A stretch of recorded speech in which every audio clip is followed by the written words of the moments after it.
the size of that bass. Live coverage of the Guaranteed Rate Bassmaster Elite at Lake Chickamauga is sponsored by Toyota. Good morning and welcome. Let's do it. Let's launch right into the middle part of this 22 Bassmaster Elite Series season. We take you to the volunteer state of Tennessee. We are on the Tennessee River for the first of two events. We'll be contesting here in Mark Zona. It is famed Chickamauga Lake.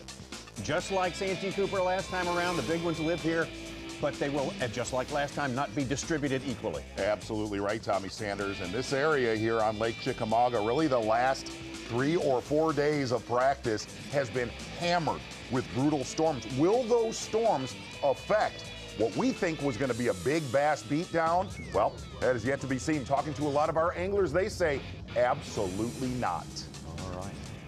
Dayton Boat Dock was the launch point. They got a pretty good idle out. The launch took place about 30 minutes ago, so this is some scenes from that. They are on their way. It's going to take them a while to get where they're going on the 59 miles of the Tennessee River that we're going to be dealing with today. And that's going to be one angler we are going to keep our eye on today. John Cox with a lot of history here. Even though he's a Florida angler, 3 national victories on Lake Chickamauga. All eyes will be on John Cox this morning. Absolutely. He has got so many reasons to be maybe targeted as the favorite, the standalone favorite. Let's take a look at our Progressive Bassmaster Angler of the Year points. Very important. Seemingly more important with each event as we go along. And there's John Cox, the top right there. David Mullins of Tennessee, tucked in behind him, 20 points back. Stetson Blaylock, Brandon Polinick, Drew Cook, our winner last time out at the Santee Cooper Lakes. Clifford Perch, Corey Johnston. Let's get out on the water right now with our favorite, John Cox. All right, guys, here we are, day one, Lake Chickamauga. Man, this place has been awesome to me over the years. It's got to be one of my favorite lakes. We're so close to the fish spawning. There's some already spawning. Today, or last night, didn't get that cold. It's still kind of warm. We're in the 40s, I think, right now. It's supposed to get up in the 60s. We got a kind of a long day. We don't have to come until 4, and man, the water really didn't move much, which is exciting because I think when it stabilizes, I think those fish feel comfortable to do their thing. And if anything, it might have came up a few inches. So I'm excited. I don't know what's going to happen. The guys, I think, are going to crush them today. I don't think a lot of these, in practice, we get a couple bites, we move on. I think a lot of these guys are going to be sitting. They're going to pull up where they got their 2 bites, and they're going to catch a bunch. And should be an exciting day. So we'll see. Oh, yes, and I am not going to correct John Cox on this body of water, but it's actually called Lake Chickamauga, not Chickamauga, just to be very clear about that. Humminbird unlocked the lake. We're going to start down by the dam as it flows into Nickajack as you kind of start to go up lake, one of the areas really from Chester Frost up to the Sequoia Nuclear Power Plant right there on the bend. We know all about that community hole. Yes, about sir. 60 miles of playing field here on the Tennessee River. And right there at the Highway 60 bridge is where you can shoot to the east about 15 miles of the Hiawassee River, looking at about 36,000 acres of playing field. That is going to be your Humminbird Unlock the Lake. And really, Tommy Sanders, look for at least the anglers that we are on today from that mid-lake, about that Highway 60 bridge towards the dam is going to see a lot of pressure. Humminbird Unlock the Lake. Very nice. Let's get out on the water right now. I think the fishing is underway, and we drop in on Jay Shakurit, leader in Rookie of the Year points. Falcon Rod's Rookie of the Year points.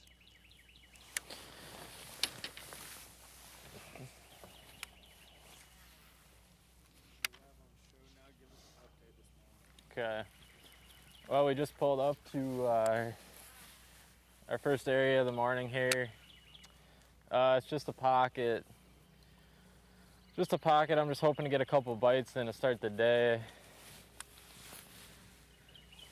Not looking for anything crazy, just seeing what kind of mood the fish are in right now. I'm getting a water temp almost 62 already starting out this morning, which is a lot better than what I expected. I had one little nibble back there, but it might have just been a small fish. I'm not exactly sure.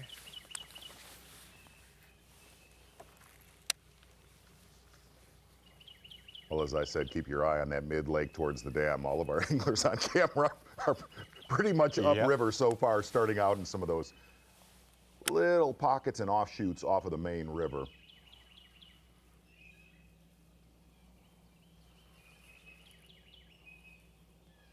I think, Z, we're going to see a lot of guys early in this event utilize above that ramp area because the water is not as low as it normally is, with that winter pool being 6 to 7 feet low. It's right in the middle. It's 3 feet low. Yes. It's right in the middle of summer pool and winter pool. Normally, if it's that much lower, down to 6 or 7 feet, that area up there is so shallow, it gets minimized. Yeah, and really look for a lot of guys this morning, if you're joining us on Bassmaster Live, doing a lot of blind bed fishing. A lot of those fronts that came through yesterday and the day before, obviously going to affect a little bit of the eye spy. I'm going to get out with John Cox right now, who said he is going to start an area where he's got about a half dozen beds in this little canal off the main river.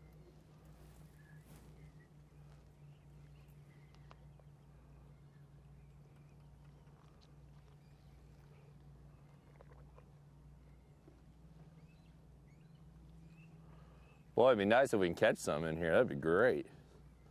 Oh yeah, look at that one. He's chasing something there.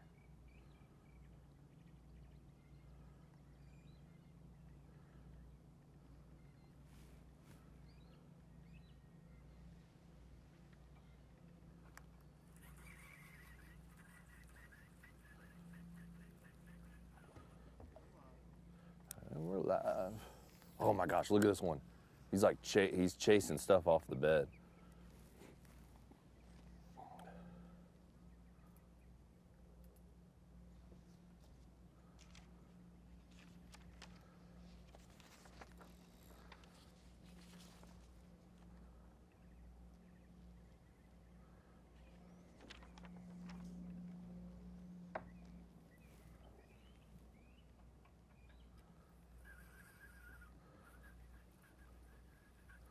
John Cox with 2 Bassmaster Open victories here. And the interesting thing about those tournaments, even though one of them was in April years ago, was when this lake was at full pool.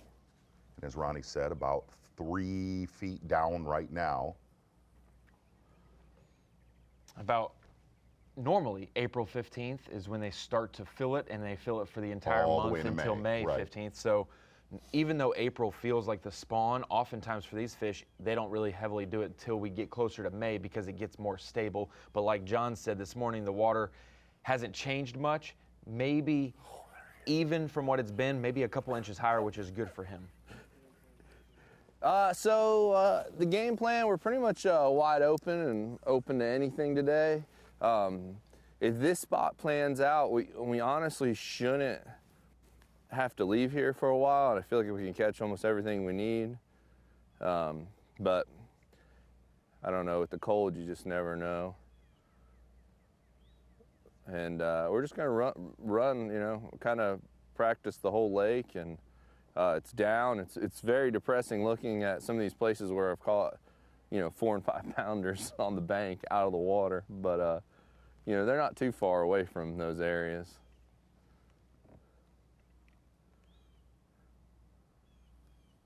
And we're gonna try to just kind of fish a little bit slower than we normally are, because I just got a feeling that they're, you know, I slowed down a little bit in practice and got a lot more bites, so.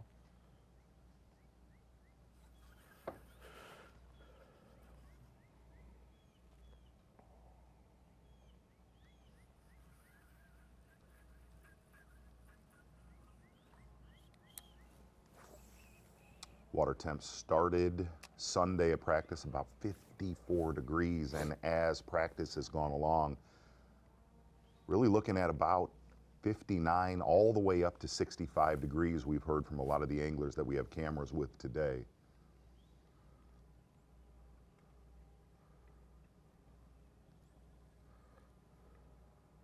John Cox said this area right here has about a half dozen beds right in front of his boat.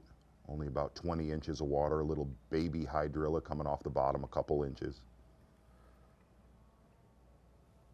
And we want to be optimistic about sight fish the rest of the week, but with that weather forecast the next few days. This maybe is the one warmest morning. This is the day that we will maybe see more of this than any other day.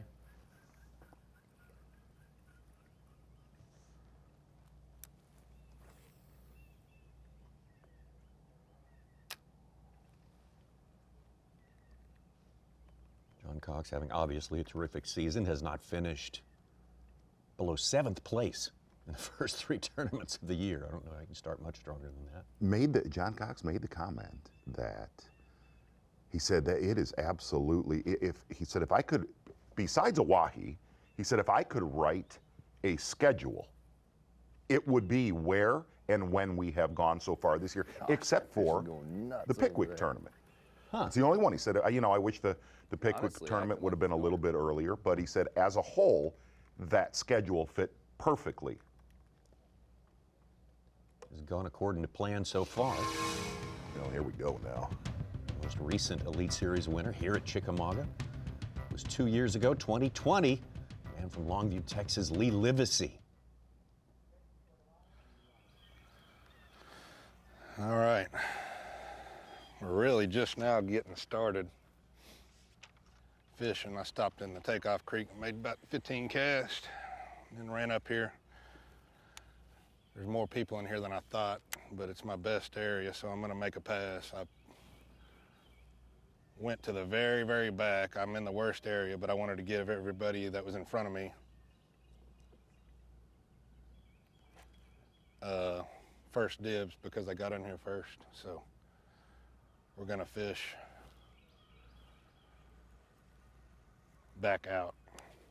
There's plenty of water. I got 4 or 5 different pockets in here that I can catch them on, but the deal is I can go behind anybody and catch them on these laydowns. Thought there might be one dumb one on this dock.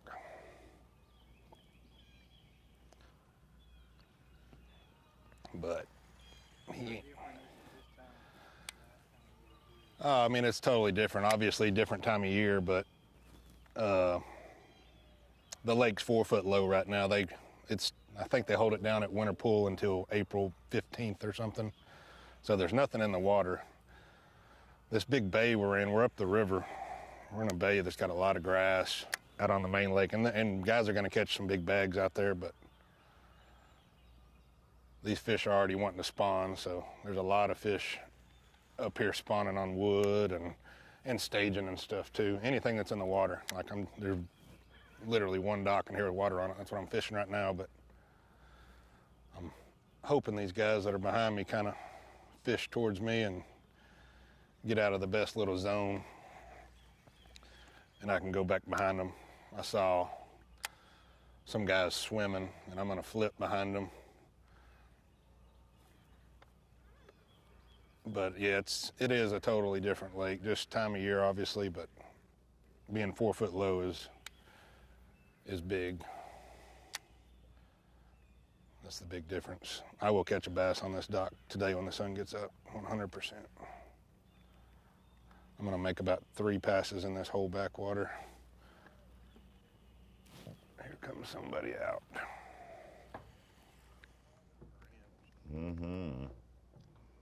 Well, that win of his in 2020, that of course a season where we had to do a lot of rescheduling for obvious reasons. This was in the fall transition time, and Lee found something that he was able to completely exploit for at least 3 out of the 4 days. Yeah, exactly right. Tommy Sanders doing most of his damage with a frog. Not very far from our takeoff, and one of those tournaments, well, it was just a really strange year. Lee Livesay, his very first time at Lake Chickamauga, getting the victory. His first victory on the Bassmaster Elite Series, and kind of like our guy in studio, Ron Moore, a new father right there. Daughter that's Lane, right, yes. wife Congrats. Taryn with a Congrats. T as in Tom. Where Jay and Brock are, that's got a little bit more water on them. And they don't care, but there's one section that's got good water, but that's all these fish can hold on back here. About 1,000 yards behind me, the grass ends, so they can't hold on the grass. So they're getting on this wood, they're staging on it, spawning on it, a little bit of everything. But apparently, half the Elite Series found them too. Well, that's the one thing that Livesay was worried about. 4-acre pond. He said if he had this area with maybe one other boat, he said probably Bill Lowen would be in the area, which we believe he is. I got right 2 or now. 3 other little areas in this area, though, that I can get to if it gets too bad. There is a lot of boats around. You just never know where Livesay. you're going to get bit in here.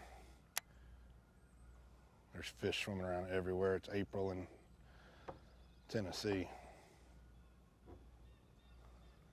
Might be a 1-pounder, might be a 10-pounder.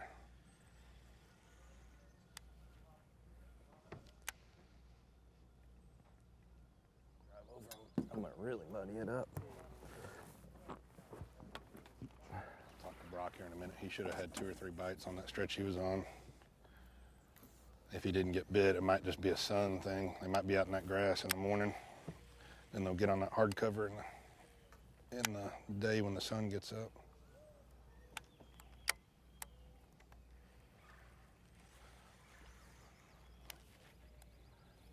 This little pocket can't hold this many boats, though.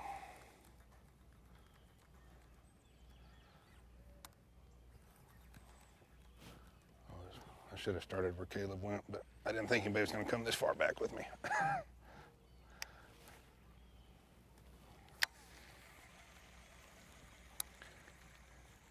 Like Livesay, a lot of the anglers that we're with today, really focusing inside of the grass, so inside of the hydrilla, hard cover. A lot of these fish setting up to spawn or cruising in those areas.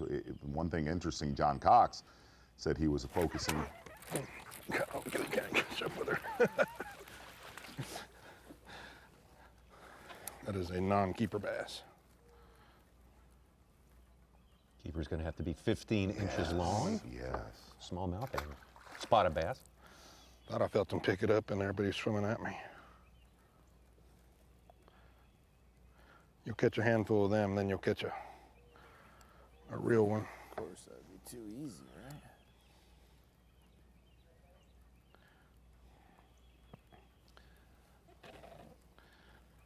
Ate the net bait, bee-bug.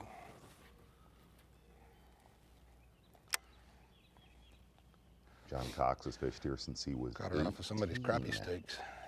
Wow. You know, the last tournament, we kind of pulled the My curtain hands back are so slimy from that. with John Cox, where he said he doesn't do any reservations. He just Yes. shows up to a tournament and kind of bums around until he Asks finds around for let some me accommodation. let's really pull it back. I said, Okay. where are you staying this time? He said, I'm behind the Advanced Auto Parts. I'm not kidding. At Kelly's Motel that I've always stayed, and they've upgraded me to a room with a new toilet. Nice. Bang. Wow. That's what happens when you're That's leading angler of the year on Yeah, this you're series. leading angler, and a exactly bit right. of customer loyalty That's doesn't hurt right. either. Does he ride the trains to get back and forth? To I don't know tournaments? about riding any trains, but that's big leaguing is what we call it here on the Elite Series. They said we'll do whatever you want as long as you post about us on FaceSpace, correct? And also put down a deposit. Yeah. Yeah. Brandon Lester, Tennessee angler, also having a great season. Got his first Bassmaster win this year, as a matter of fact, at an open on Kissimmee chain.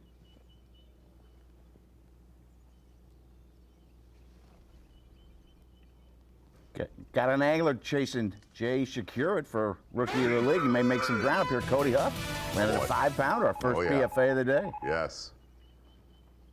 Got to spend a little time with Cody Huff in Springfield over the weekend, and said he needs to tighten up a little bit, Tommy, because that was our pick. Uh-huh. Was it not? I think so. I think it was. so. I've been on Jay Shakir all year. You have absolutely not. Yeah, that's not true. He's starting this event 100 points back in the Rookie of the Year. You know, coming out of standings. March Madness, Suge, we need to start really trenching in on this Bassmaster fantasy now that Ron's back in here. Oh, Lord. We'll get to that. We have plenty of time, Z. I know we do. Plenty of time.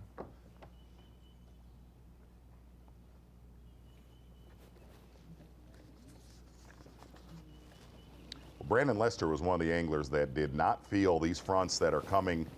The big one that went through yesterday. Granted, it was a warm front, but we've got cold weather coming. Brandon Lester said it is still absolutely going to take 85 pounds, if not a little bit more in this tournament, which kind of, man, when I came in studio yesterday, I gave you the 7-7.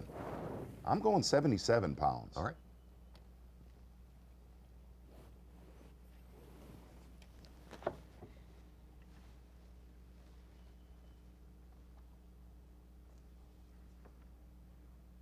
Brandon Lester waiting for his first keeper of the day. We are going to wait no longer. We're going to invite you right into the Bassmaster studio, sponsored by Marathon. Tommy Sanders here with Mark Zona. Ronnie Moore, the Such, joins in with us all day long today. And yeah, that water looks really low. Looks really low there. And that's, some guys say they like that. Some guys say they don't like that. You know, I think really one of the things to kind of watch throughout, at least today, going into tomorrow, is really going to be, if you listen to the favorite in this tournament, which would be Buddy Gross, he said, man, I want that cold weather that's coming to knock a lot of these fish that are up along the bank, whether they're trying to spawn or they're cruising.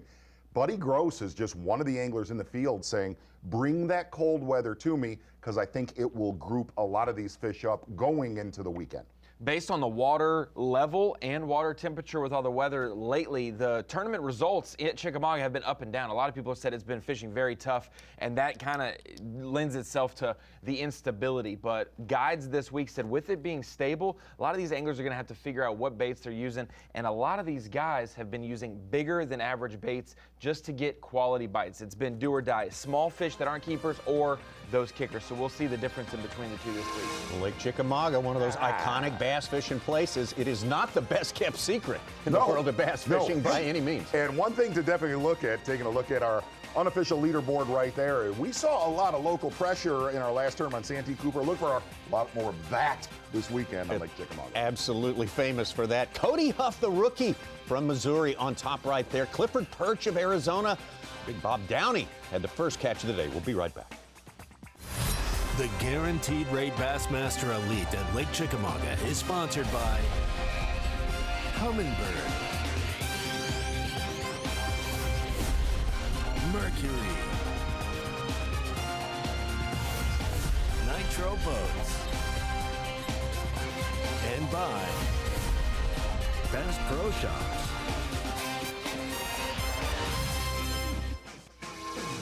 All right. Fourth stop of the year, the Bassmaster Elite Series is Guaranteed Rate Bassmaster Elite at Chickamauga Lake.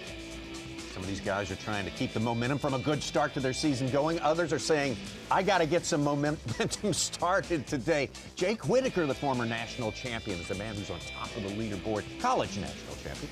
On top of the leaderboard right now, Brock Mosley, Mississippi, a good hand on Tennessee River Lakes, that is for sure. And Cody Huff, during his college career, sort of enjoyed the same sort of reputation. Absolutely right. Cody Huff was actually, you really kind of look at what he did throughout college and the Bassmaster Opens. Very powerful. He needs to kind of turn the tide around. I told him, I said, you know, we're going to start tuning you up in studio, talking about our TH Marine weather report. Boy, just a gorgeous day today, Tommy Sanders. Partly cloudy, high of 65, and it did not get cold last night. Tonight is when that cold front will hit. Yeah, 40, and then we look on through the rest of the week. Tomorrow, we got a low of 35. The following night, that'll be Friday night. So things are changing a little bit. You know, we're sort of retrograde. We're sagging back into wintertime temperatures a little. Yeah, and this time of the year, the daytime highs are always important, but it's the lows that you want to watch to see how far it knocks back the progress. And lows in the 35s and then lows for 47. It's not what you want, even though the highs are in the 50s to 60s every day. TH Marine Weather Watch and Sunday will be absolutely gorgeous. High at 69 and mostly sunny. Going to get back out on the water right now. We're going to get out with Clark Wendlandt, who had a rough tournament here a couple of years ago. And Clark Wendlandt said, man, I know I'm around him, and this just seems like one of those tournaments that sets up in Clark Wendlandt's wheelhouse.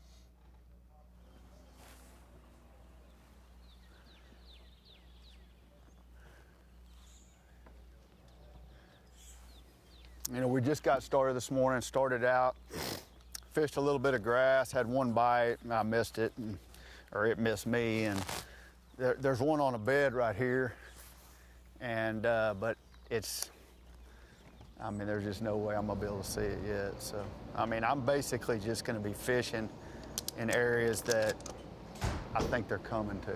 And, you know, whether I throw a wacky worm, ocho, and you know, I'm really just basically just fishing. I mean, you hear that cliche all the time, but it's just the truth. I mean, I'm just the way to catch them for me is just go fishing, and hopefully it'll come to me.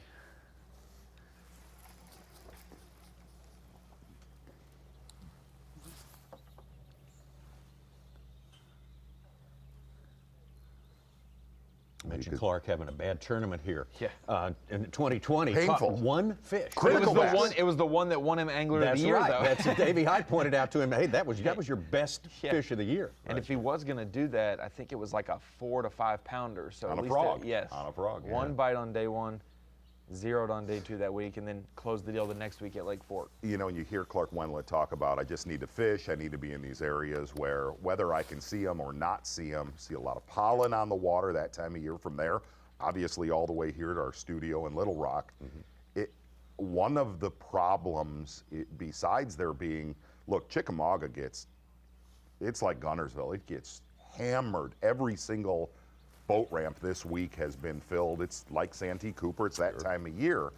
The other gig on this is without high water, these areas that we're already seeing our anglers in are getting tons of pressure, not only from locals, but these guys cannibalizing each other. Let's get out on the water. Our tournament leader, Jake Whitaker. Jake, if you can hear us, give us a size up your practice versus what you were seeing today. Obviously, it's you got them biting where you are. Right now, I'm hung up with a big one on the dock, but no, guys, this morning has been spectacular. I've got 2 more keepers than what I caught in the all of practice already. So, I just said the heck with it. Well, on my starting spot, I didn't really have a starting to begin with, so I said the heck with it. I started right here close to the ramp. The good Lord has blessed me with a 5 pounder and one almost 3. So, to start off like that is a huge blessing, and we're gonna see if we can't run with it today, and make it happen.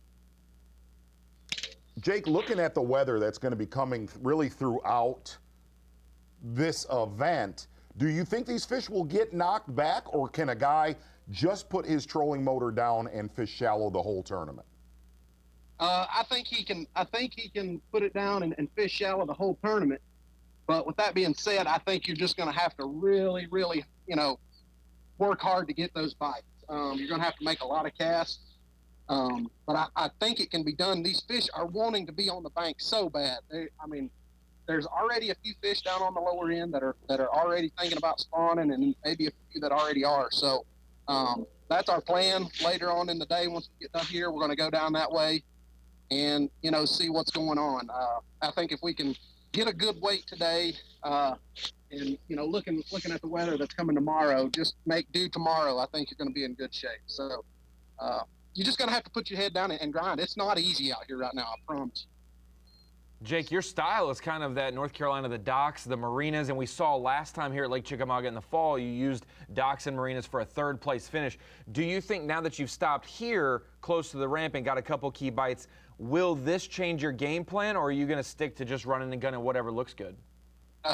Absolutely not. It's actually helped it. My best day of practice, I had, several bites. I didn't keep or catch any of them. Had several bites on stuff that I like to fish. So I'm going to fish that way. If it works out, great. If it don't, then, it is what it is. The biggest thing about, doing this as a profession and being successful is just fishing your style, man. Don't get caught up on what everybody else is doing and getting carried away with, what else is going on. Trust me, there's plenty of ways to catch a bass at Chickamauga right now, but, I'm just doing what I'm comfortable with, and, if it works out, great.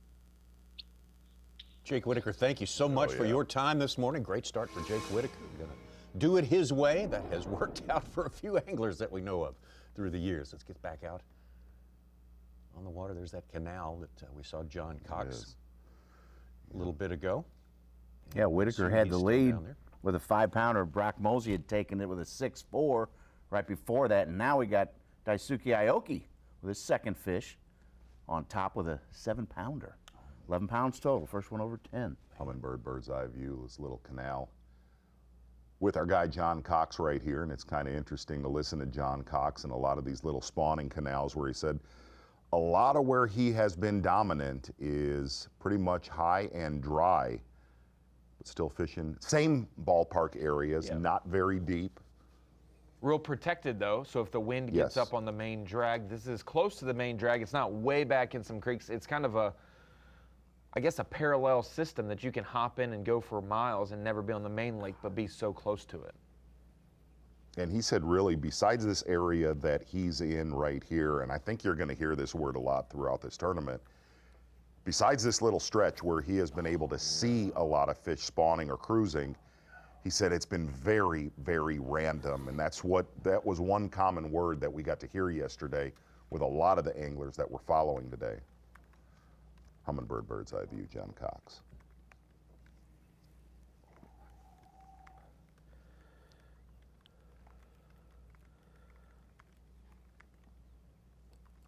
Oh wow, maybe the worst I've ever seen. John Cox, certainly one of the favorites, if not the #1 favorite by fantasy players and others. Probably second to him is going to be the man who was born and raised and kind of put together his whole fishing program on this lake here, Buddy Gross. Yes. He's not slinking around up against the bank. Buddy Gross said he's going to hit a lot of areas that he never looked at in practice. But the one weird sentence he said yesterday, he's concerned about catching a limit today. Wow. Yes.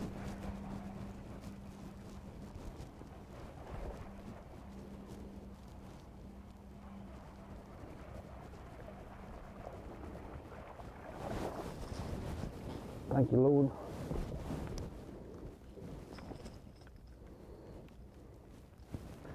We got us one. I know we'll measure.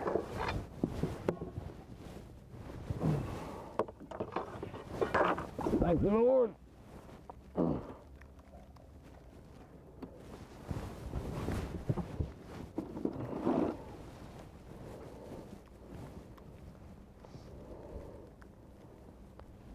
Not big, but we got one. Third year on the Elite Series for Buddy Gross. Came out here as a much traveled rookie, rookie in name for sure.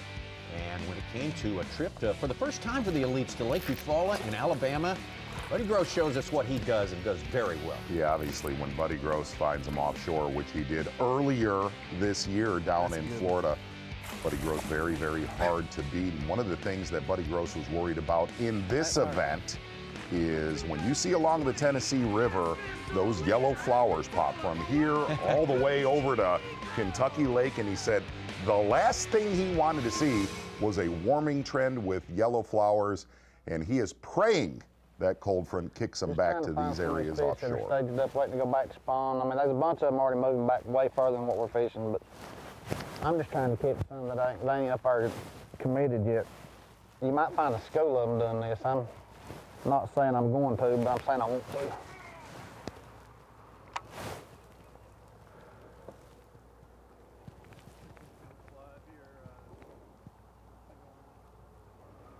Well, we've made, this is our second stop. Our first stop, I thought I'd be a little bit sneaky and start right close to takeoff and catch a couple of keepers real quick, but it didn't work. So we've came down to the mid part of the lake, and I'm actually trying to just intersect some pre-spawn fish going in that's not ready to commit to the shallow water yet. I'm looking for some of them fat ones, but you also can find a lot of these schools out here like this, just to try to get me a good limit and then just go fishing all day long. But the limit's been hard to come by all week.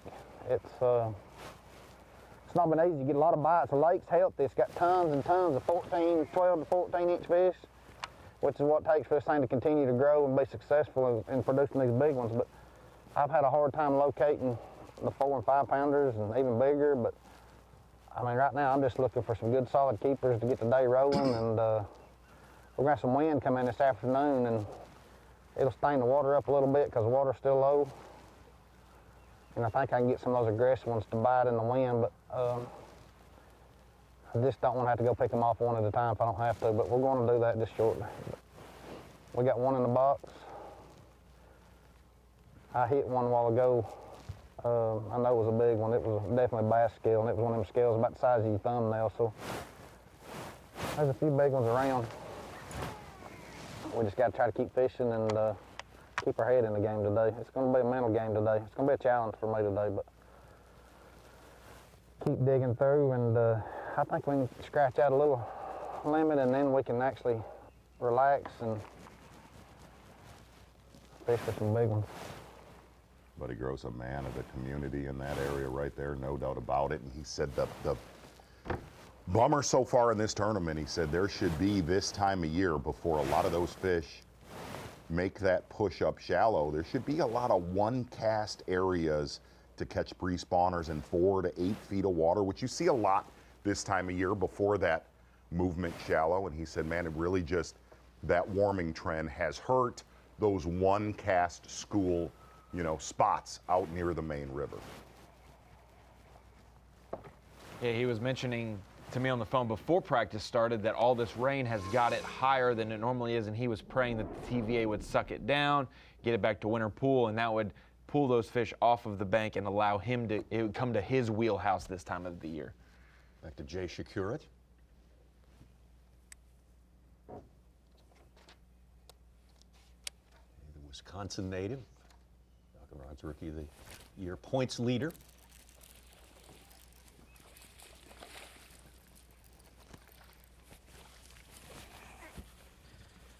There we go. There's fish number 1.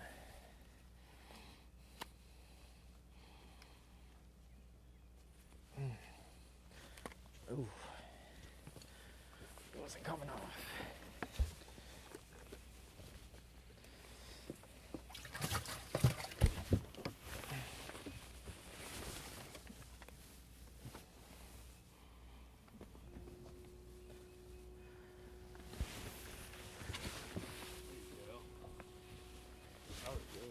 Yeah, that was a good one.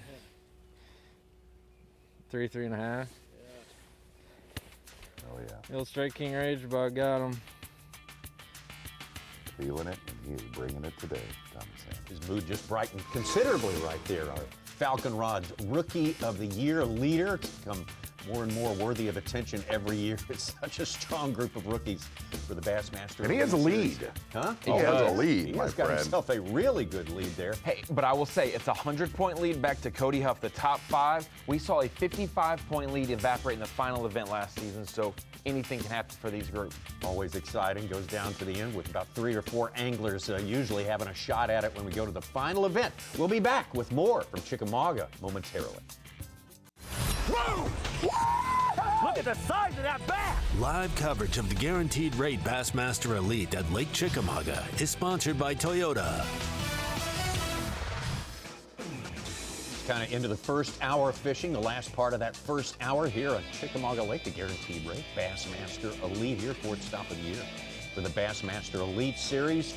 94 anglers out there trying to make the cut after tomorrow, and also a first-year angler on the Elite Series, Daisuke Aoki. He's had a slow start to his season, but a fast start out here today with the rolling up on a 3-4 pound lead ahead of Mark Menendez, who has just appeared at the top of our leaderboard too. Jake Whitaker held that lead for a while. Brock Mosley, Drew Cook, winner last time out of Santee Cooper Lakes, making an appearance as well. We're going to be in the boat all day with Clark Wendlandt, 2020 Progressive Angler of the Year.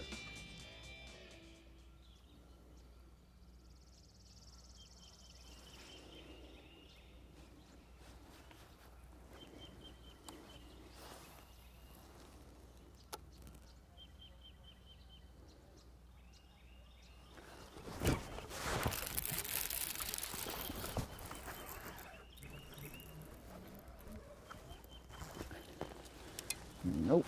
You get that vibe. One of these hook sets on this body of water. So many big ones in here. Buddy Gross made the comment, a local tournament here recently, last few weeks, took 37 pounds to win. I saw that. Yeah. Fish number 1. Barely. Fish number 1 for Clark Wendlandt. Get a good look looking at that seawall right there. About 2.5 feet to 3 feet down. Clark Wendlandt made the comment when that water was in the mid-50s, you could kind of wind. You could... So what's happened this morning is that there's a little bit of mud. I've seen some on beds, but they're really in the very, very backs of the creeks. And so, I mean, I've seen a few. I had a big one right over here, but I can't see it at all. And the pollen, it's not early enough yet. The water's up just a little bit, mud. So that may just not work. I may just have to fish. And I've had 2 bites now, so.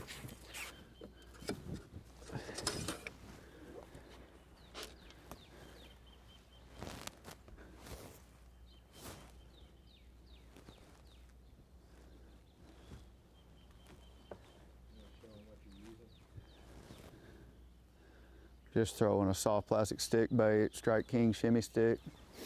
And pitch back the same spot, hoping there's a big one right there.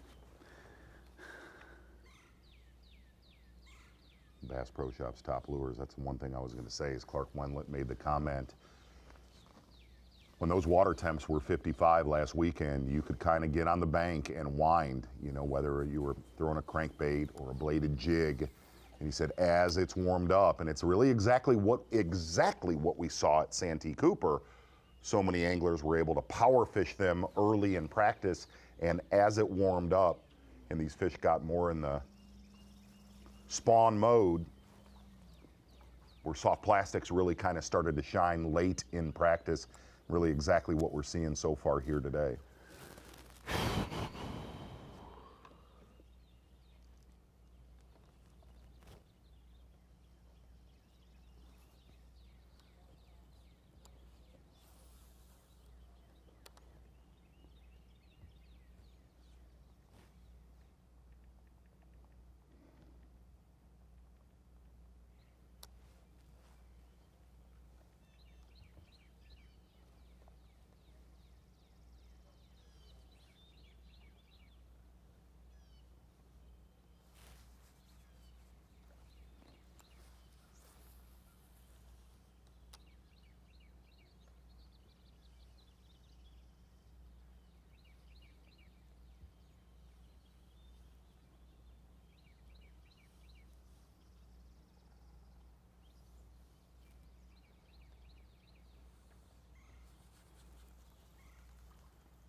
Be sure.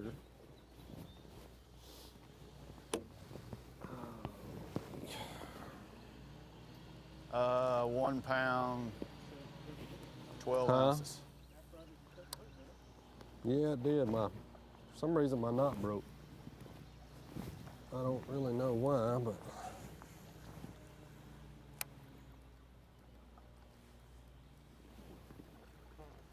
Tommy, Brandon Lester, one of the guys in our 4-box that we're riding with all day today. Obviously, a good start to the season with a win. It's his birthday today, so happy birthday to Brandon Lester. No, it's not. You're got to start somewhere. Yeah. Happy birthday, Brandon. Yeah, absolutely. Celebrated and I had yesterday. 2 bites in that pocket, so. I mean, blind fishing, you know, like I was thinking I'm psyched. Went turkey hunting with Steve Bowman yesterday. Brandon did? Right, did. Unsuccessful hunt. Oh. To say the least. You think that's Brandon, or do you think that's Bowman? I'm just well, man, you know, you bust them out of a roost, there ain't no telling what's going to happen. Yeah. Them things are crazy. Yeah. We hear a turkey gobble, we're getting out of the boat.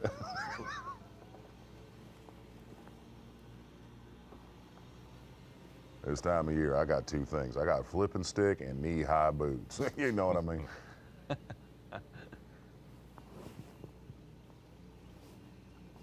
Really interesting to see these guys kind of all doing the same thing, except for Buddy Gross. I was right up on top of that fish. I might have been just a little bit jacked up this morning. Set the hook just a little bit hard, but it's all good. If that's the only mistake we make today, we'll be doing good.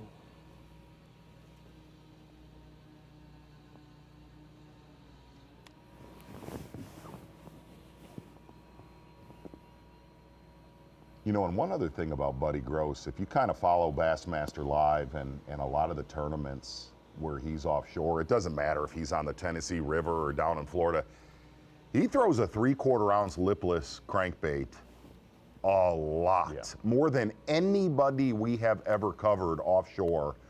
It seems like that is his go-to in his eyes for fishing offshore. I mean, every event that he's really shined in, that's a major player in his arsenal.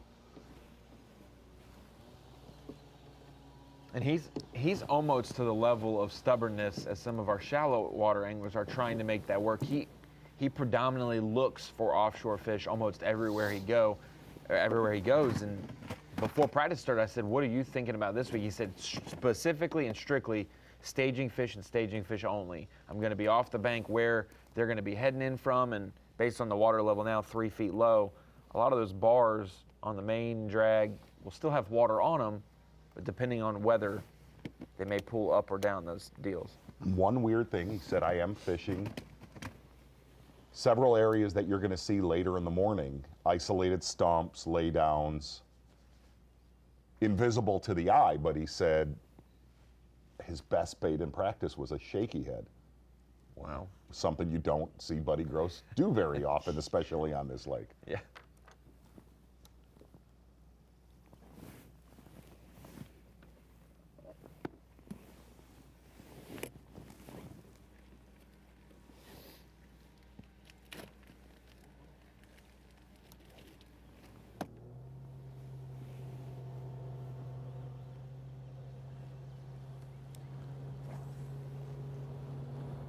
All right, there we go.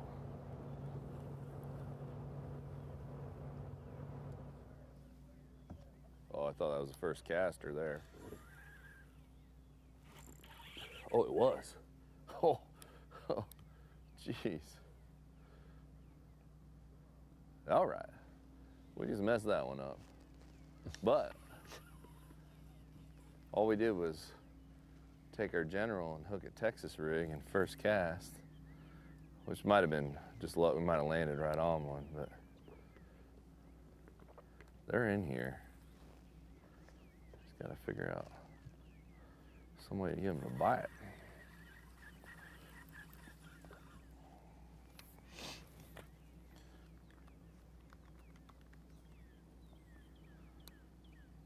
John Cox said there's a lot of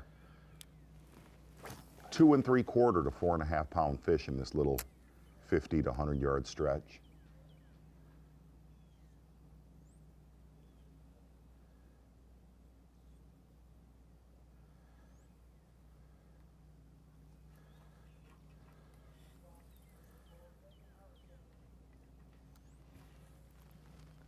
Tommy, this is our 7th stop. We've been 7th visit to Chickamauga in Bassmaster history. At this level of the Bassmaster. Yeah, 5. Yes, yeah, sorry about that. The College Series High School has been here, obviously, but 5 times since 2014 we've been here. 2 of the other 2 were in the 90s, 1990 and 1991. Our guy sitting in 2nd place right now, the only angler with a limit, Mark Menendez, one of the most veteran anglers on the Elite Series, has never been to Lake Chickamauga for a Bassmaster event. Really? He was not on the Elites in 2014. He was taking his hardship when his wife passed away. Yep. Wow. And then in 2020, he blew out his back at Lake had a Eufaula back earlier trouble, in the year, did not fish here, would and then not obviously think not that. the Opens, but yeah, this was his first Bassmaster competition. Had some big names win here, like Brower and Nixon Yeah, through the years. Brower, Nixon. Yeah.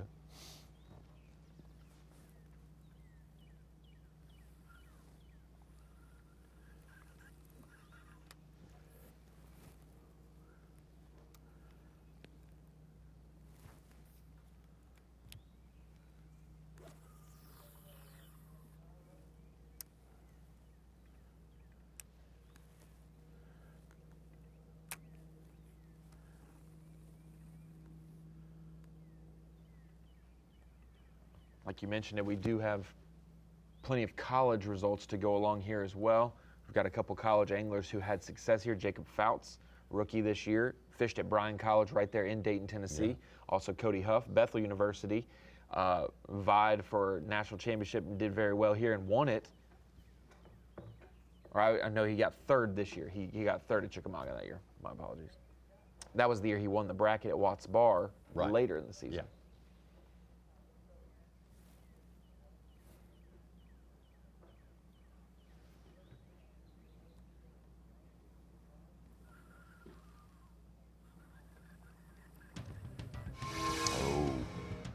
Some more B&W trailer hitches live on the line. Let's take you out to another guy that several people Oh, are yeah. picking to do very, very well here. Back on the It's our Elite guy Series. right Always there. great to see Jacob Porosnik. Jacob, tell us how it's going for you today. Well, I got 2 so far this morning. They're kind of on them, and it's kind of flat slick, and I'm actually fishing out in some grass this morning. And but hopefully the wind will pick up here in a little while and get make some ripples. It makes the grass. It's just not clear and the fish can't see as good. I've had 4 or 5 bites this morning. Actually, just like the line, just never got them. But got a good one. Got one about 15.5 inches long. So this morning's still young, and hopefully catch a couple of big ones. But Chickamauga's not been showing out very well this week, at least for me anyway. So we'll just have to see what happens. Jacob, one of those tournaments where it kind of seems like, guys being able to get up there, root around, use your eyes. Did you see many up shallow visibly? Did you see many in practice or no? No, I probably, the thing is, the water's so low right now, the fish are spawning out there in about, I would say 3.5 to 4 foot of water, and you can't see them on this body of water right now because the water's low and so many mud banks and there's so much traffic, and the way the wind's been blowing, it's just muddied up everything. But I know they're spawning because I've seen some light spots that are out there, and I've had some bites off of them. Not very many big ones. I still think all the females are sitting out here staging, and they're just waiting for that water to get right or the temperature to get right before they get up there and do their deal. So, maybe I have to go back. Maybe I'll have to go down there this afternoon and maybe catch a couple of those. But like I said, they weren't nothing but like 2.5 pounders. But there's so many bass in this thing, in this river system. You just never know. And I think I'm in the right area, and I think I'm doing the right thing. It's just a matter of getting a couple of those big Chickamauga giants to bite. Jacob, you have a lot of experience here throughout really the last decade. And even though it takes a lot of weight for somebody that's not been here, they are not dumb bass in this body of water. Oh, they are well educated. They get a lot of pressure. And the thing is, it's not that right now that the fishing is that terrible. It's just everybody's fishing the same stuff. There's nothing else for them to get on. So when somebody comes in there and they see a rocky corner, or there's a strip of hydrilla and coontail that are out here mixed together. We all got the same electronics. We all know what's going on. So, it's one of those things where you just got to, I guess, stick it out and put your head down and go fishing. The fish are there. They're just very smart. You just got to trick them. It's my guy right there. There you go, Jacob Porosnik. Thank you so very much. Oh, yeah, ready for action. B&W Trailer Hitches, a little bonus coverage there. The man from Virginia, back on the Elite Series. Great to have Jacob Porosnik out here. Let's get back over to Buddy Gross. Doing something a little bit different than what Jacob was talking about. Well, he is keeping a lot of stuff honest today. 3/4 ounce lipless. That big Scottsboro swim bait that he throws so much on the Elite Series. Yeah, Porosnik may think he's in the winning in the right area, but there's about 15 anglers within a half-mile stretch near him. That is the second fish we have seen broke off today. Man. No. And that one kind of broke before he really hit him hard, like it was still on the upswing. Good morning, here. Buddy Gross. A little bit probably behind his schedule that he laid out for himself, but he's got plenty of time to get that work done. Daisuke Aoki still on top of our leaderboard, and the veteran Mark Menendez with a limit in the boat already today. Jake Whitaker, we got to talk to him a little bit. Feeling pretty good about it all. Mike Huff, the rookie. Drew Cook, our last winner here on the Bassmaster Elite Series, and all the rest, we will be right back. Bassmaster Live Show. Yes, Look at the size of that bass! Live coverage of the Guaranteed Rate Bassmaster Elite at Lake Chickamauga is sponsored by Toyota. Lake Chickamauga is our playing field today. Also the subject of our Jack Link's Hook the Beast. Hook the Beast. Moment coming up right now. And this was in 2020. our champion here, catching 58 pounds and 2 ounces. Lee Livesay, and this is one of the beasts. He was able to deliver. There's no doubt there are some devil's lunches swimming around here in Lake Chickamauga. Taking a look at Lee Livesay a couple years ago, frog fishing right around the corner from our takeoff there in Dayton. Right there a couple years ago is your Jack Leaks Hook the Beast. Very nice. In fact, at that win the next year with just a record shattering. There's a little pressure in this area this place is, of Lake Chickamauga. You're leaning right on here. it just a touch. Yeah. Lee Livesay live. All right. We are not catching any bass. 2 of the guys that were in here already got out. I'm trying to fish as slow and patient as I can just to see. I think it's, obviously I haven't been in here in the mornings. I think these fish are probably out in that grass until that sun gets up high and then they start getting on this hard cover is what I'm guessing, because I should have had a bite or 2 even fishing behind these guys. There was just too many fish in here in practice.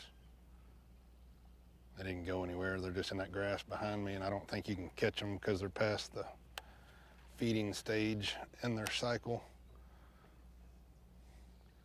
So I'm just gonna keep plugging away in here and take my time and figure it out as we go. In this area that Livesay's in, he said he was going to try to burn it down today, but a lot of pressure in there so far. The angler's already leaving. Twice. Has cameraman Jake Latondras, who was with Drew Cook back at Santee Cooper. And here's one thing cool with Lee Livesay. He said if he needs to, he has an old hidey hole up in the Hiawassee that is incredibly hard and dangerous to get into that we might see today. Lee Livesay. Jake be happy to know that. Jake would enjoy that. Sure, that's his kind of deal. Good job, Tree. Livesay said a lot of these lay downs, isolated stumps. Fishing that way. Yeah, and then I'm gonna jump across and fish those and that one on that corner. Man, we got a drone with no fish in the box. It's not good. All right, I caught a great big one out of this tree in practice. See if her sister's in there. Oh, look at that pollen. Holy cow. I don't know, but that one tree is dominating me. Hook my bait, hook my trolling motor, and then hook my big motor.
Pressure was the one word that never goes how you think it is, ever.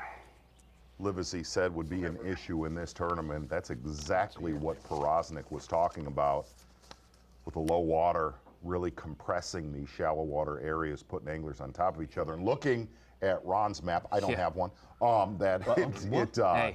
gotta have all the advantage I can get. It definitely is the case so far here this morning on Chickamauga. Yeah, there was roughly about a half a mile stretch, so it's not the same exact water where they're fishing, but within the region, about 15 anglers around where Lee Livesay, Jacob Porosnik, and even Jay Shakirat are.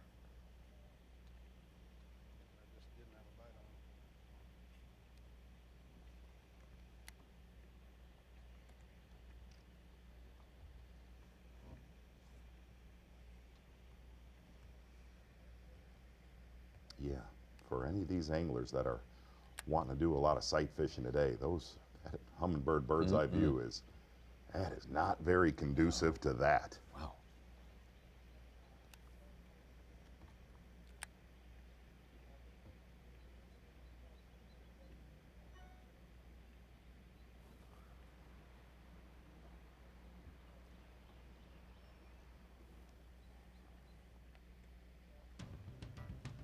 Brandon Cobb with a nice one, 5 pounds, 6 ounce, up to 3rd place.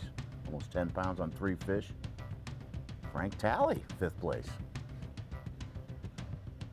Back over to Clark Wendlandt here. Got one keeper, not a huge one, but one keeper in the box. A lot prettier water there for Clark.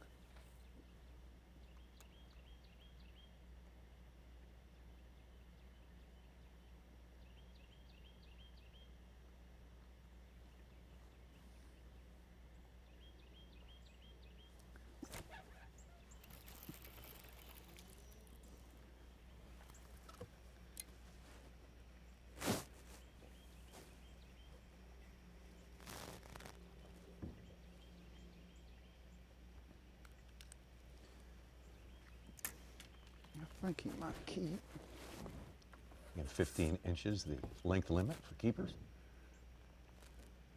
For largemouth and spotted bass this week. Definitely pretty much spawning. See that? Just out there a little deeper. Number 2. Number 2.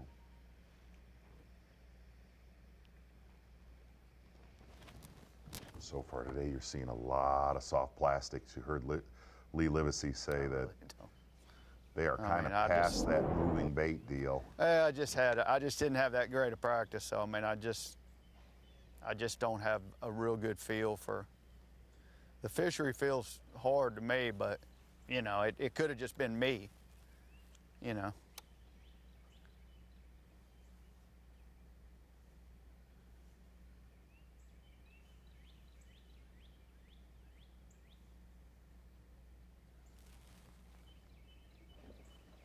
There's one on a bed right here, but I think it's going to be muddy right in here too.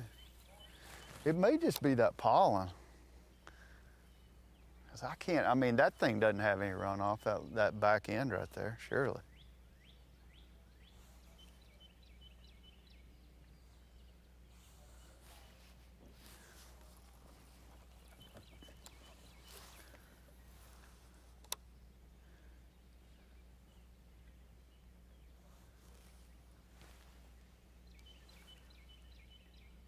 I mean, there's 0 chance I'm seeing this one. I mean, I could see it plain. I could see everything. I mean, you can see the bottom right here, no problem. But you can't see it now.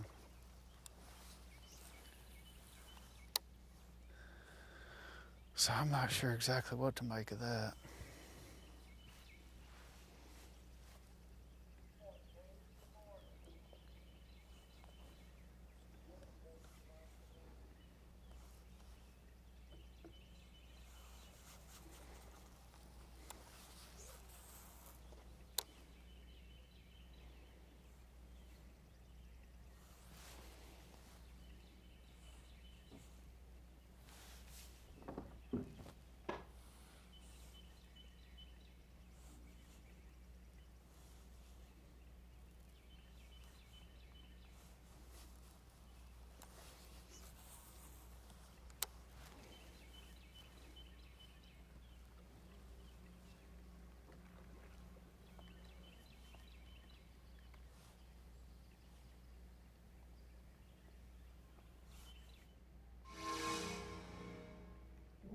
Two now for Clark Wendlandt. Let's go back over to John Cox.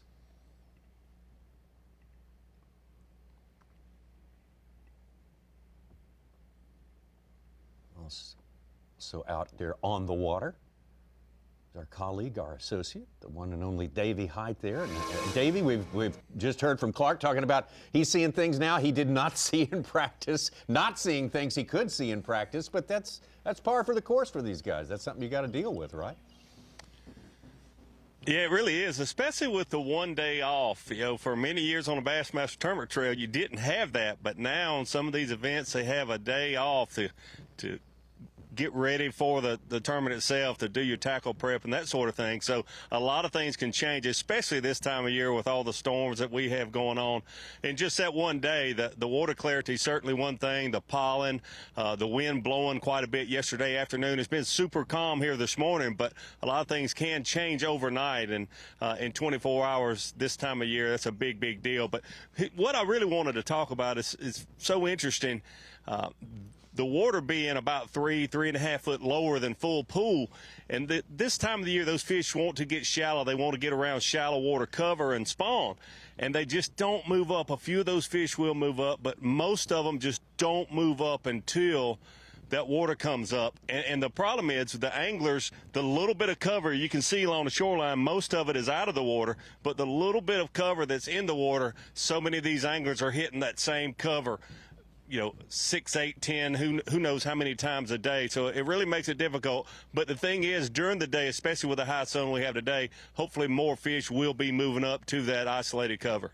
Davey, talking about that right there, if you really look at a lot of the places that we have been, that you have fished throughout the years, they keep that water low. For anybody watching on Bassmaster Live, they keep that water low.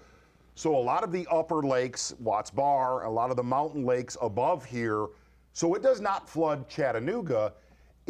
Is there another body of water this time of year that we run into this scenario? Because I could not think of one.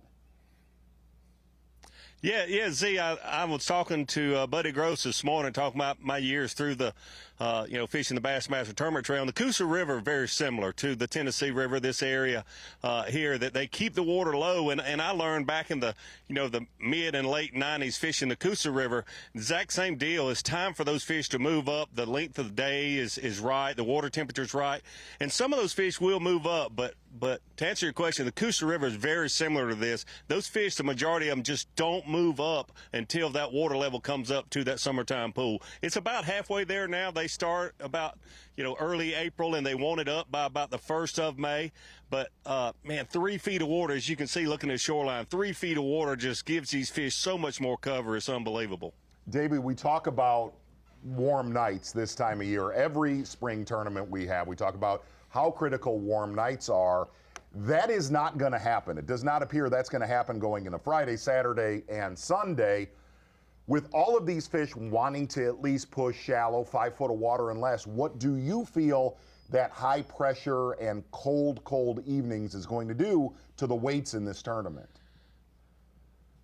Well, part of it should help Buddy Gross. He's praying that we do have these cold nights and those fish don't move up. But Z, we've talked about it, and you've experienced it for so many years of tournament fishing. There's so many factors. It's not just the warm nights and the warmer days keeping that water temperature up. There's the length of the day. There's the water level here. It's especially a factor. I was really hoping, in South Carolina yesterday we had 3 inches of rain, 3.5 inches of rain, and I was hoping for some of that rain here. And they'll keep it lower, but it'll come up some because they just don't get it out quite fast enough. But the other thing that helps is the current, and that'll help position those fish that haven't moved up yet. So I think we're just going to deal with what you see here basically this week is anglers that maybe will fish a little bit offshore and fish shallow to be able to have a chance to win this tournament. We're just not going to have a big hard push like we saw at Santee Cooper with those fish moving to the bank because this water is just too low for it to really happen right now. The cold nights are certainly not going to help anything, but we're going to see just a mixture. I think it's going to be an angler that's able to fish some shallow, fish some offshore, some vegetation, and some hard cover like this wood you see here.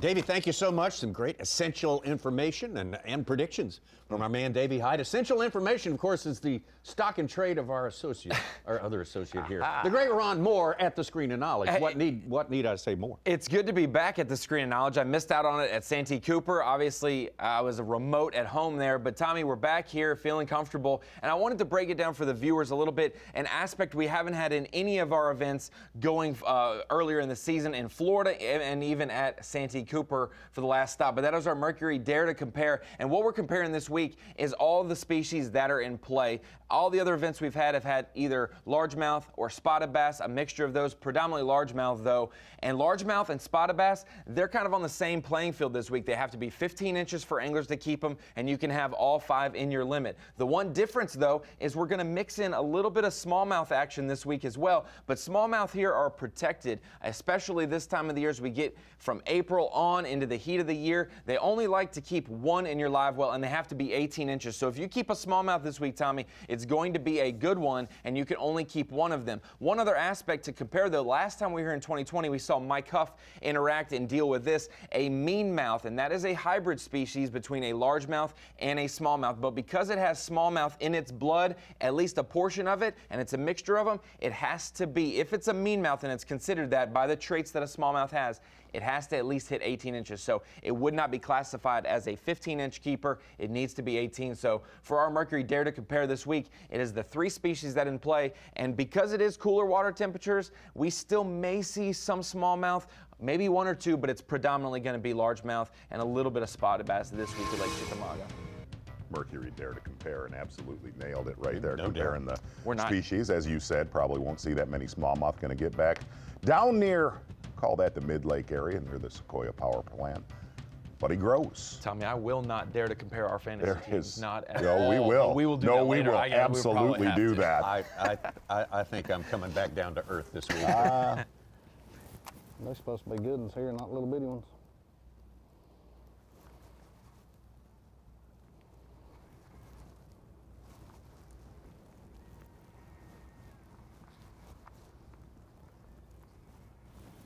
So the rumor on the street is, real quick with Buddy Gross. That's a better one. Stay on there, baby, unless it's fouled. Whatever it is, it's heavy. It's got to be fouled.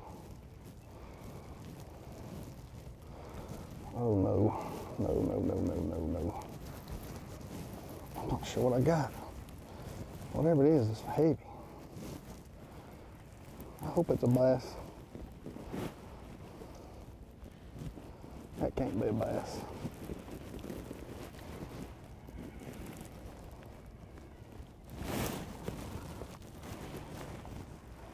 It is, and it's foul. It may not ever make it to this boat.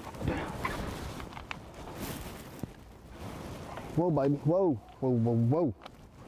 I need you in here. Come here. Oh. I don't like letting you that far away from me. Come here, baby. Come here. Hang tight. I'll let you loose in a little while. Woo!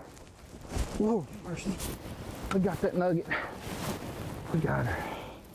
That's what happened while I go on that other one we had. It was a big one. Whew. Well, that's what we waited for right there, Tommy Sanders. That's not. That's not what every angler wants to see who's trying to compete out here today, Buddy Gross. With a cold front coming. Oh, what Buddy Gross wanted. Absolutely. He's getting his wish list filled out here so far this morning. Oh, they're on the move. Everybody's on the move. Know what they are. Yeah. We'll start to dissect that maybe at the screen of knowledge later on today. Those are I'll dare to compare those. Those are immature grebes. No, coots. Yeah, White coot. Or coots. As They Green transform, That's though. not what they are. Dice K. Aoki on top still, but Brandon Cobb cutting into that lead significantly. Mark Menendez, the veteran, moving on up in there. Buddy Gross, we just saw him put a good one in the boat. That will register momentarily on Bass Track. We got plenty more on the way. Maybe we're getting something going here on Chickamauga this morning. Whoa! Look at the size of that bass! Live coverage of the Guaranteed Rate Bassmaster Elite at Lake Chickamauga is sponsored by Toyota. Dayton, Tennessee is kind of the center of operations. Man, what a fishing community absolutely here on Chickamauga Lake. And the upper part of the Tennessee River. You got Fort Loudon, Watts Bar, and then right here we are at Chickamauga on the water on its way down to Guntersville. And Pickwick and Kentucky Lake and Park South. That's our leaderboard as it stands right now in his first year on the Bassmaster Elite Series. Daisuke Aoki having his best start so far. Brandon Cobb, Mark Menendez, a couple of veterans right there, including Brock Mosley and Frank Talley having a good one. Didn't have any. See Buddy Gross now. He just saw him catch a good one out there. And Buddy Gross, who everybody knows everywhere he goes because he's one of the most visible guys out here, yet we see him not in a hidey hole. We see him right out in one of the most popular places on the lake. Basically doing what Buddy Gross does, and took a little while to get to a power pole replay of the day. Earlier today, Buddy Gross throwing a 3/4 ounce lipless crankbait down by the Sequoia Power Plant. Your power pole replay of the day, and that is a legal catch. He was not visibly looking at that bass with that lipless crankbait. Buddy Gross losing a big one early this morning. And it just kind of seems, looking at this power pole replay of the day with Buddy Gross, the number one thing, and this is in any Bassmaster Elite Series tournament, this is going to be one of those really tough events to stay consistent with the weather that's coming, really kind of setting up in the wheelhouse for local angler Buddy Gross. That is your power pole replay of the day, my friend. Before the event started, I said out loud that I think there'll probably be 4 leaders this week. We could see a different leader every single day. You know, come Sunday, we'll have 4 different leaders, and whoever wins will take the lead on the final day. Got it. That's the way it works. Ron, I like that. You look like you were about to say something, so I was trying to figure out where I was going with that. I got it, man. Yeah. I got it. And it is a big weekend, you know, big sports weekend, Masters weekend. Absolutely. Big weekend for you. You're going with Cam Smith, I notice. I am. That's my pick. You've been touting that all through Little Rock the last 24. You went out on a limb. I did not. I went Justin Thomas, our head coach, our CEO, Mike McInnes. Went Tiger Woods. Yeah. I don't know how I feel about that. Well, that's a nostalgia pick. I broke a bacon off, I'll go play. I think so. Just like me picking Harold Varner as a homer pick because we went to college together. So. It's the only reason. HV. No, I mean, he's got a huge momentum behind him. I mean, come on. Cam Smith does too, winning the Players Championship. Also learned Cam Smith's Australian and loves bass fishing. Here's so. Yeah. We have to get him in the boat with. Really? We have to get him in the boat with Carl Jocumsen. Yeah, absolutely. Got one of the greatest mullets in all of sports, yes. too. So, you know. It would look like we were live with Fighter and Jocumsen. Yeah. Oh. What? Wow. It's always been there. It's going to be all weekend, Tommy. It's going to be all weekend. Yes, friends, it's that time of year. Tradition like no other. Springtime bass fishing on the Tennessee River. That is what happens when it's slow. See right in Chickamauga, Tom. It's just doggone good to see you today. Gentle breezes wafting through the trees and delivering the pollen to this magnificent place. The par 3 contest did not go too well yesterday for the production team. Hoping they have a big first day anyway. They will. Tom, they will. Cherished moments. Tiger's 47. I really had not realized that, but it's true. I still think of him as a young guy. Yeah, upstart. That is kind of really weird. Think about being dominant for 25 years of your professional career, you know? Well, when he's not golfing, he has had a TIME. Oh, my gosh. Yeah. Oh, boy. I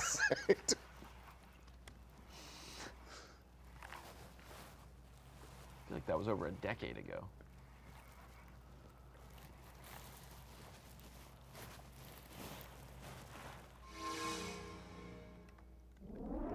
Jay Shakurit comes from believe it or not, a walleye fishing family up there. Very he does. serious walleye fishing family in Wisconsin. Got to actually talk to him about that a little bit yesterday. His dad. He's kind of over it, isn't he? Being introduced as like a walleye angler's son, because he's doing pretty well in the bass game. You know what's interesting though? I said, is your dad, is he taking a look at your Humminbird bird's eye view with Jay Shakurit? His dad said no. His dad wanted him to go bass fishing. His dad's won 2 NWT championships, 2 Angler of the Year titles. Man, got to meet both of them and fished against my boys last year on Lake St. Clair, and they're pretty dialed in. Yeah? Pretty dialed in fishermen, yes, as a whole. Well, it's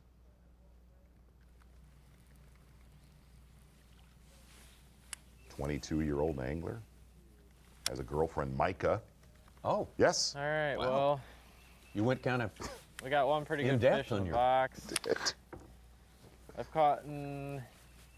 actually caught in 4 bass so far today. I've caught in 3 shorts, which was a little bit surprising to me. I didn't think I'd catch that many shorts. But we're getting bites, so that's good. We just got to run into 4 more. 4 more like the one I just caught this morning, and we'll be all right.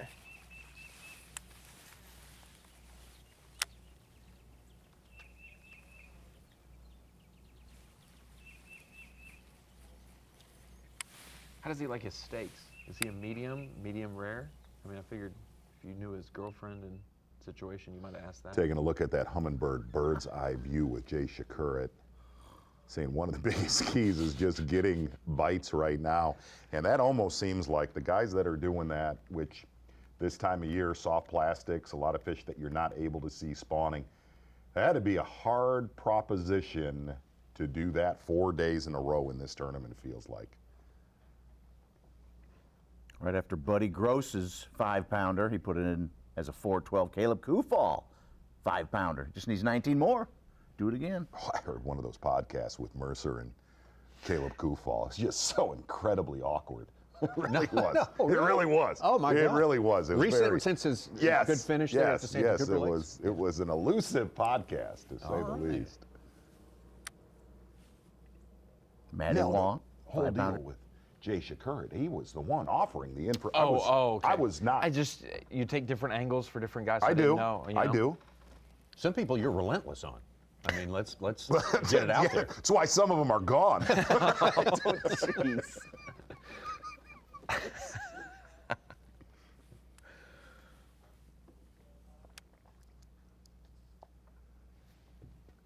Chris Aldane up in our top 10, 9th place with 3 fish. Had a couple guides that I talked to. From here? Yeah, from former college anglers that are now guides on the lake. Specifically called out Zaldane's name this week because they could not get bit other than the simplest of stickworms or the biggest of baits. There was nothing in between. Really? Like swim baity stuff. Yes. Okay. The big bait guys, they said would thrive early in this event. Obviously, it'll change by the weekend. We're not sure what that will do to certain areas. For the most part, grebes are a filthy, filthy creature. No, I agree. No, they are. They're a filthy agree. creature, I agree. except for on this lake. On this lake, the grebes are absolutely spotless. Majestic. They clean themselves. They're big into hygiene. We'll get some shots of them maybe cleaning themselves. You know, since the passing of Zachers, I've asked the scorpion woman, Karen, if we can bring a grebe in, as you know. Don't do it. Don't do it. Do they have hunting seasons for grebes, Z, or are they protected? Are they a protected species? Ever. Hooked up. Lester?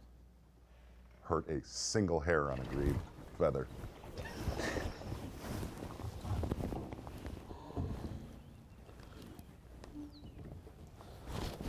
That's the deal.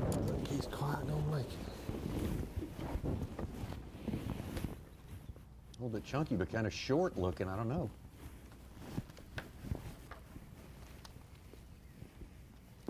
Nope. 14 3/4. Got to be 15 for largemouth and spotted bass, 18 for smallmouth.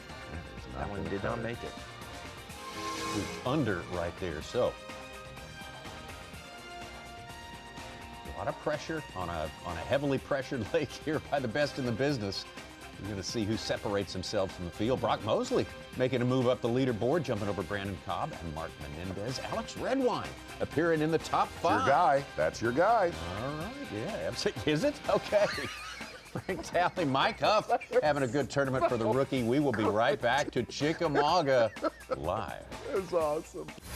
The Guaranteed Rate Bassmaster Elite at Lake Chickamauga is sponsored by Minn Kota, Power Pole, Skeeter Boats, and by Rapala. The first of 4 days of fishing here on legendary Lake Chickamauga. Look at that beautiful area there on this upper part of the fabulous Tennessee River here. 94 anglers trying to make it past the cut tomorrow.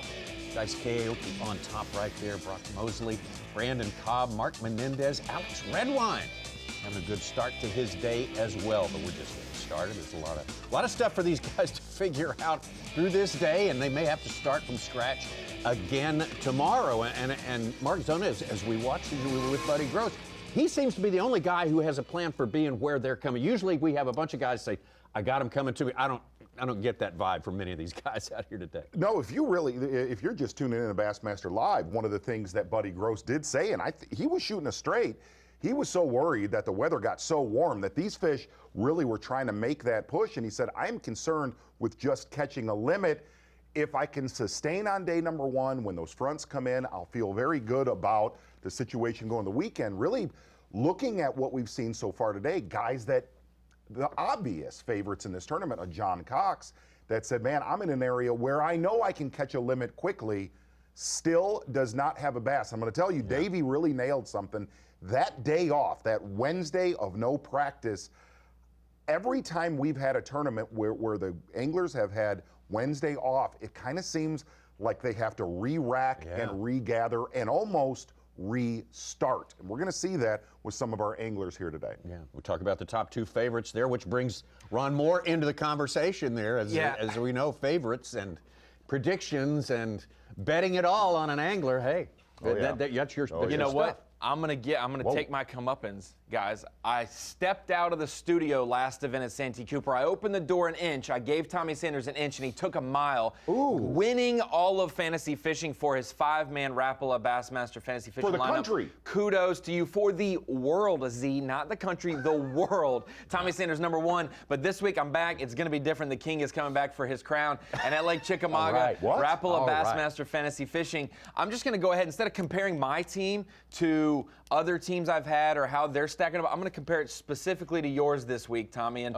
my 5-man lineup's got Brandon Lester, Micah Frazier, Bill Lowen, Matt Robertson, and Ed Locker, and that is my A through E bucket picks. And going over to you, Tommy, you went a little bit more chalk with a couple guys, a little more knowns, but John Cox, Gerald Swindle, we both went with Bill Lowen, so we'll keep an eye on that. Steve Kennedy and Justin Atkins. So you've got the history, you've got a lot of veterans on your team. I do. But I'm gonna go back. I've got some guys. I like Brandon Lester in this neck of the woods. He's had a great season as well. I think Matt Robertson, who does not have a marshal today, so he may not report Bass Track, so don't count him out until the weigh-in time. But looking at our lineups, I think I went a little under the radar, but I think it's favorable that I think it's going to change. This event will change, and I'm comfortable with my team. For everybody at home, where has it gone wrong for you? Honestly, it's what it is that I like to inform the public. I could pick the same guys every week. I could pick the guys everyone knows is good. But I try to give everyone someone new to pick because our Elite Series anglers are so good. It's not just 5 anglers that can catch them every week. There's 94. So I like to spread the love a little, and sometimes I go a little too far spreading the love. That's right. Unselfishness is at the heart of it all. I will say, as I suspected. Looking at your team, very, very impressive, Tommy. Looking at your team, very unimpressive. Very you don't know how the game is played. Evidently, I don't. Neither do you.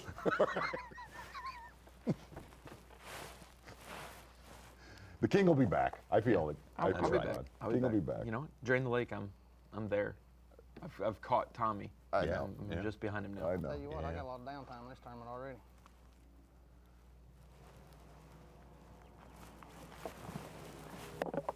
Whatever that rod right there is, it'll probably give me trouble later because I felt, man, hit that thing with scissors. So winning the planet, what did you get?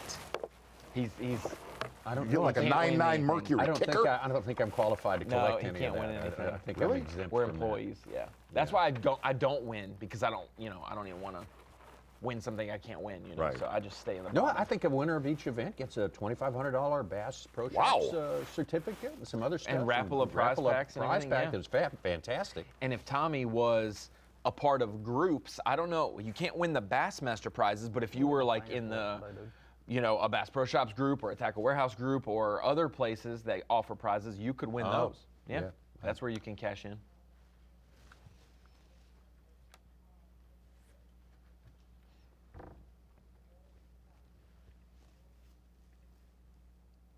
some more B&W Trailer Hitches live on the line. It's bonus coverage right now with Brandon Cobb. Brandon having a pretty good morning so far. Is that a pace that you can keep up throughout the rest of the day? I honestly don't really have any idea. I've had a mediocre practice, I guess you'd say, but I'm just kind of fishing some areas. I think some fish are kind of trying to spawn, even though the water is not up. And I'm just kind of milking out some areas and trying to get a bite here and there. I don't really have a specific pattern or anything like that. I'm just fishing stuff that looks good. And I know the fishing's a little tough, so not doing a ton of running around, just kind of fishing. And it's worked so far. I got 4. I think I've lost 2 more keepers. So could have a limit, but I think we'll get a couple more bites as the day progresses. Brandon, coming to this tournament, it was thought that this was going to be a heavyweight slugfest, a usual Chickamauga springtime tournament. And we did. We heard that there could be some very big weights coming into Championship Sunday. What is the weight in your mind that it'll take to win this tournament? I think you're still going to see, I don't think you're going to see 100 pounds like we initially thought was chance, but I still think you'll see some upper 80s maybe. Wow. Maybe even a little more than that. I think it'll be in the 80s because I think what's going to happen is the fish, I think what made it a little tough is the water temperature got warm enough for the fish to spawn, but the water levels spawn, they want to spawn, but they don't like the low water and the changing water. So I think that's what made it a little tough, but I could be completely wrong, but I think there's going to be 1 or 2 guys that are literally going to be fishing a different tournament than everybody else. I think they're going to find an offshore group of fish in some shallow water, offshore but shallow, and just absolutely have a field day. I haven't found that. I'm kind of more the bank runners. I think all us bank runners are kind of be competing against each other, but I feel like it's Chickamauga. The fish like to be offshore here, and there's still enough out there to where there's a school to find. I haven't found it, but I think that's what you're going to see to win this tournament. B&W Trailer Hitches on the line, Brandon Cobb. One other question. Big front coming as far as cold nights. Do you feel that the fish that have pushed shallow, even though we have a low water situation, they're there? They're just not going to bail? They're up there and they're there to stay? Yeah, I don't think they're going to go anywhere. I think they might get a little tougher to catch. But I think that what's unique about a lot of this shallow water out here is you actually have to, a lot of the shallow water doesn't have much of a ditch or channel running into it. A lot of it is actually just, a big flat 1 to 2 foot to get back to some deeper, like depressions and kind of fishable water. And I think a lot of those fish have kind of crossed that threshold, and I don't think they'll go back. They might get hard to catch, weird acting, but I don't think they're going to go back. Brandon, thank you so much. Thanks for spending a moment with us. Good start for the day for Brandon Cobb. Brandon, I think picked up a little momentum at the end of the last tournament. Yeah, obviously bouncing back after the Classic, high expectations there. He did well at Santee Cooper, making the top 10. But I think when we were here in 2020, he was the day 1 leader, I do believe. I remember 19 pounds, 6 ounces on day 1, yeah. Yeah, he was the day 1 leader, and it was hard to adjust for him, the next day, obviously in the fall. But it's going to fish like a fall tournament in the fact that every day is going to be changing, and it's going to be hard to stay on your group of fish with the weather, I think, for some of these guys. Are you distracted in fantasy because of baby Marlowe? What is the deal? Yeah, I would definitely say priorities have shifted. Sure. I care a lot less about it. You do? About fantasy at times. Yeah. That's like, wow. You don't hear Tom Brady, the king, like I care less about football. Hey, he did for a week, and then he unretired. He didn't care about football for about a week. So just wait till we get to Fork and Pickwick. It'll be a little different. You got more than a week. You get your priorities back in line, Ronnie. Yeah, exactly. Z, when Tom Brady had kids, he didn't make the Super Bowl that year. Next year he did, every time. See? He made the playoffs. Oh, well. Just FYI.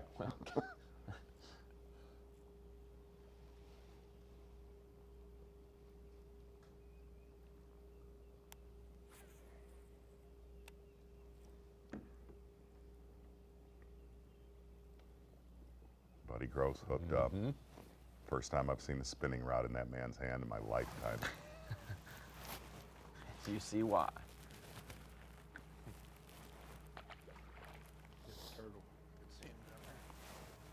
He really told you he was going to be working to shake his head out. Listen, he said he would go through really critical areas with a lot of the areas that he's fishing are, even though you can't see it, he said he's throwing at very certain targets, stumps, lay down, stuff like that. He said he would go through certain areas with typical Buddy Gross style baits and pick up a shaky head and instantly get bit after moving baits.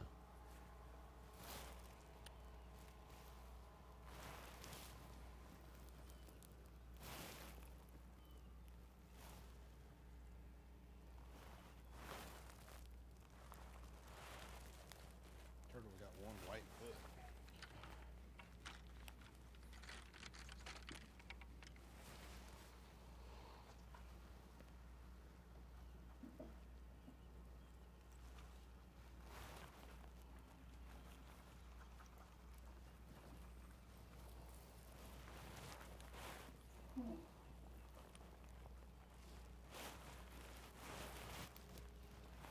Also, Z, Yes. I will say that there is a strategy Am I to the only one that can't calm down? picking lower percentage guys to make up ground. Because I've dug myself a hole, you have to go sometimes with lower percentage to make up ground. All of my picks under 5% Come this from week, behind. having to make up, yes. Brian Taking Newton. one out of Brian New's It's book. just home pond bull crap. Anti-chalk. Yes, anti-chalk. It is what it is. I can't change it. I don't know what. Just calm down. Just calm down, buddy. All right, I gotta Look go at do that. something else. That's nice right there. Uh-oh. Calm.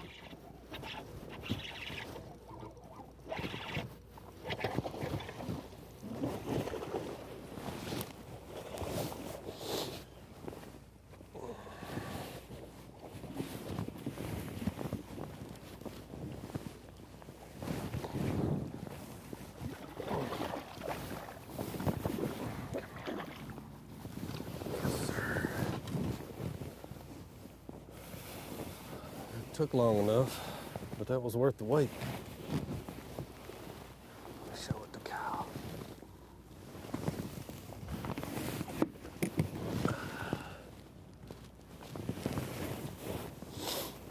I knew when that one bit it was a big one. It just went boom. Mm-hmm.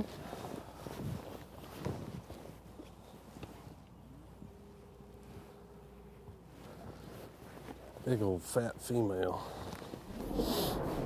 We finally got it started. It's gonna happen. May take all day, but it's gonna happen.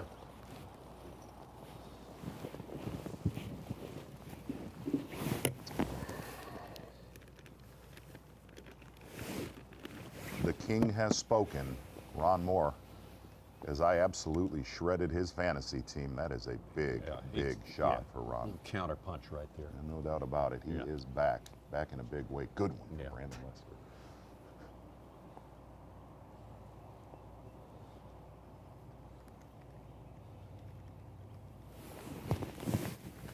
He wants that crown back. Absolutely. He's like Larry Holmes. Oh my gosh.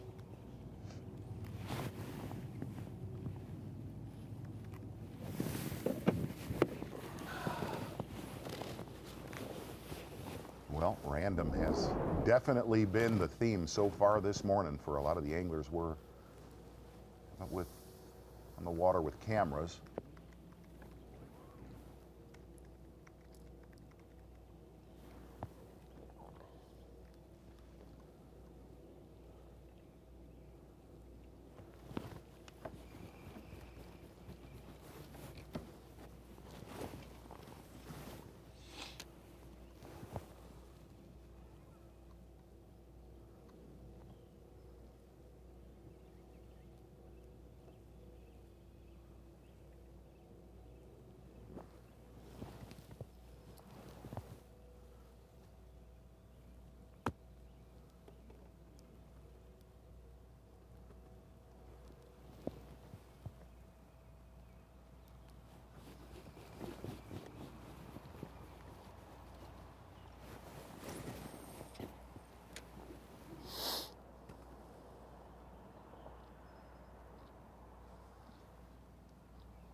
Lester currently 8th place, Progressive Angler of the Year points, having a good season, back over to our Progressive Angler of the Year. Wendlandt. Oh,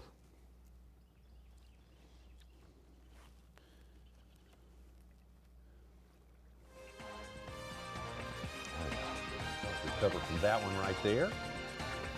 I feel like it's being pieced together a little bit. Did not start off like a house of No, fire, for sure. did not. But good one right there for Brandon Lester. Could be one of those typical springtime tournaments, whereas the day moves along, the skies get a lot higher. Solid fish right there for Brandon Lester. We got plenty more to go on this day one of 4 days of competition on Chickamauga. Nice Aoki having his best start of the season. Brock Mosley strong on this day. Appearance of Joseph Webster, Alex Redwine, Whitaker, and our top 10. We're noting all of that. Frank Talley, who's won on the Tennessee River, about 2 lakes down in Guntersville a couple of years ago. And we'll be back with more from Chickamauga.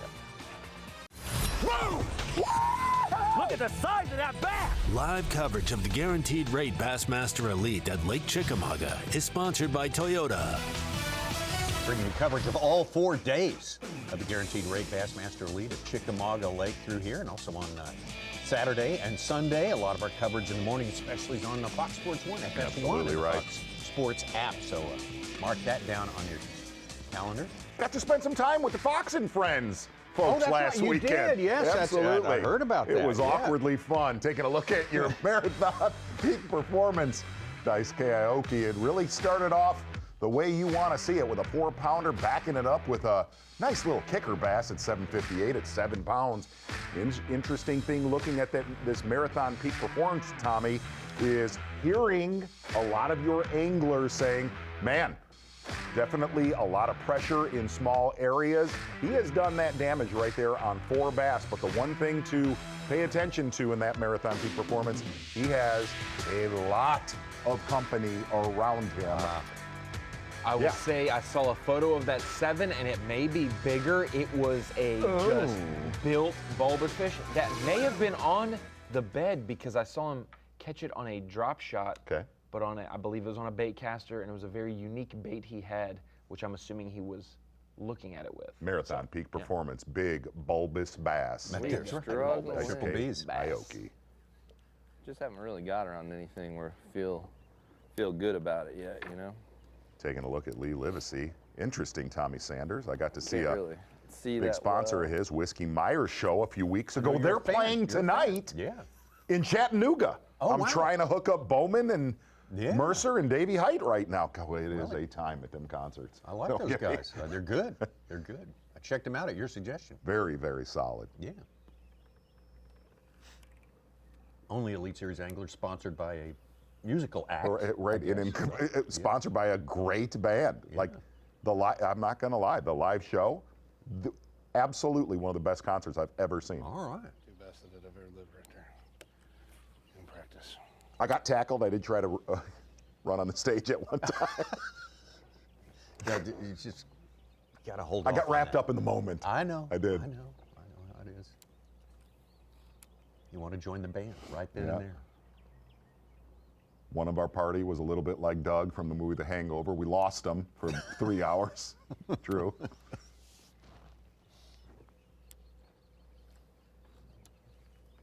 Slow morning for John Cox. Wow. You see Whiskey Myers on the show Yellowstone. Yes. That's why I just you're saw him the other. Absolutely right.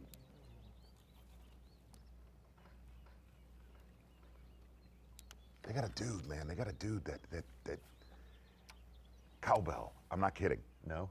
Yes. He is the most insane cowbell player, if that's even got a a fever. term. More cowbell? He's beyond. It is beyond Christopher Walken-like. I mean that. Back to the action out of the water. The map, looking at the map and seeing how anglers are spread out, there are about 26 anglers north of takeoff up the river, 26 anglers, and there are 23 anglers below the power plant on the opposite end of the lake. So we literally have over half of our field, 50 or so of our 94, that are at the far reaches north on this body of water, and the far reaches as far south as you can go. And interesting, looking at your leaders, also not many up in the Hiawassee. No, I believe there's 3 anglers in the Hiawassee, which a lot of the local folks will inform us that it is one that is very volatile when it comes to hostile rains that will affect Chickamauga, affect the Hiawassee much more. It makes it dirtier. Obviously, they would love higher water in there because a lot of the cover is out of water, being low, 3 feet low right now. If it was full pool like summer, like it was in the fall, we saw a couple top teners in there, Buddy Gross made the comment, you ready? Phenomenal, growing up, phenomenal trout fishing way up the Hiawassee. Oh, well, yeah, it's a mountain river. I mean, it's up there all the way into North Carolina. It'll trend cooler as well, obviously flowing off of the mountains through there. Yeah, I learned there are some of those mountain lakes in North Carolina on the TVA, operated by the TVA system. Even though it's not Tennessee River, Tennessee Valley Authority. Is Oconee one of them? Or? It's the ones that do flow and form the Hiawassee River that end up reaching Tennessee. Stick yes. or a rock or something. You heard Lee Livesay make the comment he might be going up in the Hiawassee. My hand slipped off the rod. We definitely want to take a peek at that, as he said he's got a couple hidey holes that are a little bit tricky to get up into. Minn Kota. Unlock the lake right here. Going to start down at the dam here on Chickamauga as we go up towards Chester Frost. Not that many catches on the lower end that we thought we might see. The Sequoia Power Plant, the community hole, got a lot of popularity years ago with some long lost friends. We don't see much here on Bassmaster Live anymore, as you're up near Soddy Daisy on the left-hand side as we're going up lake right now, upstream, as you get near the Highway 60 bridge, where it kind of connects to that, call it confluence, to the Hiawassee River. And really, that's been where most of the damage has been done. You can kind of call that mid-lake-ish, but a lot of your leaders in that general region of Chickamauga flying up near our takeoff there in Dayton. Dayton Tackle Shop and Grill. A lot of our friends there that have helped us in years past. Oh, sure. Bass Fest there one time. Absolutely right. Great term. Your Minn Kota unlock the lake. Yeah, for as good and as big bass factory as Chickamauga is, this being only the 7th stop that Bassmaster has been here for the top level and semi-pro level, counting the opens, is impressive. And it's really been 5 of those since 2014. So Chickamaugos came on strong the last decade and a half due to the Fish Dayton community for sure. They do a lot. They get the word out.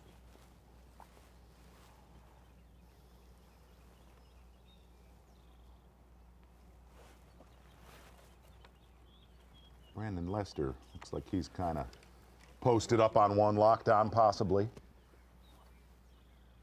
I'm telling you, man, I don't know what to do. I'm like so jacked up. You'd think I drank 14 Mountain Dews? I don't know why. I mean, like, I'm jacked. That's why I done broke my line twice. Did you find it kind of interesting with Brandon Cobb? Just happy. Mid-80s to 90 pounds. Well, I lost a 12-pounder. I go catch the I did too. off this other tree. It's just hard to imagine in a good fishing time of the year, even if it's a tough week, for it not to take 20 a day, you know? I know obviously upper 80s would mean more than that, but 21, 22 a day. Not going far. I'm staying at 77, Ron. And I'll probably end up about 8 pounds low, I guess. You tell me, Ryan, are we going to have a 25-pound bag here? This week? Yeah. Oh, 100%. How many? Shoot. Didn't think about that. One a day? I think we'll see one a day, but not necessarily one per day. I think we'll see 4. You know, 2 or 3 could happen in a single day, but, you know, it'll average out to 1 a day. I mean, he didn't even flinch when you asked him that. He's getting mad. What about a 30? Possibility of that this week at all? You're pushing it now, Such. No, I don't think 30, but it's not because this body of water can't produce it. Condition-wise. Yeah. I fished a college event here around this time of the year, low water, but it was opposite. It wasn't a warming trend. It'll be what we saw this weekend. It was raining and 35 degrees all day long. I've never seen, when you get on a spot though where they're heading or transitioning to, you can catch as many fish as you want. I remember catching 25 to 30, 14 inches though. We had seen where all the males had pushed forward, the females were much deeper. And some anglers said that this week. I have places I can catch 6 to 8 pounders. I've caught multiple and I can see them. But then there's places where I've caught 50, in practice, and it's non-keepers. 14-inch fish that just don't help you here.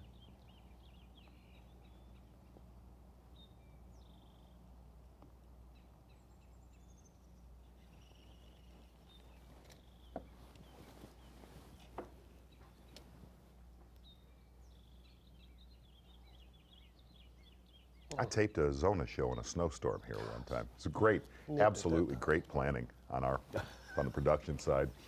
Good stuff. But it was painfully slow fishing, except for about a 1 hour span. Really? Yes. But snowing the whole time? Absolutely. Snowing and a high of 22. Uh-huh. Did you use a lipless in that show? Yeah. Yeah? Absolutely. Yeah. I remember that one. Good memory. Good memory.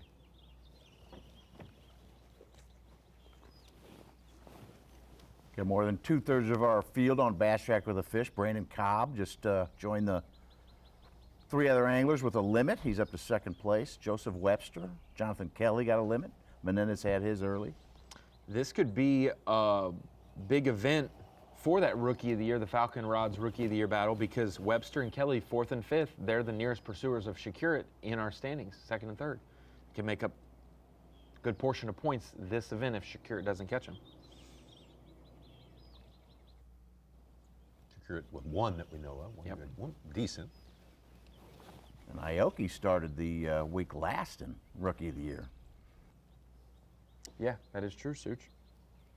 Aoki won an event this region of the country, this time of the year. Really? He won at Douglas, I believe it was last season, and it was in April. And that's what punched his ticket for the Classic at Hartwell this year. Yeah. He beat Drew Benton by an ounce and beat David Williams by half a pound or so. What's his gig? What's the wheelhouse? I have no idea. Okay. He won that one on a wacky rig and some other finesse presentations, but it would be lazy for us just to assume finesse. Okay. With some of our Japanese anglers, like Kenta Kimura loves cranking. Yeah, he's a little more. Masayuki is more of like a power fishing offshore guy. You know, sure. we've seen that Saw some. that So yeah. yeah.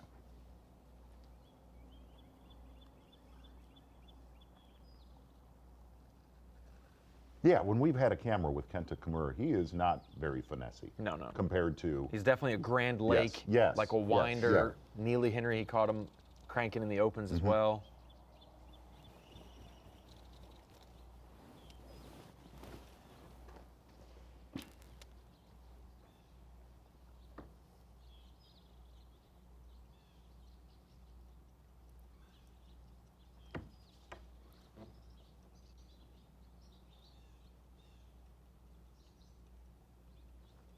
Boy, even though the low water and the rain that came through here and clouded up a lot of this system, boy, it is good sight fishing conditions above the water. I mean, 0 wind. Exactly. That's what Jacob Porosnik said.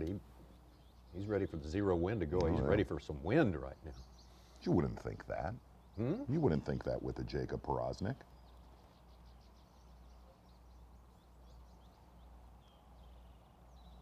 Nine times out of 10, whatever our current weather is, majority of our field wants it the other opposite. thing. Yes, Yeah. exactly. When the report says human mostly nature. sunny, they want it to say partly cloudy, even though it's the same thing. We may have our first big fish, giant fish, Pat Schlapper. Again. 10-pounder on Bass Track. Wow. Again. What did he catch a 9-10 at Santee Cooper Lakes, right? Yes, sir. He caught some giants at Harris Chain. Right. Pat Schlapper's the big bass dad. Needed it as well. Yeah. Going into his 2nd year in the elites. Really? And this is now, that is the year that you're now susceptible to being cut if you didn't catch him 2 years ago. So he needs to. Yeah, he had a decent season last year, so nothing crazy, but yeah, I mean, it doesn't hurt to be currently 16th in Angler of the Year. He's got 3 fish for 15 pounds, Oof. 5 ounces. He's up to 2nd place. Go on now, Such. Get on now. 10-pounder, it says here, went in at. Wow. Normally, if it's close to a 10, people will put 9.5. So the fact that it says 10, either the marshal went rogue or it's over 10. The marshal went rogue. We got a rogue marshal. Might be an extra 0. Yeah, well, no, sometimes they use their own opinion for them instead of the anglers, vice versa.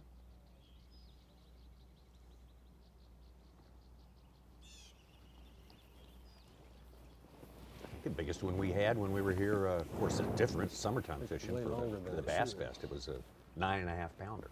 Yes. That's what we had. That was the biggest one. It was a fish that actually came off the bed. Remember that? Yeah, Hank Cherry. Hank Cherry. No, yeah. Was it I not? thought it was over Cherry, 10. Cherry's was a 10-pound, 11 ounce. Yeah. Yeah, 10, 10, 11. Everybody 10, was fishing offshore, and he caught that fish off a bed. on a jerkbait. No, I'm just kidding. Maybe. No, not on a. This is crazy.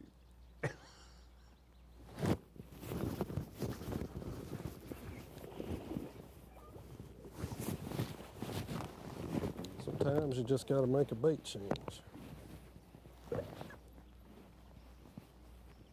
I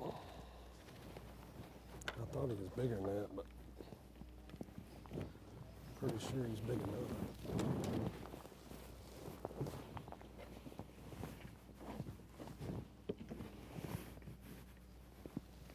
Yeah. Number 2.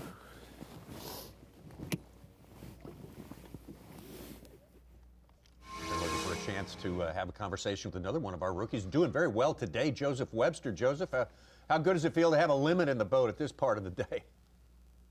Tell you what, Tommy, this thing right here, every day of practice, I don't think I caught a limit, but I caught lots of 12, 13-inch fish. I had them figured out exactly where those little ones were set. You know, the only thing I was hoping for that one day that maybe those fish, because they're sitting on exact pieces of cover, and I mean, so, you know, and so I just hope the warm day brought some females in. And this morning, I think I've caught one short fish, which I ain't caught many. Also, probably 2 pounds. The short ones are gone.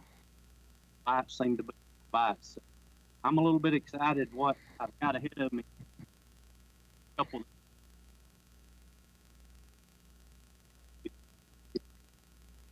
Oh, yeah. Joseph, one thing that was interesting is covering you at Santee Cooper Lakes. We got to visit with you on a B&W Trailer Hitches on the line call. You found one of those areas at Santee Cooper Lakes where there was some big damage, some top 10s taken. It seems like you've definitely put yourself in the right areas so far this season. Zona, I've just got to finish it, figure out how to finish the deal. I know how to catch them, and I know what's going on. I have to somehow figure out how to put it together, and once I learn how to figure that out, I think I'll be okay. Oh, yeah. So, you know, these fish, though, go back to Santee a little bit. I had an area there the first day. I rolled in there at, I don't know, lunch. I caught like 7 keepers and had 19 pounds. So the next day I went back, probably caught 10 keepers and had 18 something. But the last day was a little bit unbelievable. I caught 25 keepers there. Man, I sure was hoping to make that last day. Not that I could win, but it was about to get fun up there. Well, Joseph, having a great start to your season. Great rookie effort so far. Second place in the very Falcon solid. Rookie Very of solid. The year. And Joseph Webster laboring on. Maybe the best is yet to come for him today. That's what he told us. And he's got something else coming his way. How about a VMC on point with Joseph Webster from Alabama? Like we said, he had definitely a solid area on Santee Cooper Lakes, and looks like he is doing that again. We're seeing a lot of spinning rods so far today out on Lake Chickamauga. VMC on point, 12 pounds and 12 ounces unofficially, with a lot of room to grow for rookie Joseph Webster. And Webster, very good start to the season. No bad finishes. Man? But just underneath of our day 3 cut, being the first or second guy out of the cut. So it's good to see him have 2 good events back to back now. Get back out to Davey Hyde. Davey filled us in on a lot of what's going on, the water situation, the weather situation. And now I see a little wind. We've had a couple of our anglers say they would prefer some wind on these pressured lakes, and it's coming now. Who's that going to help the most? Well, you're exactly right, Tommy. That's the first thing I was going to mention. This morning has been like the perfect morning for sight fishing, except we've heard some of those anglers talk about the water clarity not being the same. It's been very calm, but just in the last 10 minutes or so, the wind has picked up. I mean, it went from being basically slick as glass to probably a 15-mile-an-hour wind. It's going to help those fishermen that don't want to have the spinning rods in their hand, I guess, like we saw Buddy Gross with a spinning rod. As that wind picks up, those fish should bite moving baits, crankbaits, spinner baits, vibrating jigs. We'll see a lot of different moving baits. Soft plastic swim baits. I think we'll see that, and the fishing for the guys that aren't sight fishing should pick up here now that the wind is picked up. Davey, something that we did not talk to you about when we did our last phoner with you, when I came in studio yesterday, we always do this, Tommy said, what do you think it'll take to win? And with the conditions that are coming, I went a little bit light for Chickamauga and went 77 pounds. Yet, every single one of the anglers that we've talked to either today or yesterday, still with the fronts that are coming through here, said, nope, it's Chickamauga, it's April, 85 to 90 pounds. What do you think it will take to win this tournament? Kind of in between what you're thinking, Z, and what some of those upper thresholds, I guess. I'm thinking 80, 81, maybe 82. I think it'll take a 20-pound per day average, but just the lower water levels and the cold front coming in tonight and tomorrow night is supposed to get down in the 30s. So I think it's not setting up perfectly, so I think that'll keep us away from being the upper 80, 90 pound range. But the fishermen have said how tough it is, and you read all the social media posts about a tough practice, and they're holding up a 6-pounder. So I guess I would tend to maybe believe those fishermen more so when they give their winning weight after 4 days than they do when they talk about how their practice was. Buddy Gross, gosh, he knows this place like the back of his hands, and was talking this morning about concern that he could catch a limit. I would be willing to bet Buddy Gross will catch a limit today. Davey, one of our anglers, Pat Schlapper, just caught unofficially a 10-pounder. I want you to kind of break down the history of Chickamauga. If you look back to the old school days, this lake sucked. And then the presence of grass, the presence of Florida strain bass, for a young viewer or a viewer that does not know the history of this lake, this place has made a turnaround to one of the best lakes, not in the southeast, but really in the entire country. Talk about the dynamics of grass and Florida strains in here. Yeah, Z, it's really incredible, having been around, fishing around the country since the early 90s like you have, and I have also. You see lakes, they have ups and downs. They have, times where they seem like they're phenomenal, and then times where, as you put it, they just seem like they suck. But Chickamauga has had some times when it was really tough to catch a 15 to 20-pound stringer. But the vegetation is always a good thing for the fishing. And then when they introduced the Florida strain bass, you started seeing those double-digit fish. I was talking to a gentleman here at Dayton Boat Dock this morning where a 13-pounder was caught just not long ago here. So I think we'll see that. I think we'll see a double-digit fish. It looks like we've already got one on Bass Track this morning. But what seems to be happening right now, there are a lot of 12, 13, even 14-inch bass, and then those bigger fish. Not as many 3 to 5 pound fish as you would like to see here, but as long as the vegetation is here, we'll see a good population of fish, in my opinion. This place has gotten so much pressure. It amazes me here, Gunnersville. You can just keep naming the lakes, the Coosa River chain, especially the Tennessee River chain, how they can withstand so much pressure. And you hear people talk about these fish are educated. They're just harder to catch. And those good quality tournament-sized fish, they get pressured 365 days a year. But it's still a great fishery. It's a great area of the country to be in. A lot of fishing fans here.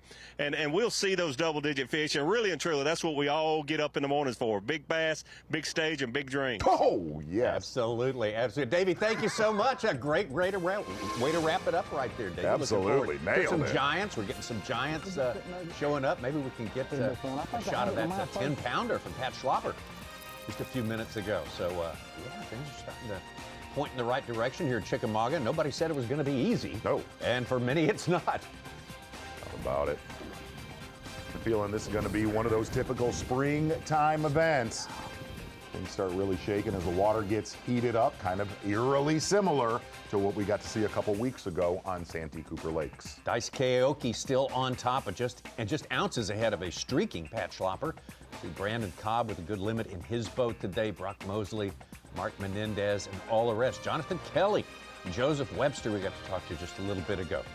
Jamie Hartman adding to the top 10. And Bob Downing. More action to come from Chickamauga.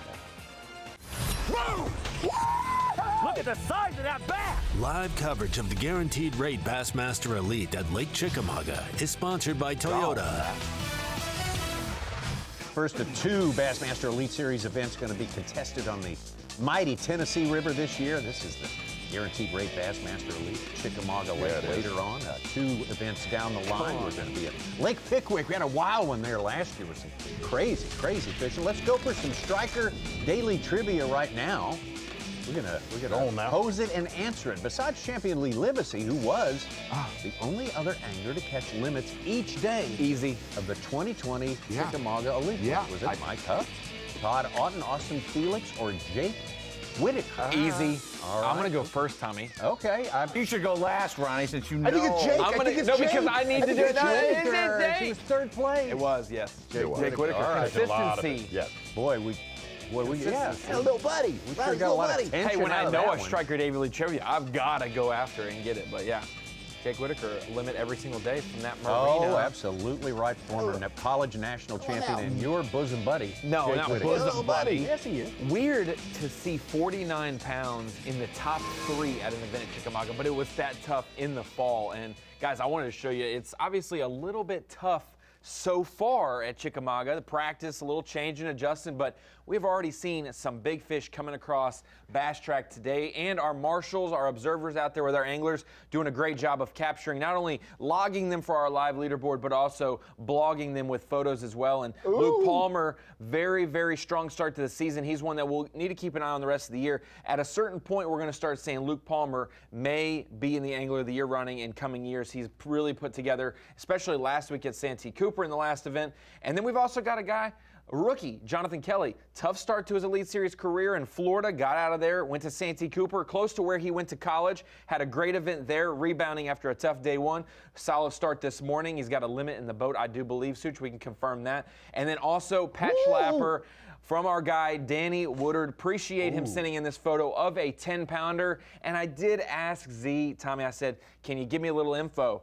Did he catch that sight fishing? He said he did not. So it's a good and positive thing that we're seeing big ones come across, that some guys are catching with their eyes on the bed and some that are just fishing and catching in the Chickamauga because they do live here. Oh man, Woodard's son out there. Way to go, Danny. Yeah, yes, sir. Appreciate absolutely. Heck out of that.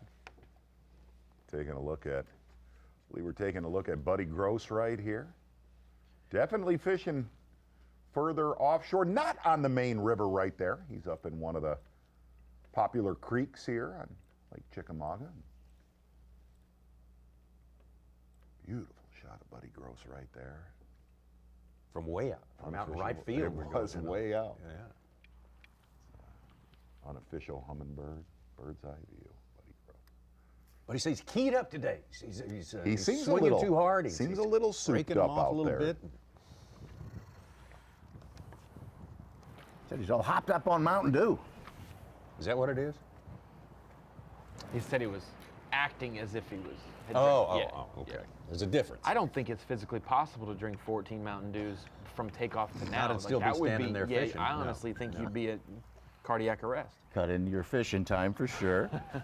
Unless you're wearing one of those hats. I've seen you at football games, Such, with those hats on. That have the drink flowing With down the cups, to you. yeah. Come on, fishies. Every time we get together, we get a little bit boring during the day. You know that? I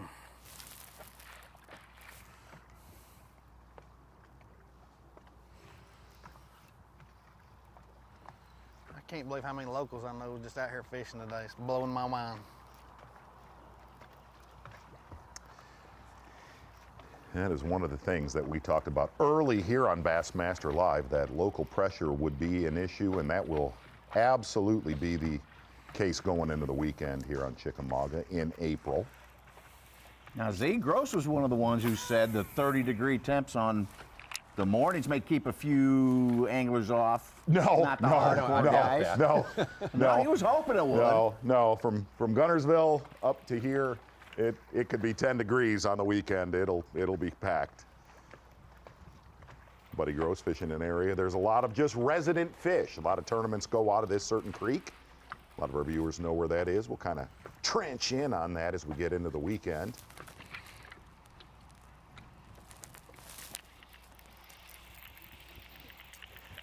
In another week or two, his home field advantage may not matter as much, but because of the weather, we always talk about that. If it gets closer to the spawn, like Santee Cooper for Patrick Walters, you lose a little bit of your home field advantage because fish are everywhere and maybe easier to catch.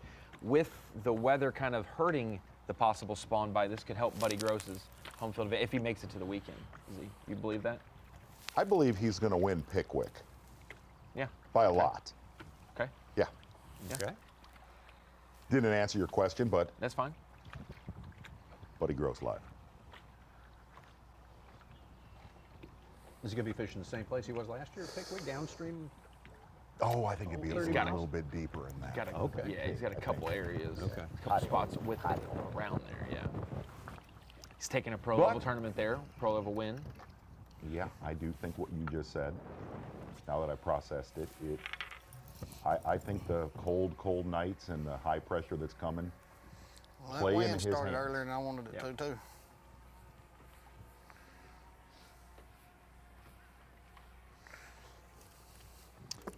He said there should be, this time of year, being all seriousness, there should be that one cast spot in multiple different areas, that 4 to 8 feet of water, where they are pre-spawn, wadded up, not deep, relative, more mid-range. And he said, man, that was just, and he said, don't get me wrong, I didn't look at a lot of those spots in practice, but the ones I did, he said it was grimy, not good.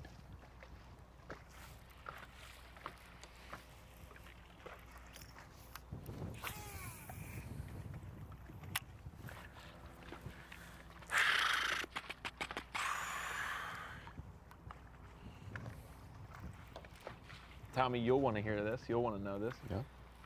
As of about 3 hours and 15 minutes into the fishing day of this event, I'm currently beating you in Such in Fantasy. What? I just wanted you to know. I just wanted you to know. No, you're not. Yeah. As the king is back. Because it updates live. The king is So back. That's the key thing. You're back, yeah. I'm so old, Ronnie, that I had to learn Latin in junior high. We had to take Latin class, and one of the phrases we learned was "sic transit gloria." You know what that means? No. Nope, because I didn't have to Glory take it. comes into town, and glory leaves town Ooh. real fast. That's yeah. Ronnie, you are the that a Daenerys threat? Targaryen He is exactly of fantasy fishing. Exactly what I was Yes. I thought I was more of the Hinkle McCringleberry.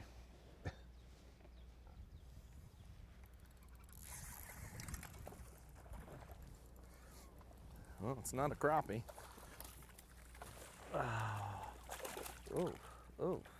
Oh, come here. Come here. Oh, gosh, I can't. You should make it, maybe. That's number one. Oh my gosh, that took a long time. Painfully long time, Tommy. Yeah. Painfully long. And What do they you got, said, 15? Sick, whatever. 14? Transit Yeah. gloria. Yeah. Yeah. You just passed Ah, me, he's so it's all good. 15. Yeah.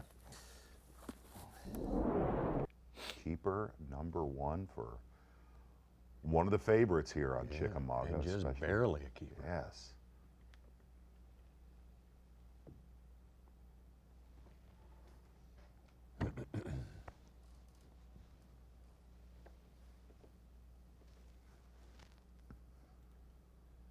All right. Yeah, I mean, we haven't really found it out so far.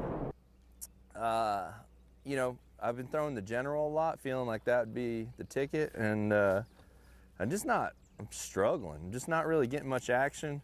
I got a few males here. They're really kind of spooky.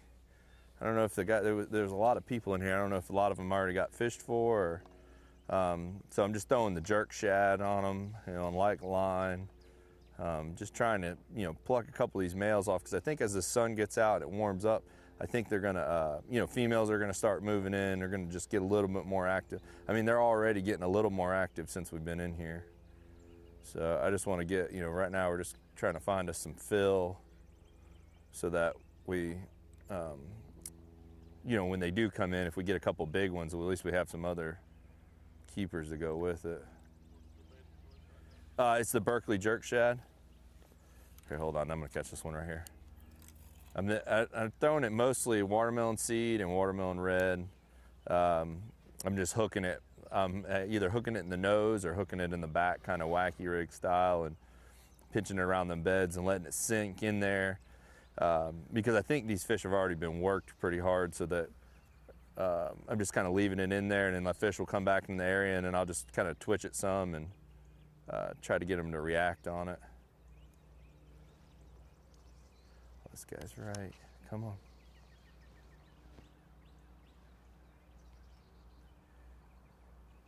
Oh, yeah. John Cox is still his third year, still his best finishes with the Bassmaster Elite Series were Lake St. Clair and also just upstream, Fort Loudon. Third place in each of those tournaments. Drew Cook just jumped into second Go on place. now. He's 90 pounds back of his last event. Ronnie gave us a little preview of this one. Pat Schlapper with the 10-pounder. You agree with that, right? That absolutely. Yeah. I would say Pat's a big dude. Yeah, he's not That's a big bass this It's a year big for bass. I mean, what are the chances the guy could have the big bass? Slapping the Two heck tournaments out in of a him. row? It'll be the second 10-plus pounder of the season to John Cox's one at the Harris Chain. We could make that happen. We definitely said, though, before this tournament, I was out in the water with Ronnie, this felt like a Drew and Drew tournament. Drew Cook in second place, as you said, Such, making a move. Absolutely. Drew Cook, your winner from Santee Cooper Lakes, and Pat Schlapper tied for second place right behind Daisuke Aoki. We will be right back. Look at the size of that bass! Live coverage of the Guaranteed Rate Bassmaster Elite at Lake Chickamauga is sponsored by Toyota. Still in our morning session, first day of competition, 4 days total competition.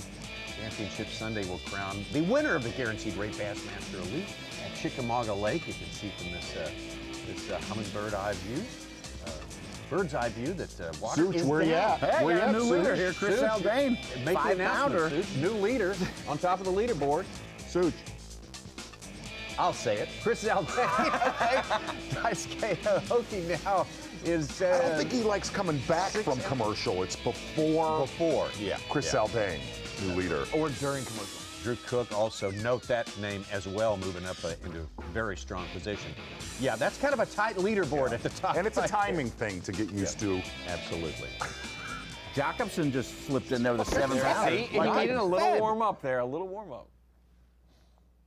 Jacobson can now be considered one of the locals here as well. He moved to the shores of Chickamauga, like Hunter Schrock as well, 2 transplants from other states and countries. Is Carl on the shore here? Maybe 15 but he's minutes really off close. it, but Okay. yeah, this is his home body of water now. I think we have about 5 or 6 anglers who He's a live new there. dad. Y'all are, I mean, just having Really kids is, by that. man, it's amazing. Explosion. Flurry. Yeah. Fury.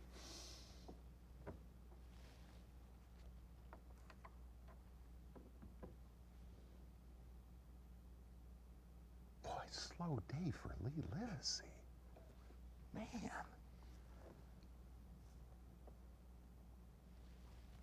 Who of our Such, take it. Such, please take it.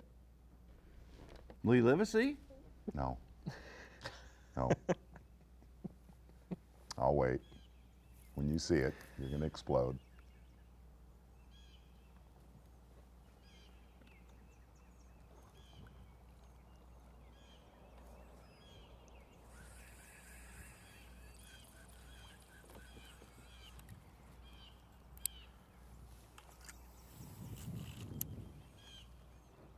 Luke Palmer in the top 10. Brandon Cobb in the top 10. Drew Cook, 3 guys who went top 10 last outing, the Santee Cooper Lakes. Momentum is a real deal. And Livesay has made his way into the Hiawassee, and I got a feeling one of these times he's going to pull the plug and try to make his way into that hidey hole, and there could be some excitement okay. about a Lee Livesay today. We've seen some of those antics at before. The Sabine. Mm-hmm. Yeah.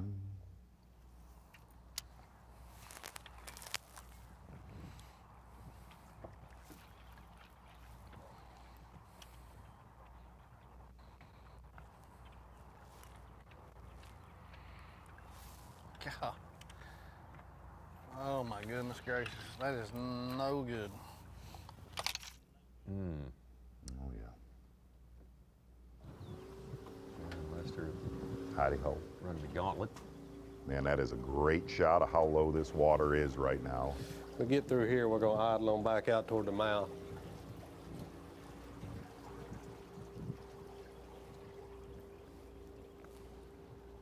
Still waiting. Carl Jacobson just landed a baby. A 7-pound baby. I'll take it. Such ain't gonna do it. I already said it. Did he say it? During commercial. That was during commercial. Oh, right? was That's it? during I said Carl's also jumped into 5th place with a 7-pounder. I missed it. We were live. Hell, we were. Yeah, I'm out. Carl was one of Jesse's picks to do well. Really? Yeah. Jesse had a video where he picked All his right, spot. here we go. Okay. We're going to catch this one and get things rolling. Kyle. There we go. Come on. Kyle Jesse, correct? That's who you're referring to? Finally got the right angle. No, there. Gussie. I I'm haven't sorry, seen did I her. say Jesse? Gussie. Gussie. Jesse. Really Kyle Gussie. It's a soft Pam, G. It's a Pam hard thing. G. Yeah. Kind of make out where she's at. A lot of movement going on. Taco Ito up to 7th place. Ooh. Over 14 pounds. No biggins. Oh, it's going to get good today. I mean, you can feel it's warming up. All the birds are chirping.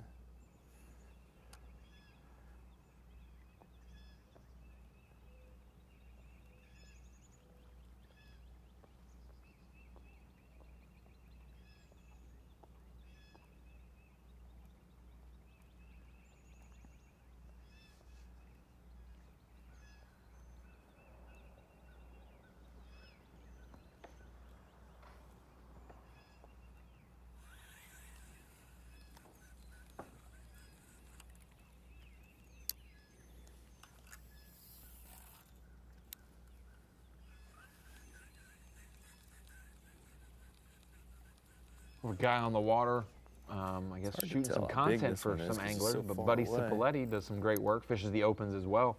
Said he was on Bigger than the ones we got in for the that live 7. well, that's for sure. Got it on drone, cast to catch, and he said it was epic. It got tangled up in a tree and all kinds of chaos, but boy. he did land it. You talk about Pat Schlapper. Need to catch him. Carl, Yeah. same way. And both of them, so far this season, doing what they need, getting it done.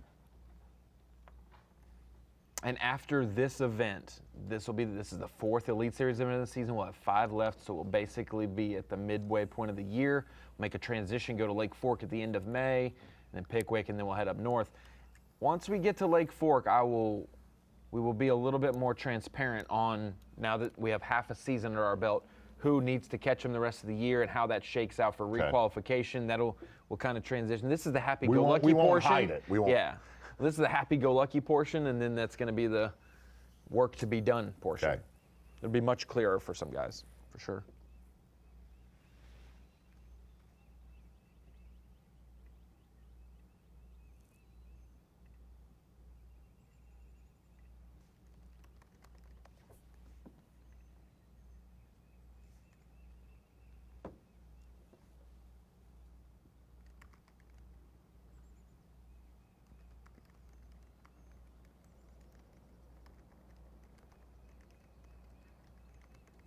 Your 2 pre-tournament favorites right there, side by side. Yes. A little bit behind schedule. Need to get some work done. Yeah, they've work to do today. Does not look like Cox is running any graphs up front today, so we know that he's going to stick to his game plan I'd say for sure. he is committed. Good look at, even though Buddy Gross is not on the bank. He is obviously not fishing very deep water.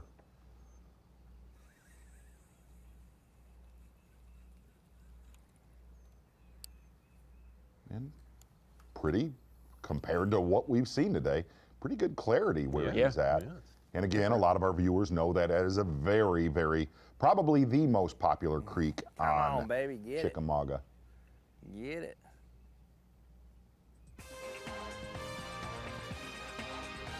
Coming up here before too long, Dave and Davey going to give us some on-site action for us. We're going to call the action, analyze it, break it down for you as it happens as we head into midday here. And Chris Zaldain, the Californian by way of Texas right now, on top of our leaderboard, ounces ahead of Dice KO. And if you really watch what happened in the Santee Cooper Lakes tournament, whenever Dave and Davey got up there, it was fireworks. It exploded. It exploded. So get ready. That's all I'm saying right now. See what we can do. All right.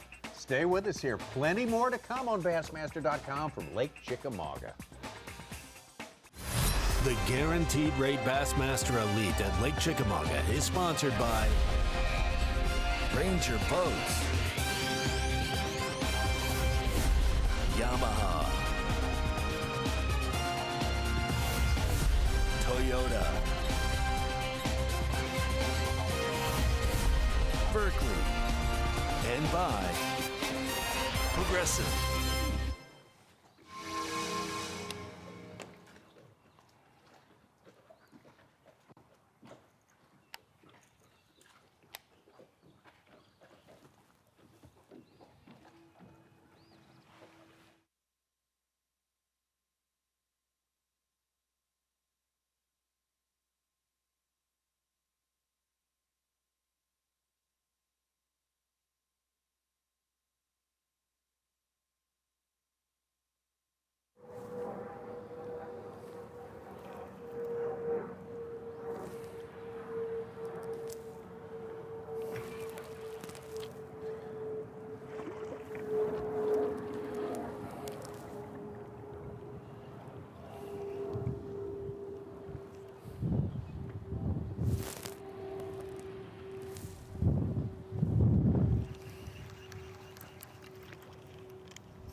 Oh, mercy, buddy. You better get busy or you're gonna be in trouble.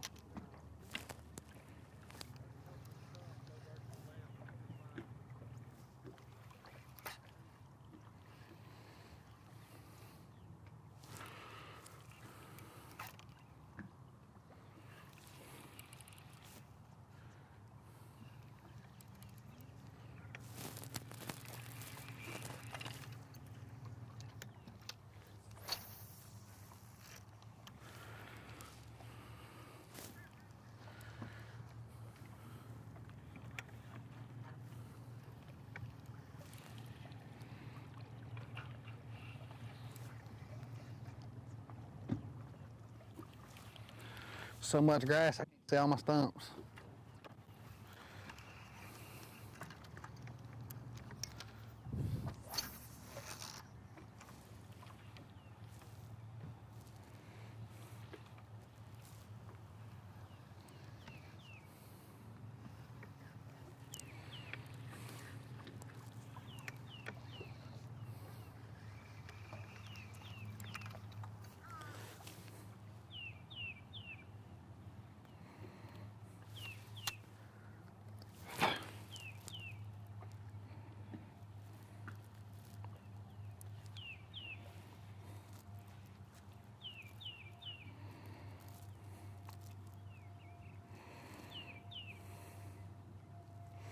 All my buddies is probably saying, he just caught a daggum biggin out on the river, and here he is, back here in the back of Never Neverland. What is he thinking? And I'm kind of thinking the same thing y'all are, boys.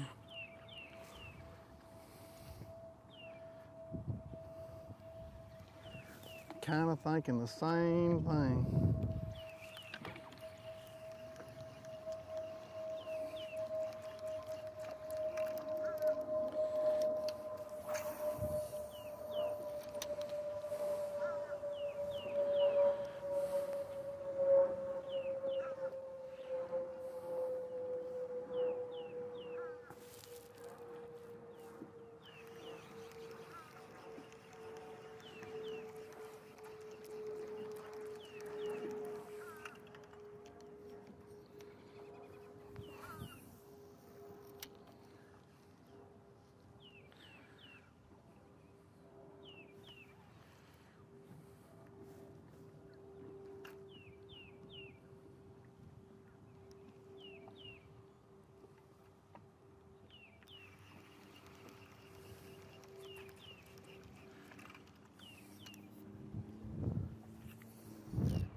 Come on in here.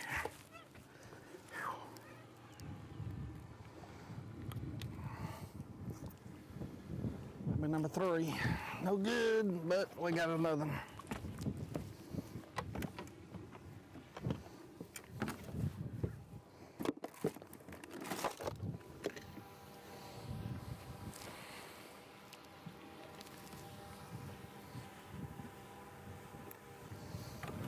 Thank you, Lord. Thank you, thank you, thank you.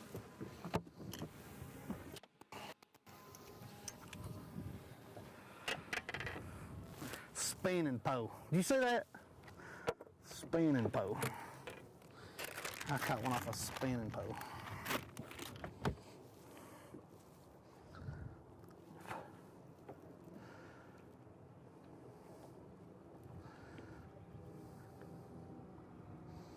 He didn't like it where I put it because that joker took off.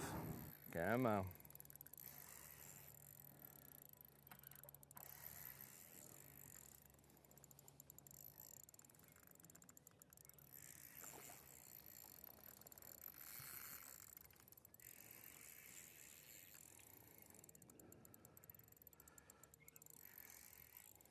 It's not a bad one. Come on.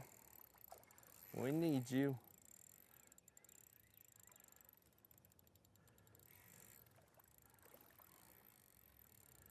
Come on.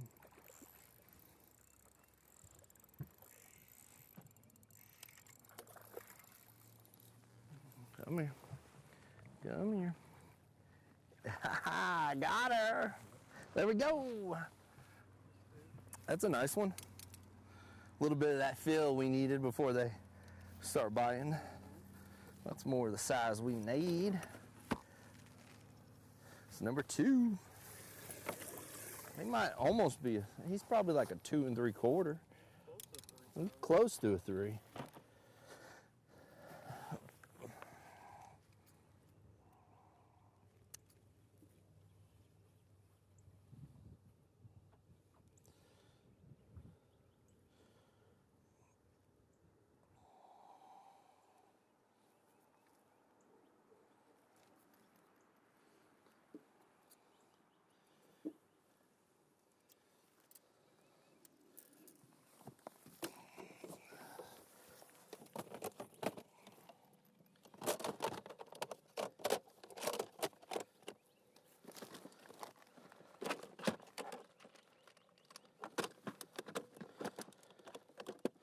That'd be nice if that was the male, but I'm pretty sure that might have been the female I was seeing. The male looked like more like a 2.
See when them suckers come in here, they come in quick.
Wish I could see that one's bed a little better.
You're fine.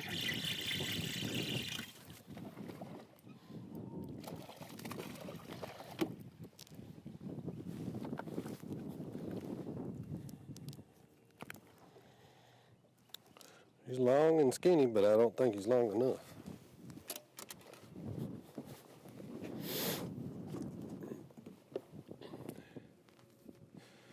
Yeah. He is too, I think. Close your mouth. He ain't much, but he's a keeper. Looks like he's been caught about about 40 times, but that's okay. Where are my other contacts?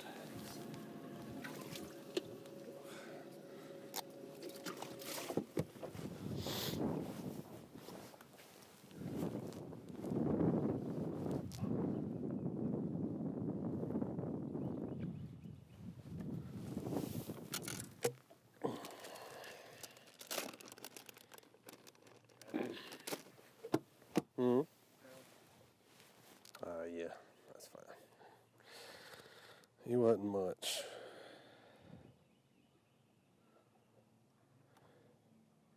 He come screaming off that stump with it. I thought he was going to be something, but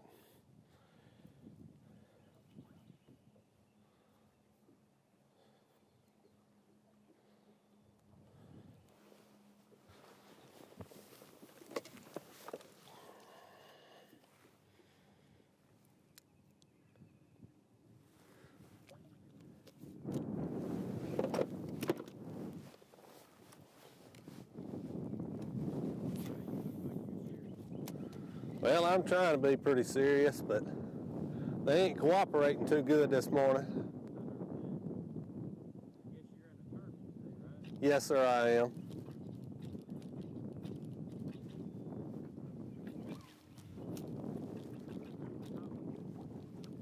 Huh? Brandon Lester. Okay. We appreciate it. I hope y'all have a good day.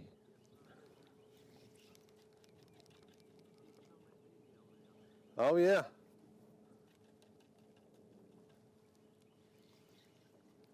Thank you.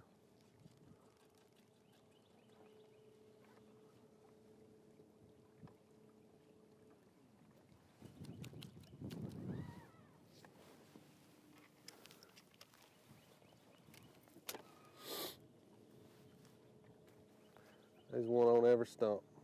One took off of that stump.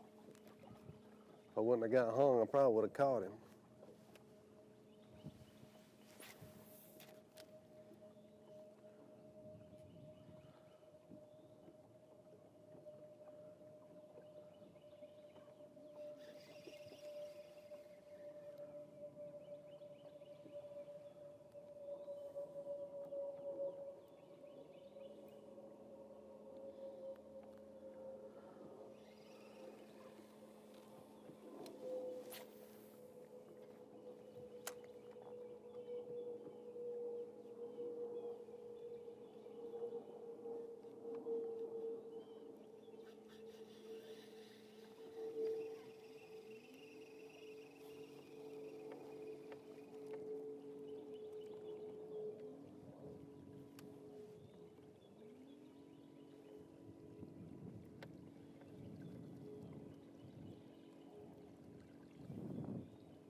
Look at the size of that bass! Live coverage of the Guaranteed Rate Bassmaster Elite at Lake Chickamauga is sponsored by Toyota. I want to welcome each and every one of you to our continued on-site coverage here in the great state of Tennessee for Stop 4 of the Bassmaster Elite Series, and that is our playing field right there. Chickamauga Lake, an incredible, incredible lake. People have a hard time saying the name, but the name gets right when you come here because the reason they come here is what we're starting to see on Bassmaster Live, and that is giant, giant fish. Speaking of giants, joined by Bassmaster Classic champion, two-time Angler of the Year, and winner of Everything Life, Davey Height. Chickamauga, a special lake, but there's a lot of people, we're kind of griping going into this. Is this typical Elite Series blah, or is it true this time? Well, a little bit, but, you know, guys don't want to be the one that overstates their practice. We've only had and since I've been around the elites a long, long time, most guys just want to kind of sandbag a little bit. So we're comfortable hearing that, and we're kind of used to that. But we're hearing more than we thought we'd hear on Lake Chickamauga. But and today started off a little slower than maybe we expected, but boy, the catching has really picked up in the last hour. The wind starting to blow has helped a lot of the anglers. The sight fishermen seem to be in areas that are protected enough that I don't think it's hurting them right now. So it's a good combination. That sun has gotten up more and the wind blowing. So I think the fish catching is good. We got one double-digit fish for sure, and just in the last few last hour and a half, several 6+ pound fish. So it's showing to be Lake Chickamauga that we thought we would see. It is the incredible fishery we expected it to be, and it will be as this tournament continues on. But let's catch up. This was our Toyota midday report, and let's see what's been going on with. Why not start with our defending champion, also representing the baby pattern. Had a baby last week. Congratulations to Lee and his wife. But man, he'd love to back it up with a big giant trophy here. Yeah. How better could you enjoy having a newborn than to go win a tournament where he won in 2020 in the fall of 2020, Lee Livesay. Speaking of new, your leader in Rookie of the Year points right now, Jay Shakurit. Yeah, getting off to another good start. Just incredible start for his rookie season. Leading Rookie of the Year, like you mentioned, Dave, by 100 points, which is really unheard of this early in the year. See a lot more of Jay later on this week. Let's look at our progressive Bassmaster Angler of the Year leader, John Cox. Somewhere where he's very comfortable. Yeah, John Cox has a lot of history here, and he's doing what we expected to see him doing. He's fishing shallow. Some of these fish are spawning, but with the low water levels and the water temperature not quite being perfect, not as many fish up as maybe John Cox would want. The next 2 nights, it'll be very interesting to see if that hurts John Cox or not. Most people, including myself, think the fish that are up there are kind of committed at this point. We might not have a wave move up like we had at Santee Cooper Lakes a few weeks ago, but I think the ones that are up there that John Cox or Clark Wendlandt, that we'll talk more about later, have found during practice, I think those fish are there to stay. Speaking of Clark Wendlandt, let's look in at our 2020 Elite Series Angler of the Year. This is one tournament. I'm surprised that Clark's not a little farther up the standings than he is right now, but this tournament really sets up good for Clark. I've known him a long, long time. We've roomed together for a number of years. One of these tournaments where you just need to fish a little bit and then come across one on the bed, not just be all in like we saw with Drew Cook at Santee Cooper Lakes. But Clark loves to do this. You know, when these fish, some are just coming up and some are locked in. I think we'll see Clark move up the leaderboard as the day progresses. You know what I love, Davey? I love birthdays, and it just happens to be Brandon Lester's birthday today. Are the Bass going to give him the birthday bass? Oh, they might. They might. That's a good birthday bass right there, I would have to say, so far for Brandon Lester. Not far from home. He really, really loves to fish the Tennessee River, and it'd be great to see him capture his second Bassmaster career victory. He had one earlier in an Open, but an Elite Series win, only time. I can't believe he hasn't had one yet, to be honest with you, David. And there's going to be a short time period before we see him hold a blue trophy. He really feels comfortable. He's fishing good. He's been in the elites enough now. He knows all the ropes, so it might be this week. Who knows? Speaking of Elite Series victories, he is the owner of 2 of them, and one of them happened at our second event of the year this year, Buddy Gross. But this is the fishery that a lot of people would pick him as the odds-on favorite. Yeah, absolutely, including myself. But, you know, when it's your home waters, water that you have so much experience on, sometimes you try to do too much. You want to win around your friends and your family when all of them could be here. Buddy Gross, even talking this morning about not sure I can catch a limit. Well, I guarantee you he's going to catch a limit. Buddy Gross has a lot of knowledge here, but these are 94 of the best fishermen in the world, no doubt about it. It's hard to win, as you well know, Dave. It's just hard to hold that trophy, and the extra pressure being on your home waters, it makes it even more tough. You've seen some of the action. Let's have a look at our updated leaderboard. As you said, Davey Height, we're on Chickamauga. They're going to eat, and Daisuke Aoki with 22 pounds, 10 ounces, has had a rough start for his pedigree coming into this. But, man, he's woken up here on day 1. He really has, and it's good to see, like you said, and you had researched his career more than me, and he is really a phenomenal fisherman. Has had a slower start than we expected on the leads, but this could be the one. An absolutely incredible start, 22 pounds. Carl Jacobson with 17 pounds, 12 ounces. A great start for him. You know, this is his home water, so to speak, now. So we'll see how he does. A lot of experience here. He's one of the anglers that said he had a tough practice. But speaking of tough practice, I don't know if we can believe those guys at all. Liars. That doesn't look very tough to me. all of the fish caught, and it's great to see it spread out up and down Lake Chickamauga. You just see, you know, there's no one little small area that these fish are being caught. They're really, really spread out. And with only half of the first day under our belts, a lot of fish already. Looking at that, all those fish catches just this morning shows you just how good it is here. Davey, is it a question of, you know, we're on such a great fishery, and let's get out live to Buddy Gross right now, and it's so good. The hype is so high that you come in here, and if it's anything short of fireworks, you kind of like, ugh. Yeah, I think we hype it up maybe a little too much, but how can you not? I mean, this place is known for double-digit fish, and we've already got one 10-pounder unofficially on Bass Track. And Buddy Gross, he said pre-tournament that maybe not the numbers that this lake has had, but we'll see double-digit fish. Buddy Gross hooked up live right now.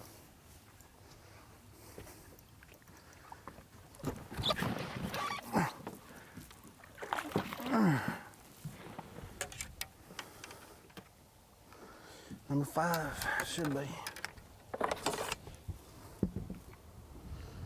Well, the low water really shows you what these anglers are fishing when they're shallow. You could see those rocks coming off that flat bank, and Number 5. I'm sure they continue out. That's what Buddy's fishing right now. Hey, it ain't no big limit, but it's a limit. And now we can go fishing. Pull, buddy. From Buddy Gross, let's check in with Brandon Lester. As you said, Davey, man, he has knocked at the door so many times.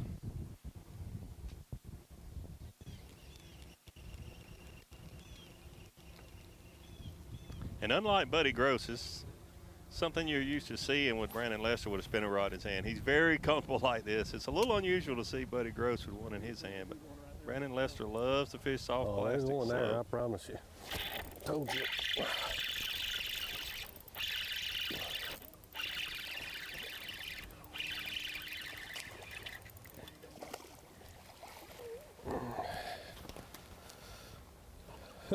We both called that shot, didn't we? Not bad. A little drone action. It's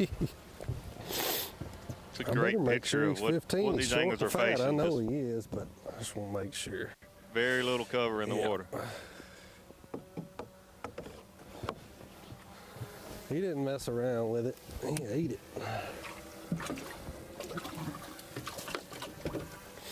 The fish is no longer where he was looking at it. It's now where you want it to be in his live well.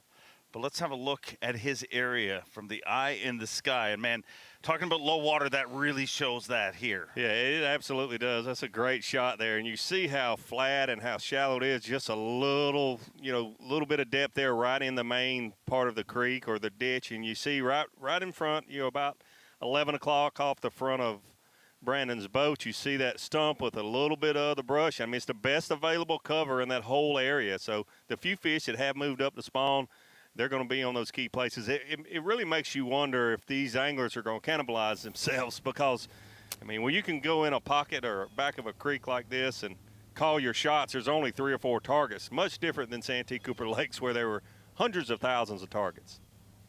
I got a hypothetical question for you, Davey. It's Brandon Lester's birthday. And let's imagine that, maybe, oh, wow. This might be the female. I bet this is, oh.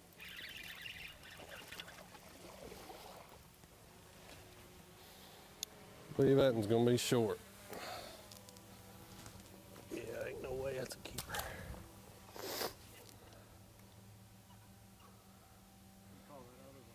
Short fish there. There's a 2-pounder.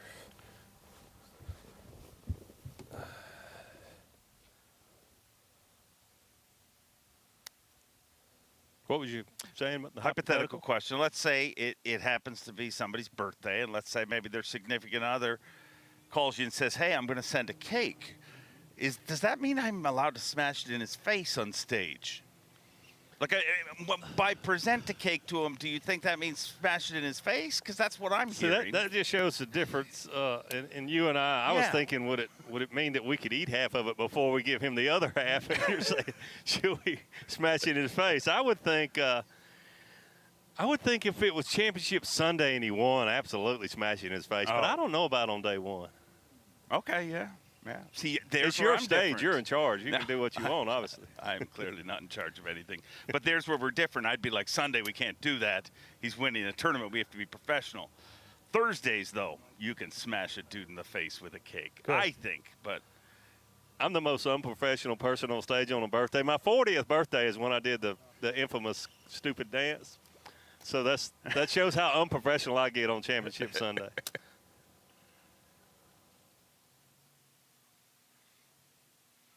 Great aerial shot there we had, though. It gives the viewers all over the country that are watching how sparse, how little, the small amount of cover that's back in these places. And that's a lot of the reason these fish do not spawn. And it's been happening for forever since they built these lakes. They keep those water levels low, and those fish, even though other parts of the country that have these same conditions, if that water's up, those fish are up there. A lot more of them are up there spawning, but they need that cover. And I knew coming in we'd have a few spawning, but gosh, you can understand why most of those fish are holding back as much as they can until that water comes up. We talk about spawning fish and water temperature, but there's so many factors. Yeah. There's so many factors. You and I have talked about that. I mean, it's length of day, it's water temperature, water level, water clarity. There's just so many factors. with this aerial shot, you see how the water dropped. Let me ask you this. Do you find that in an area like this, they start spawning a lot closer to the middle just because, they're not going to be right on the edge because they've just continued to move with it. And even out on the river more, but they've had so much current. We've had rains, and I looked at the water level charts. The water was above Summer Pool just about 2 weeks ago, but they've been pulling out really hard. So when they have that extreme hard current on the main river, it pushes a lot of those fish back into those creeks and pockets to get away from that current a little bit in the colder water. Now looking at the 2020 Progressive Bassmaster Angler of the Year leader, Clark Wendlandt. Or winner, not leader, I would imagine. The 2020 race has officially ended. I've just been told.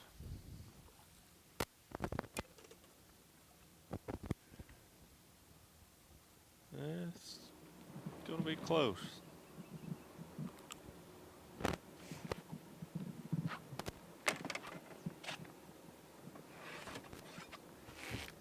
Clark, one of the anglers that I talked to, said he had a lot of bites, but a lot of those fish were just a little short. Not gonna make it. And then, like real big ones, or either ones like that, just a little short.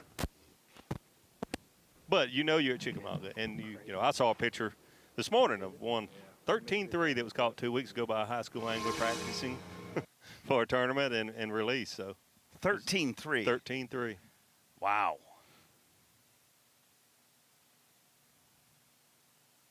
Back over to Brandon Lester live right now.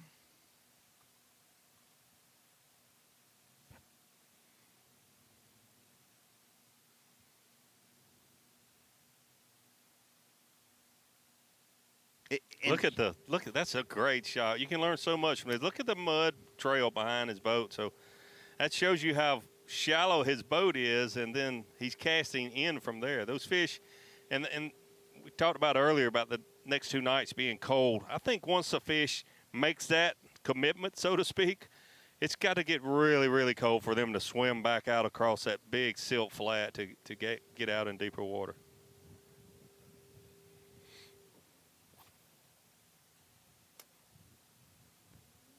I think he's just a great example of like you said earlier, how tough it is to win the Elite Series event. I mean, because he's just sheer number of opportunities. I mean, he's had so many opportunities, and it's nothing he did wrong. You know what I mean? It's just, it's not easy to win the Elite Series event. And anybody that knows Brandon Lester is pulling for him to win. He's a very nice guy. And I remember I was in studio when the St. Lawrence tournament that he was right there in the driver's seat, had a big, like a 6-pounder right beside the boat, and he lost it just like 6 inches from his hand. And I think I jumped out of my seat and slapped the counter and all right there in the studio because I was pulling for him to get that fish in the boat. Look how shallow he is fishing. Really cool aerial shot right there.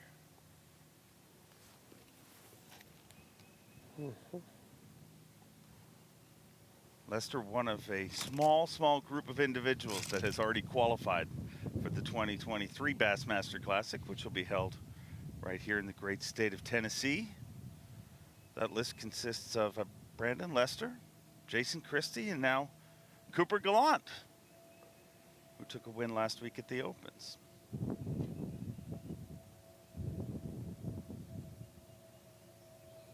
Did I miss one? Is there another one in there?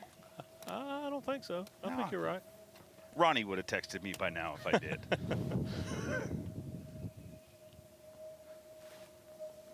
Speaking of spawning, congratulations to Ronnie and Sarah Moore on their brand new baby. There is a lot of babies. I mean, Livesay. I mean, it seems like every second week there is a baby being born. And Ronnie just texted, we were correct, okay? So Ronnie's always listening. Always listening. Even with a newborn, Ronnie's always keeping track.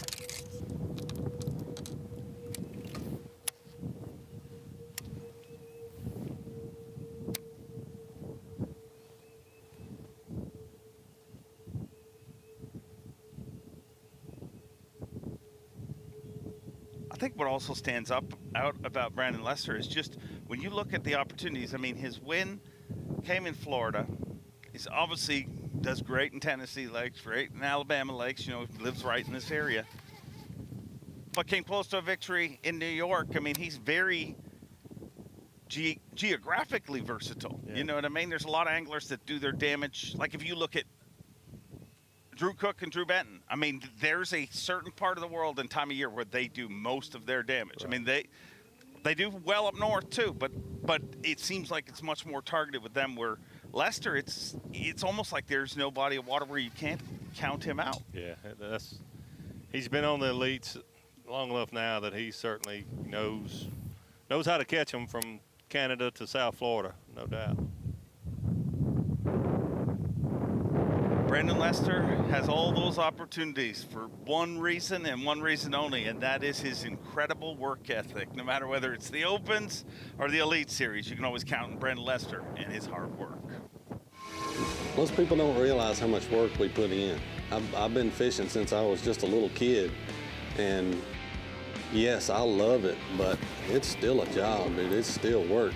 It's what I do. When I go out there and I make that first cast, I'll settle in and I'll do the very best I can. If it's meant to be, it'll be. If it's not, it won't. And I'll be okay either way, but I sure would love to win it. It took long enough, but that was worth the wait.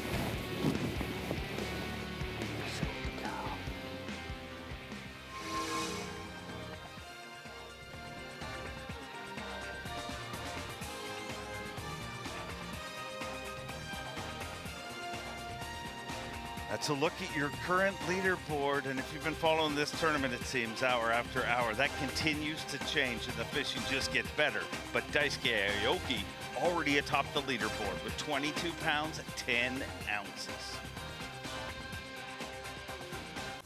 Whoa! Look at the size of that bass! Live coverage of the Guaranteed Rate Bassmaster Elite at Lake Chickamauga is sponsored by Toyota. Welcome back. On location coverage here in the great state of Tennessee for stop 4 of the Bassmaster Elite Series. And that body of water right there that you're looking at, Lake Chickamauga. People come from miles around, from countries around, for one reason: the giant fish that live in this area. Speaking of giant fish, with 22 pounds, 10 ounces, Daisuke Aoki, the top of the leaderboard. And one of the things that stands out to me about this incredible area is just how much it grows year after year, and it's growing for one reason, because the fish continue to grow in this body of water. But good to see Carl Jacobson up into second place. Let's go out on the water right now with our Progressive Bassmaster Angler of the Year. And I'll go out on the limb and say probably most people's favorite. Well, I mean, top 3 anyways, I'd say. We got one here. It's a pretty Who nice doesn't one. love John Cox? But he's on a black bed, so I can't really see him well at all. But we had him eat our jerk shad a couple times, and and he took it off the hook. So I really can't see anything. I just kind of, every once in a while, I give it a little pop and I see a flash, and then occasionally spook him off the bed there, but he's holding really well. I feel like we're gonna catch him any minute, but I don't know, we've been here for a while. I'd really like to catch him. Just wasted all this time on him.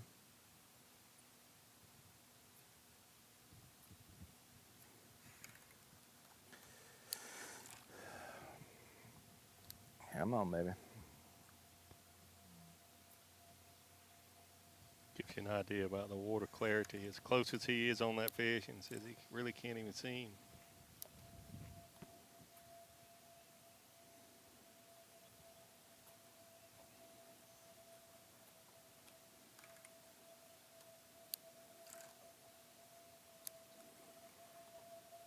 Why did you say earlier that you don't think it'll be quite the fireworks that we saw at the last one? I mean, obviously that's an incredible fishery, but is it just pressure, or is it time of year that it I think lower water in the cold front. It's a great lake. I mean, it would not surprise me if we had, in the preseason interview I did with Such, you know, weather and conditions, you know, all have to come together for even a great fishery like Lake Chickamauga to catch over 100 pounds. The water was up a little more. If we didn't have the 2 cold nights coming, I think we would see more catches. It's still going to be a great tournament. Great tournament. Oh, come on, baby. Just eat it. And I talked with Zona a little bit about this earlier. He and I had the prediction of the total weight to win a little lower than like every fisherman that we talked to. So maybe it is going to be, you know, 90+ pounds to win.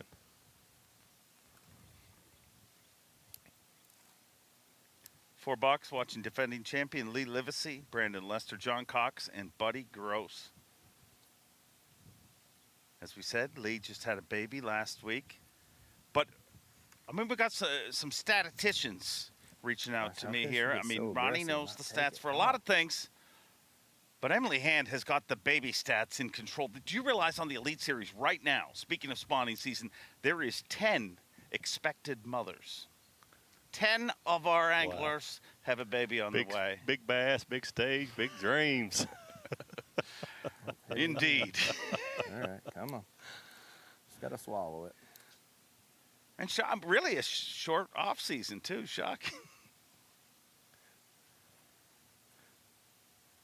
I thought we had short breaks between tournaments. Evidently 2 weeks is a very long time for some people.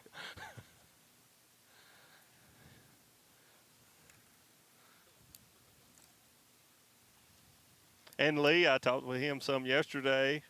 He said, I'm ready for another one. Yeah. Just that fast. I can't wait till we can have another one. Oh, got it again. Come on.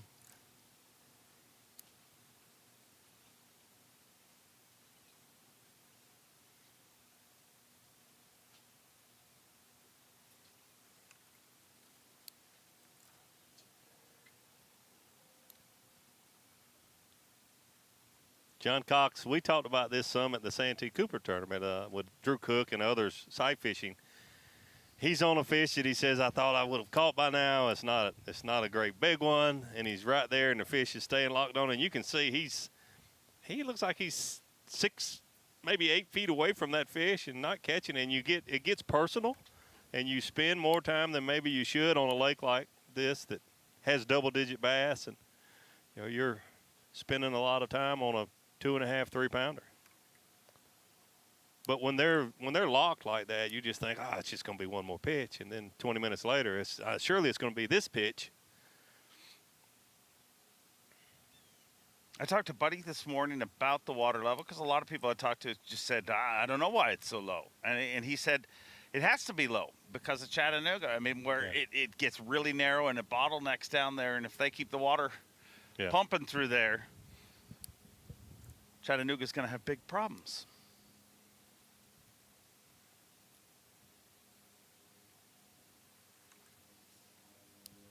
Yeah, they have to. They keep it low this time of the year until it gets, closer to summertime where you'd be less likely to have these torrential spring rains. I mean, we just had a rain. I live 5.5 hours south of here, 3.5 inches just the day before yesterday. And if that same rain, which typically they would have gotten it here, but it went below this area. 3.5 inches of rain, this lake would have come up big time. So they want to give that, have that, I guess, margin for error this time of year. Now, when it gets closer to summertime in May, they less likely to have those torrential rains, and they'll let the lake come all the way up. Gosh, he is so close to that fish, and it is locked on. Boy, is he ever right on top of it.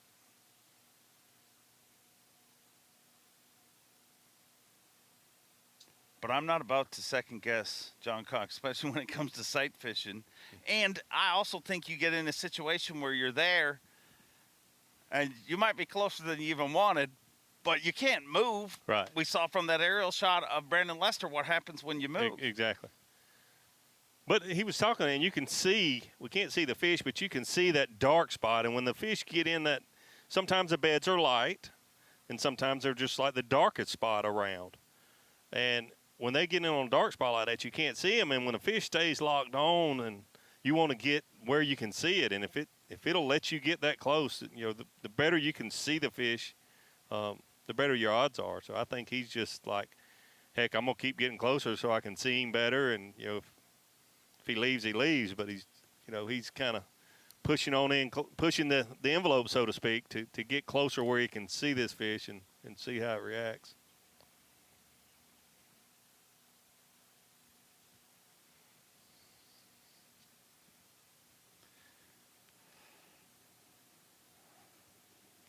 We'll leave John Cox to work that fish, and I guarantee big things from a progressive Bassmaster Angler of the Year leader as we get to our weigh-in. A very great aerial shot of what we were talking about. Speaking of our weigh-in this afternoon at 3 o'clock local time, and if it was all to start right now, you see who would be sitting in our Yeti hot seat. Daisuke Aoki, an incredible resume from Japan. He's won 3 classics there, 2 Angler of the Year titles, but has struggled since he's got here. Those struggles are over. He would load your Yeti hot seat if the weigh-in was now, but it's not. It's 3 o'clock this afternoon.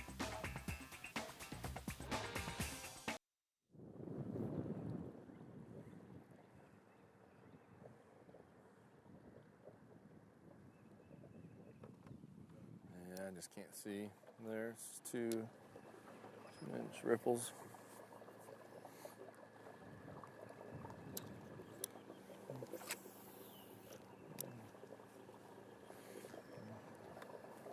Oh yeah, I'm getting out of here. Yeah, I'm gonna go look, try to find some bigger ones.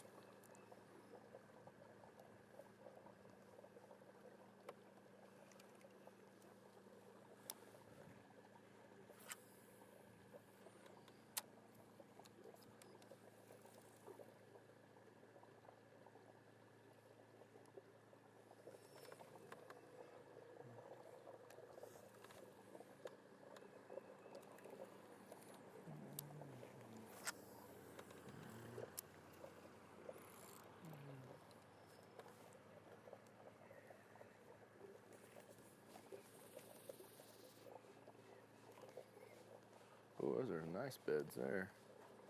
Fresh ones.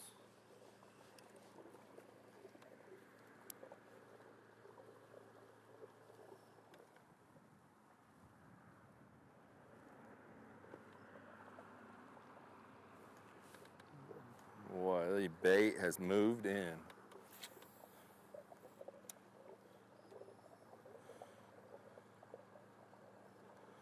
Or maybe those are bluegills. I don't know. Crappie, maybe.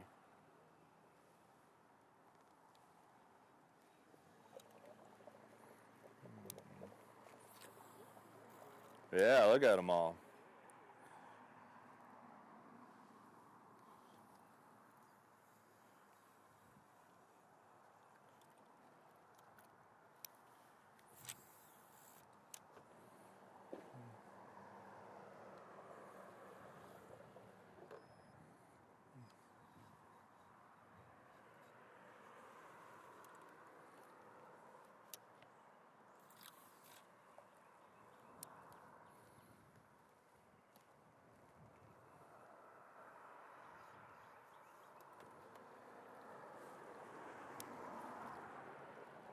Let me see if that one goes back.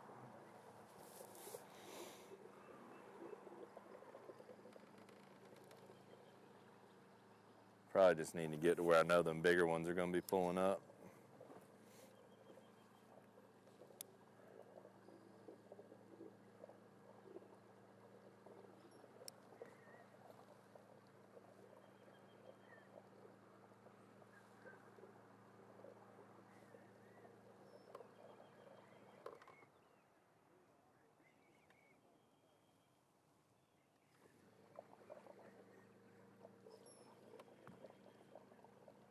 Boy, they are. They're all through there.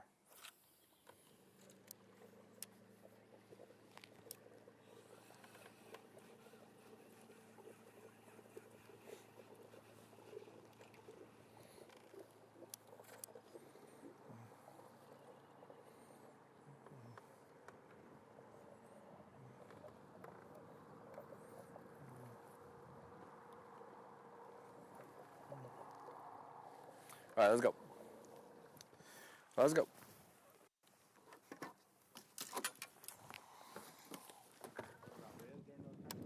Yeah, no, who were you? Like, was it MLF? No, it was Bassmaster. Oh, it was like.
We're off.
All these brush piles are going away. All the guys that put them out are dying off.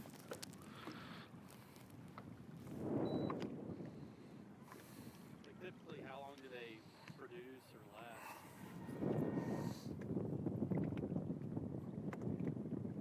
This has been here since 15. Okay. That I know of. Yeah.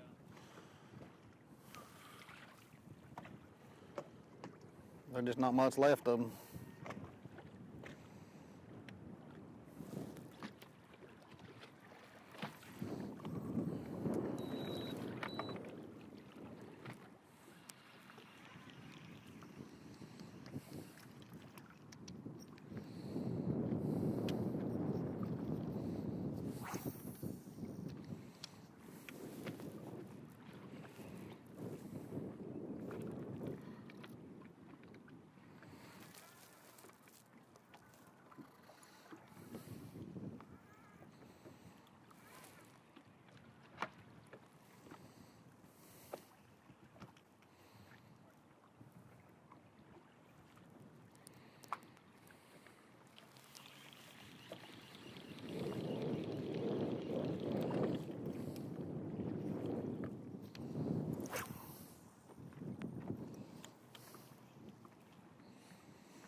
Really, buddy?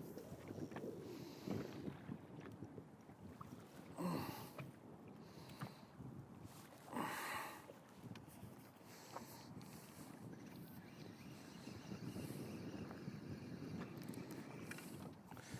gonna have to bury it more for these brush piles.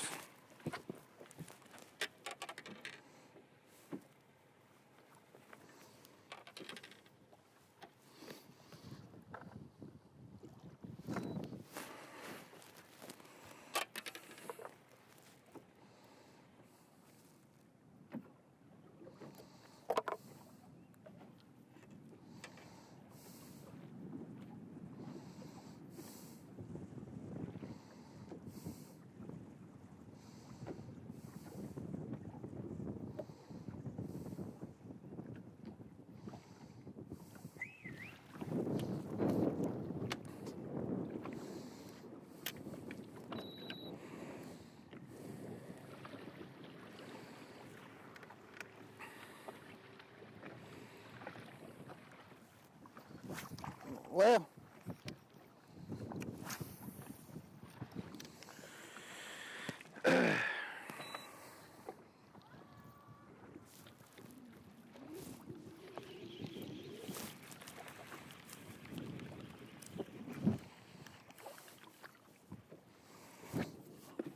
really should put the tin on.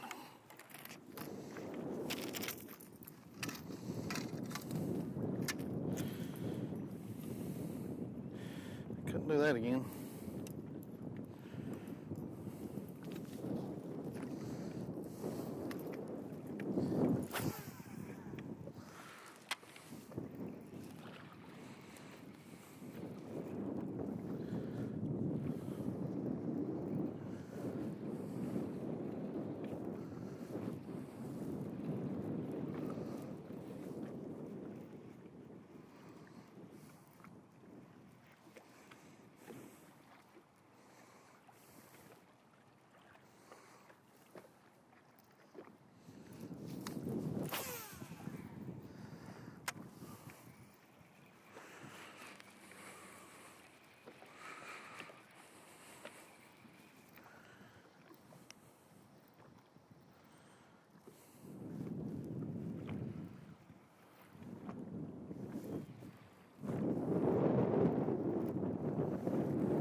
one when you're not real sure how everything's going to go timing-wise.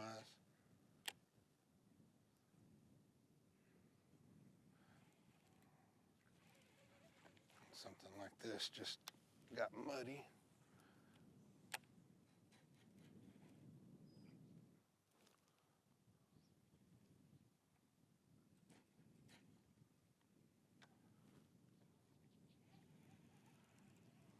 Should already left.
Here she comes.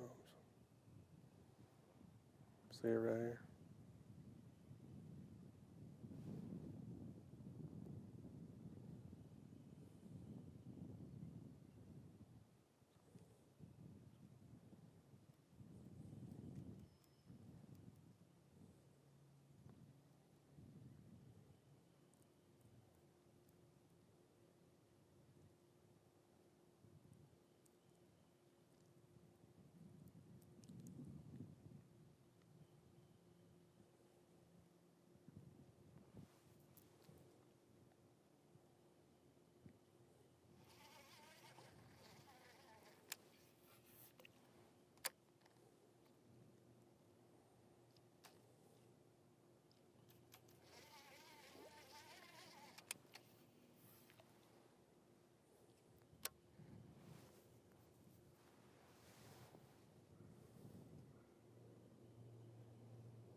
she's just, last time I saw her, she went out that way. There's a male in there too. He's acting wild too. They probably just now got there.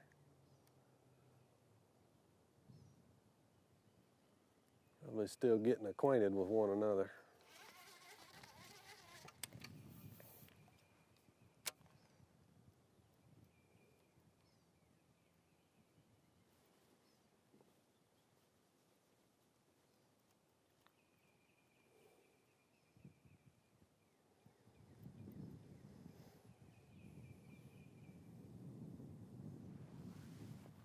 When she did swim up there and saw the bait, she didn't like it. I mean, she didn't really go after it, but she acknowledged it.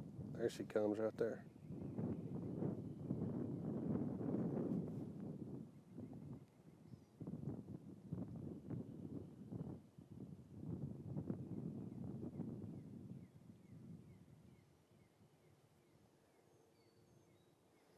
Come on.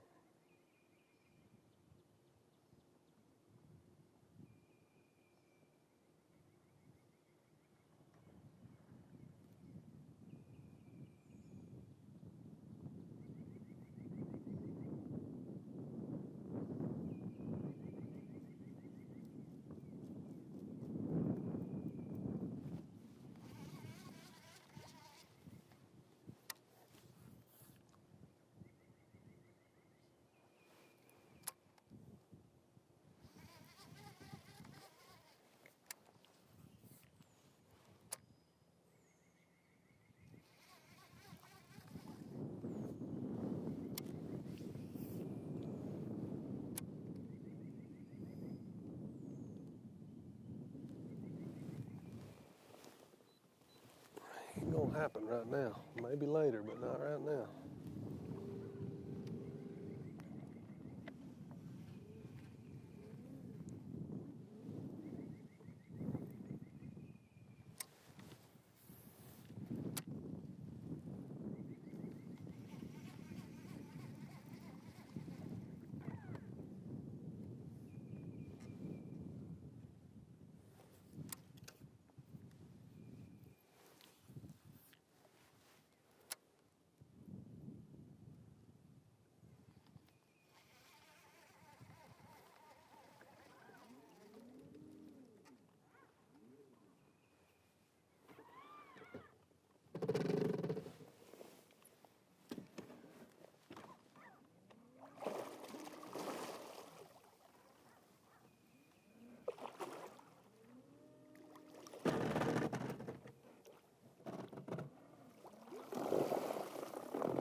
All right, let's roll.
I mean, a guy like him, he needs to retire. Good grief. Been doing this too long. Yeah, I agree.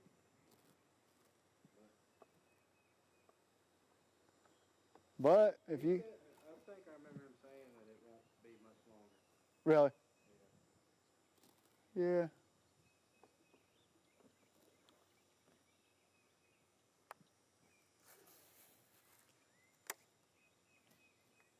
I think he's just getting it while the getting is good. It's really not that hard to film that show.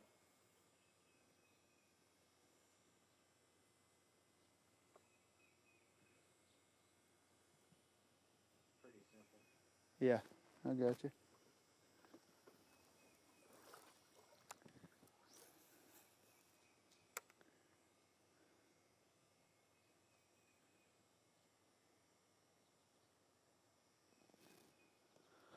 All right, we're idling.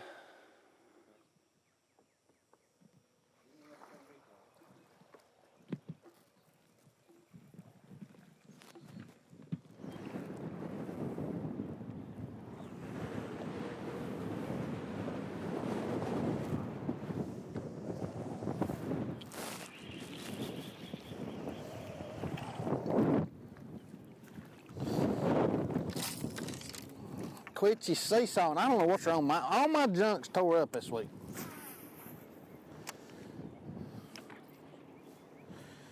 Tore up.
Look at the size of that bass! Live coverage of the Guaranteed Rate Bassmaster Elite at Lake Chickamauga is sponsored by Toyota.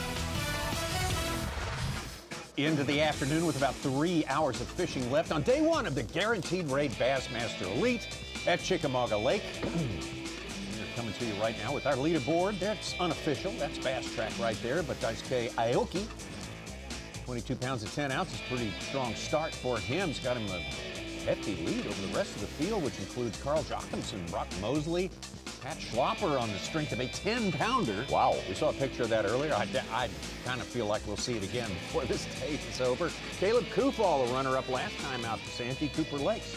Now, yeah, it's a little business we need to clear up here. All right. Back, you were watching Dave and Davey, who did a great job on site, as they always do.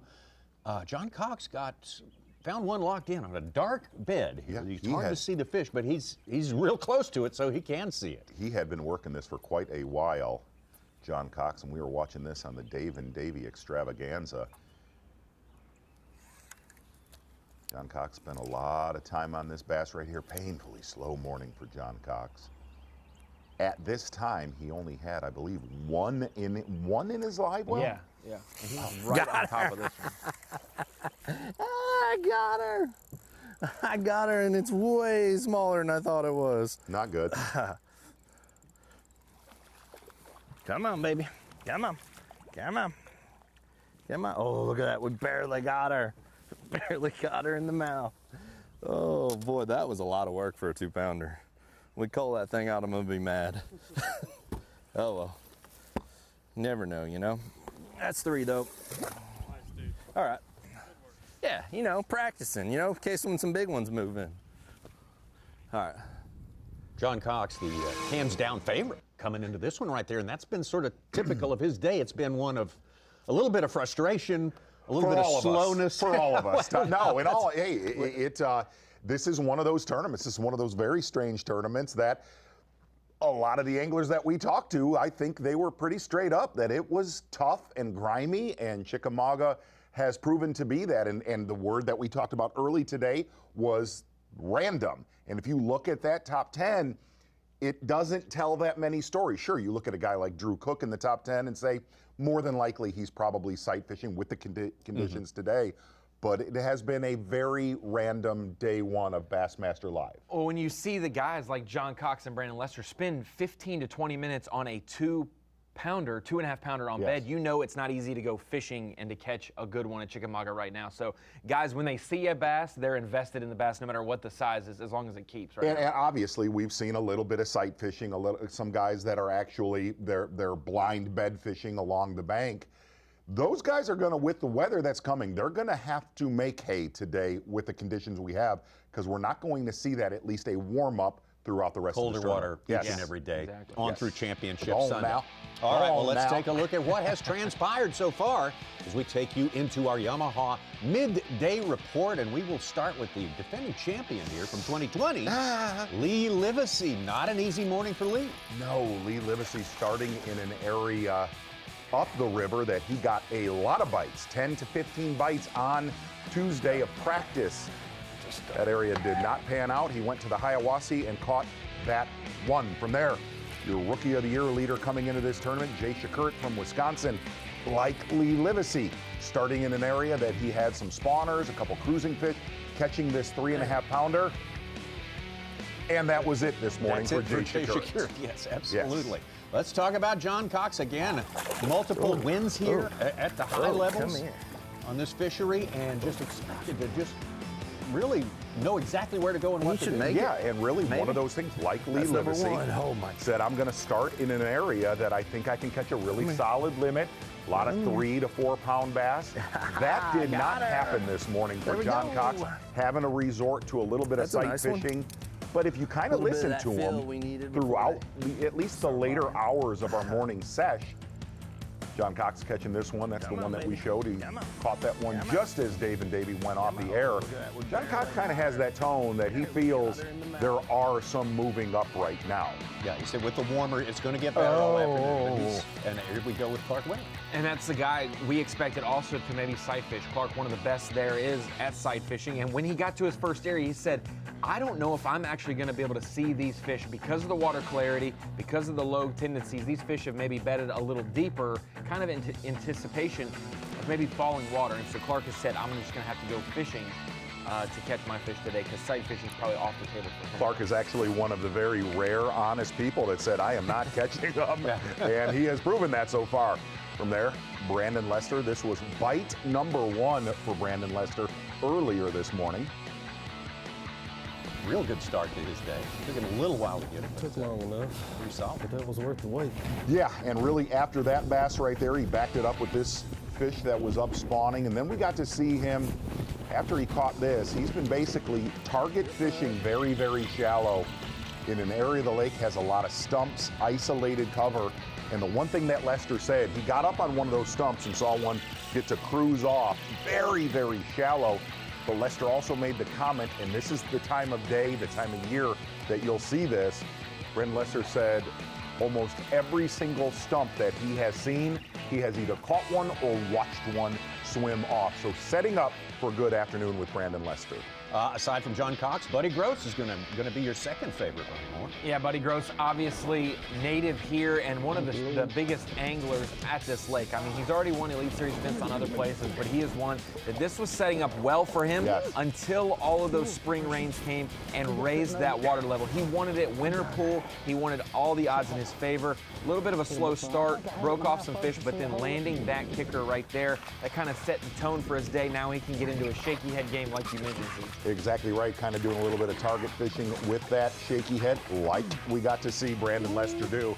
And the one thing Buddy Gross said, he believes that that cold front that's coming this evening into the weekend should help him and put some fish in his semi-offshore areas. Really, it just kind of seems like Buddy Gross needs to survive today as we go into the weekend. Taking a look at Lake Chickamauga right there, and we're gonna fly up lake right now as you kind of slink on by the Chester Frost area.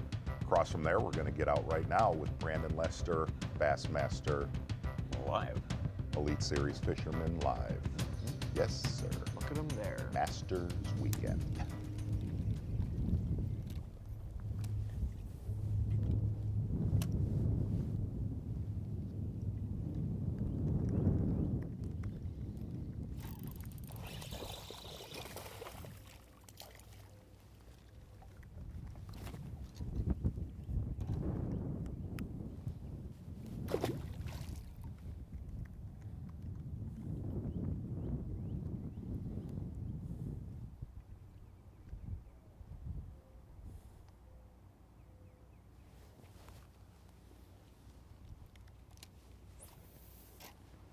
Given the good weather that we're having today,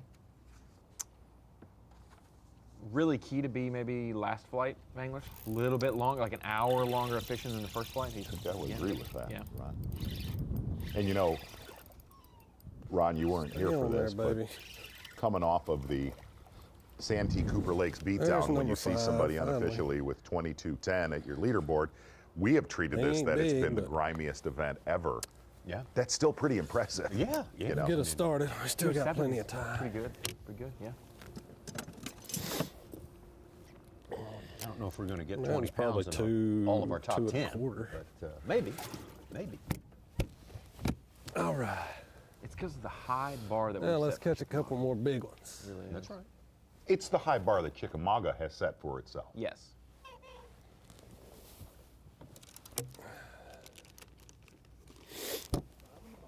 Yep.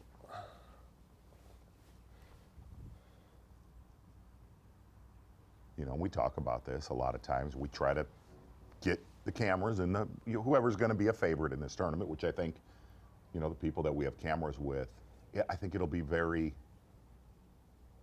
this tournament more than any other one this year, it will be very interesting to see what the guys, your leaders tomorrow, did to get here. Mm-hmm.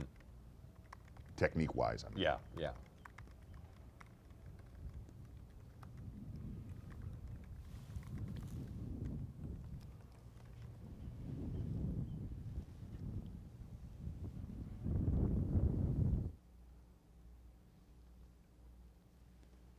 Aoki's second 7-pounder was a pretty interesting catch. Steve Bowman's out there on the water, said he got his line, the fish wrapped him around his power pole, had to lift up his prop, and he finally got it untangled and got the 7-pounder in. Oh.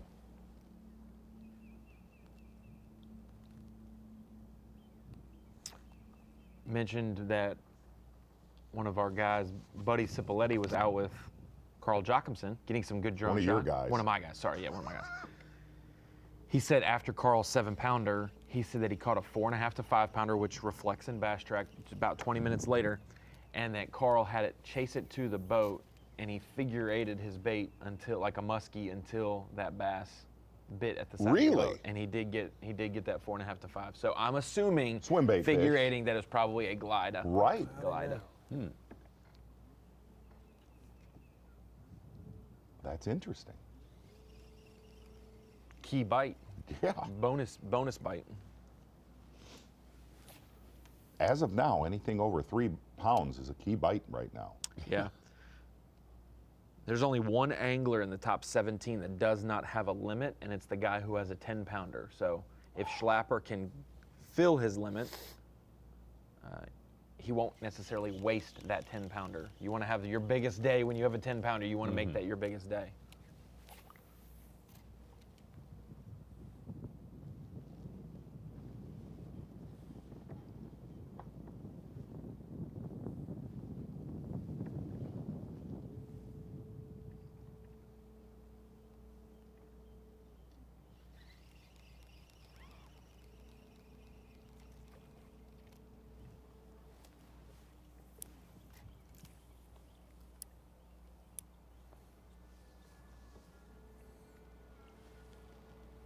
Boy, and who you're looking at right there in your screen, talking to Lee Livesay and John Cox, you would have thought yesterday, coming into day number 1, a lot of confidence in both of those anglers, and it has been slow, painful for Lee Livesay so far. Kind of touched on that earlier today. Davey chimed in. He said he thought that day off situation can be misleading when you're trying to figure out what's going to happen on day one. The day off, I think the day off, and obviously, you know, and Davey's talked about it all day, is this lake not being at full pool, and what really it's done with that, besides hold it, this is well known on this lake that it does hold a lot of the fish back, but it also really puts, for the limited cover that you do have that these fish want to be on right now, it really puts these guys on top of each other. Yeah.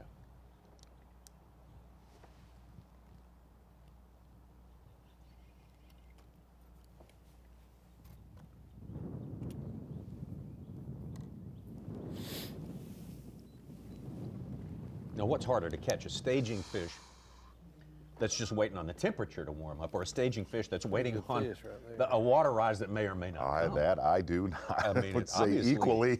They're both kind of tough on the catching them.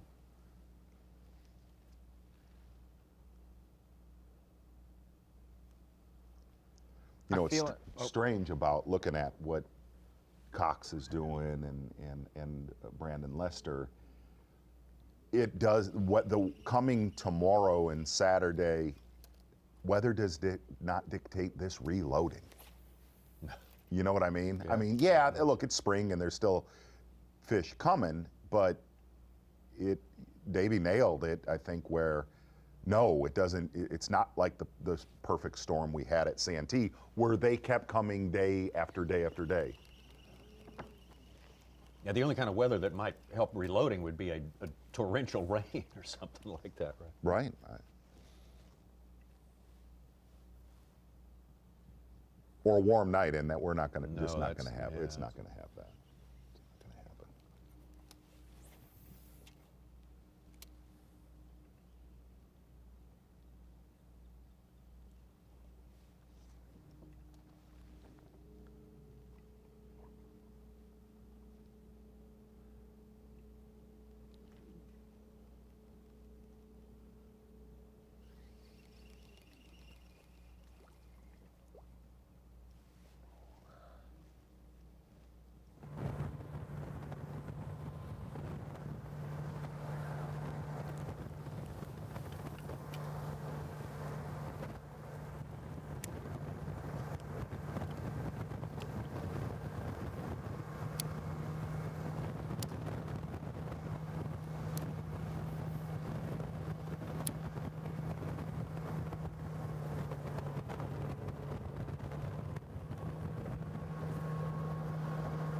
(12:18) local time, and that means about right at 2.5 hours for our first flighters before they have to be back.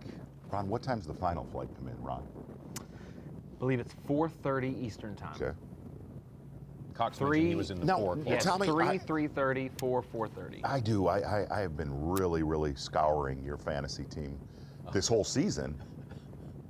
and I think I could have possibly passed on some bad info. Steve Kennedy. Steve Kennedy. 113 top eight. No. See, that's why my rule. I told you the rule. No. I told you the rule. John Cox on the move. Everyone else trying to get something going. Here in the afternoon with 2.5 hours fishing left for some of these guys. We'll take a break and come right back. Why? The Guaranteed Rate Bassmaster Elite at Lake Chickamauga is sponsored by Humminbird, Mercury, Nitro Boats, and by Bass Pro Shops.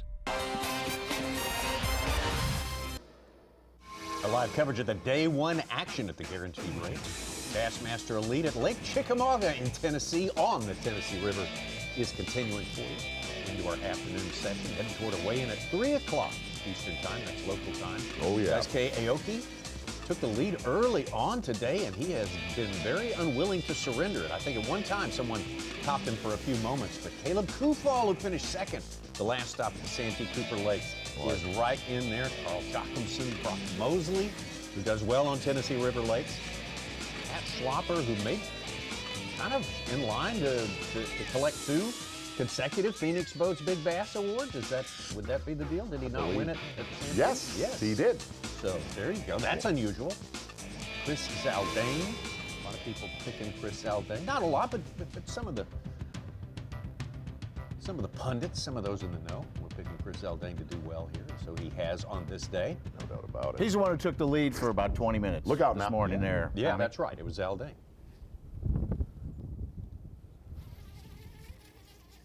You can get a look. Brandon Lester's probably got one eye spied right there, a little black spot to the left of your screen. Got her. Get in here.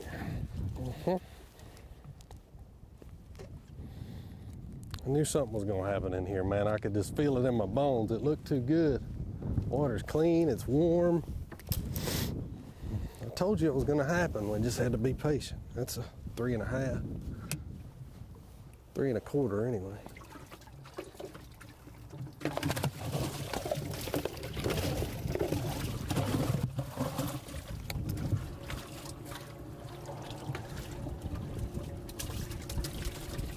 Brandon Lester kind of sneaking around a pretty That little scrawny decent bag right now. Oh, now. Yeah. The king has spoken. Carl Jochumsen just got over 20 pounds. He's landed a 4-pounder. He's over 20 to about 20 3/4. Good for Carl. That's awesome. Yeah, she was mad. I mean, she would not move. I could hit her with the bait, whatever I wanted to do. She'd sit right there.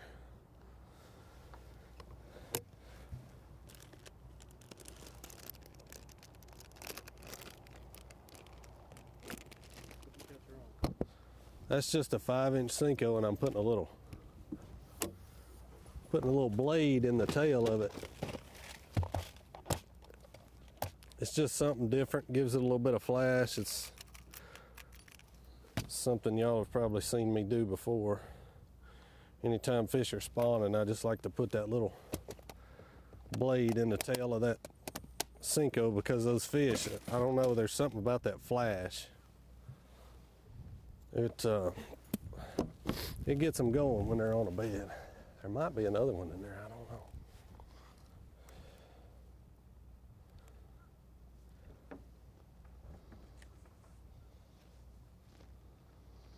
Well, so far today, the fishing has been melancholy and the infinite sadness. Such, I need a little more pop on big fish alerts. Please.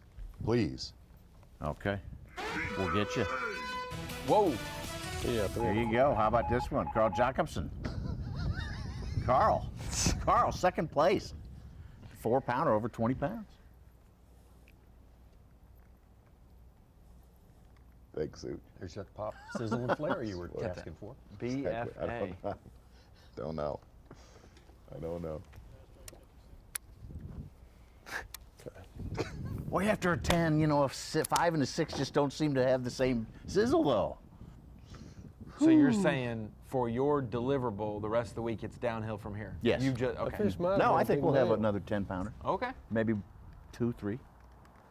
I don't see another fish in there. 2 or 3 10-pounders. I mean, it's possible to catch a 5 or 6 pound male on this lake.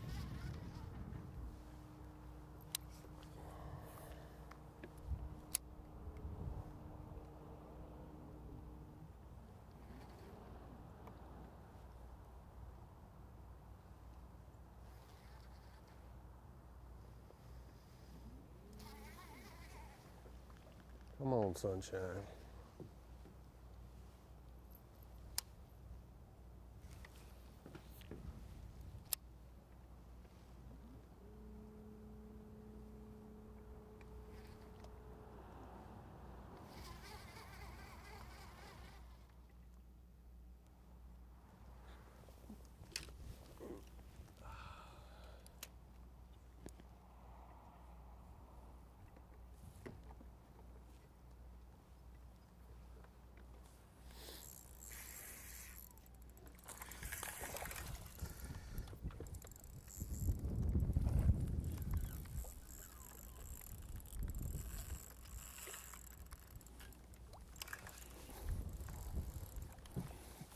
Should keep. Crazy keeper. Number 4. There we go. Piecing it together. Gonna bust me a whopping 9-pound limit today. All right, one of these casts is gonna be a big one. Not sure when. Oh my gosh, look at that one there.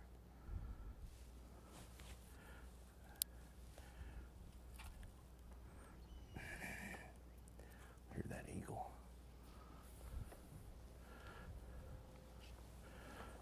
Oh, there he is right there. Look at him. Oh yeah, look at him rubbing. You see him turning on its side? Watch him right there. He'll just turn on its side. Big old nasty one.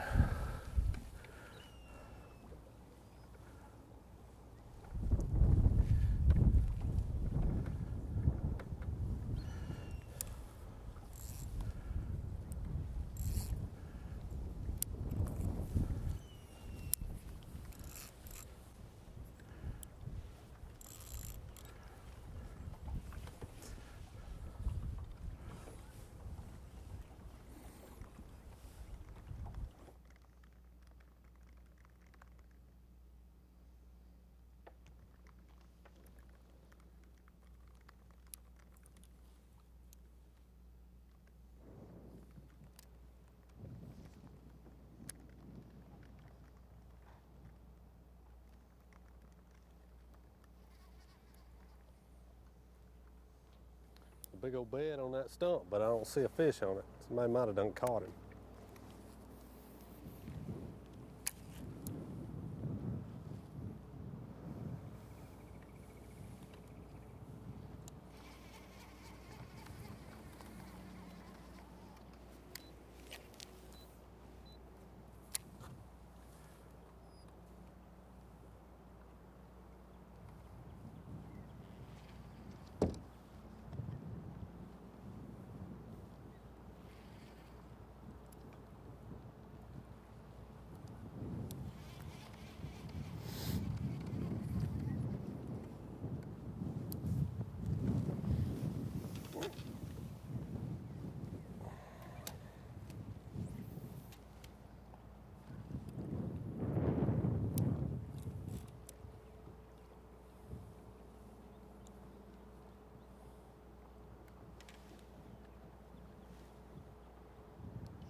Took my worm. Took the old worm. Yeah, it did. Probably a 12-incher. We've been having some strange weather, man. Weird.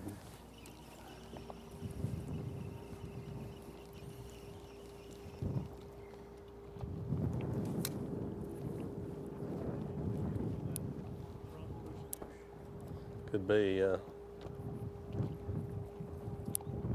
4 box, there we go. Maybe we'll catch one here. I thought so too. I didn't think it was going to be any clouds at all. It's really strange listening to Buddy Gross where he said these fish wanted to move up so fast with all the yellow flowers that have popped and the water warming. How you doing? To where I live, it is 3 weeks behind compared to last year. Really? Yes, 100%. Well, I thought the Southeast was about to be 2 or 3 weeks behind, and then all of a sudden, like right before Lake Hartwell in the Classic, that warm spurt that the Southeast got, and all of a sudden fish went from being 20 feet deep to wanting to be on the bed 3 days later. So some of these lakes, but it's like one of those things, just like with Chickamauga, they will have a wave this week. So yes, there are fish on bed, but it's not like the first big wave. It's the first wave, but it's not the first big wave. Just like in Arkansas, it seems never fails. It could be a warm March, but because of all the rains that we have and the fluctuating water level, it's never a full-blown spawn until April at some point. So it's very interesting how some regions operate like this.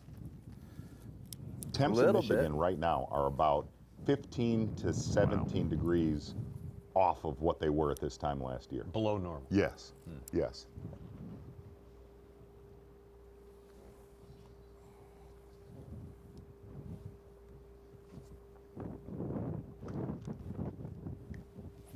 So for places like New York, where you can't necessarily target them in tournaments until late May, early June, whenever that opens up, are you saying no? Could it catches speed up. It'll catch up quick. No. Yes. Okay. It always, when it catches up, it'll be the same June as normal, but here's the best way to put it. Like yeah. last year, our blade bait window and jerk bait window was fast. Yeah, like a week of that. It was 10 to 12 days of it. To where this year you're going to have a month of that true spring fishing compared to last year. And what was weird last year, at least in the state of Michigan, is the last week of April, everything locked on the majority of the lakes from mid-state south.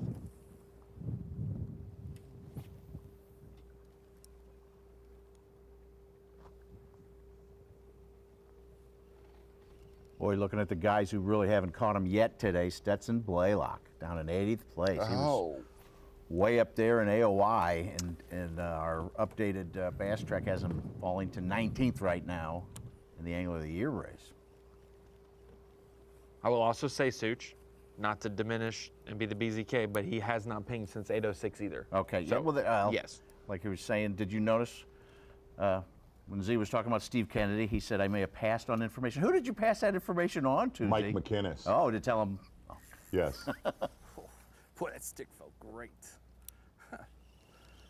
Oh.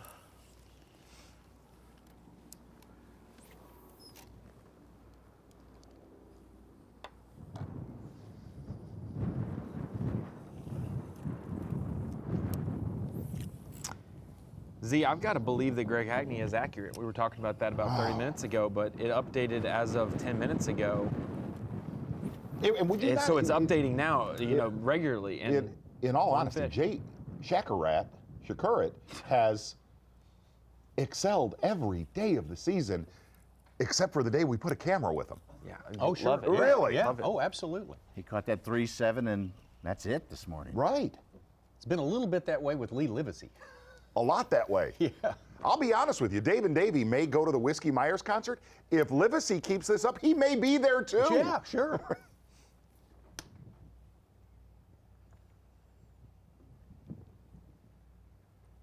As soon as I say that, Stetson Blaylock lands a Go on now. 2-pounder. Go on now. We just got to mention their names and they'll catch one for us.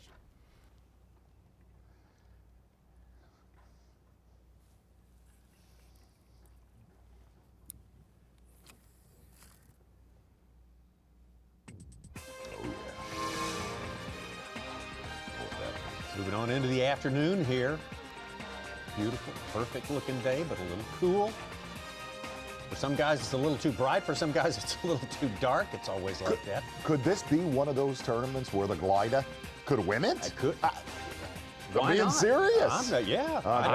They have to show me. They have to prove it. Thank you. Carl Jochimson himself right there, tucked into second place, right behind Daisuke Aoki. Kufal, we want to see what he's up to as well. We'll be back. Oh, now. Whoa! Look at the size of that bass! Live coverage of the Guaranteed Rate Bassmaster Elite at Lake Chickamauga is sponsored by Toyota. Our full field of 94 anglers out there, some of them having some decent success on this day.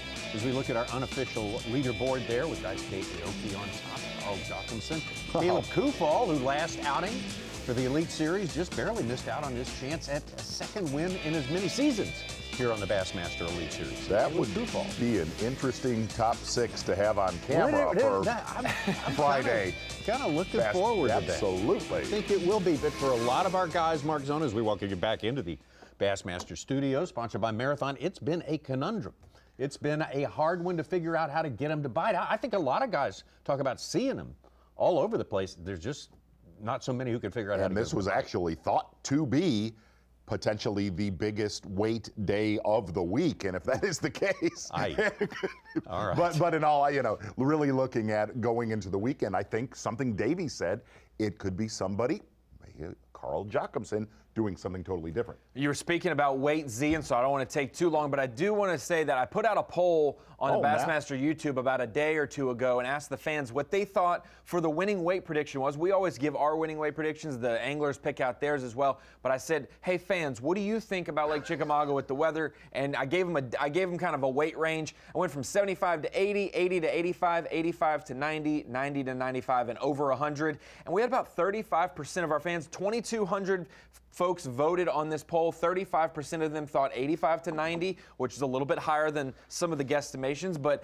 that 80 to 85 is hanging tight right there. 22% or so of the fans choosing that. Obviously, a slimmer opportunity to catch 100 pounds of fish for 4 days, even though we saw that at Santee Cooper. And then we've got some decent percentages there competing. Some think it's a little heavier than average, and some think maybe a little lighter than we expect, 75 to 80 pounds. So I think that's a good representation of a lot of what the anglers have said. Maybe a little on the high side here, maybe more 85 compared to 90 for 4 days. But the anglers that I talked to, Ronnie, I said 77, and they thought I was psychotic.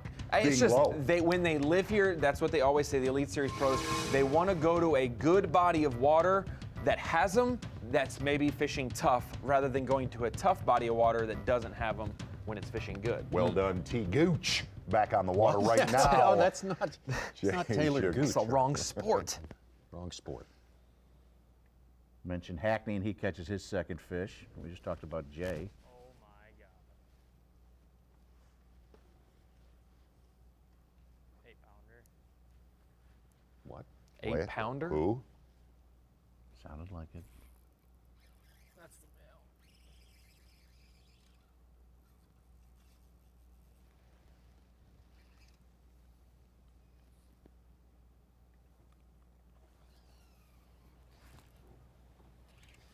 Stay on, girl.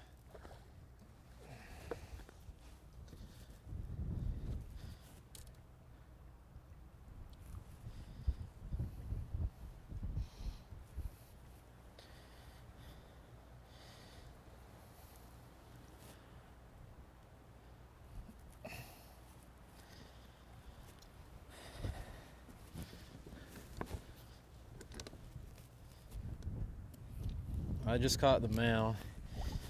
He's about 2.5. There's an 8-pounder. Saw that sucker turn on its side again. Yeah. I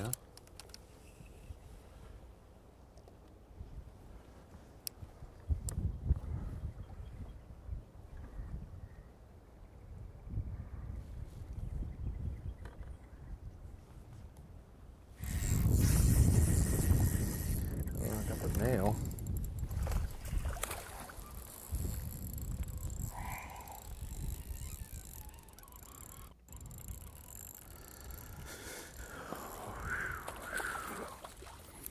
Watch all these guys catching a male just with their, see their head on a I think that's the one I already looking for caught. a female. Isn't it? So weird. Yeah, that's the same one. He is hungry. He's like, get away from my girlfriend.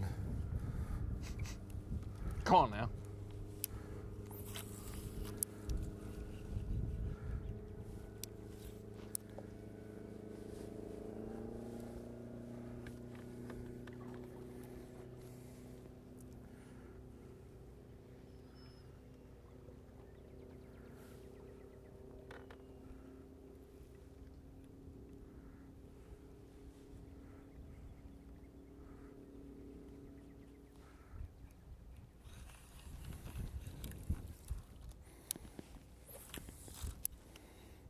TH Marine Weather Report is just beautiful today. Partly cloudy. It's gonna get cold tonight, man. I wonder how that's gonna affect this bite in particular. A lot of these target-oriented, either cruising fish or spawning fish.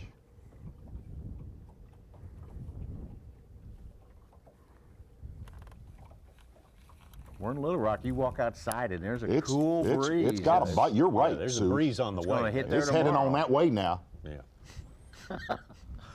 Go on now.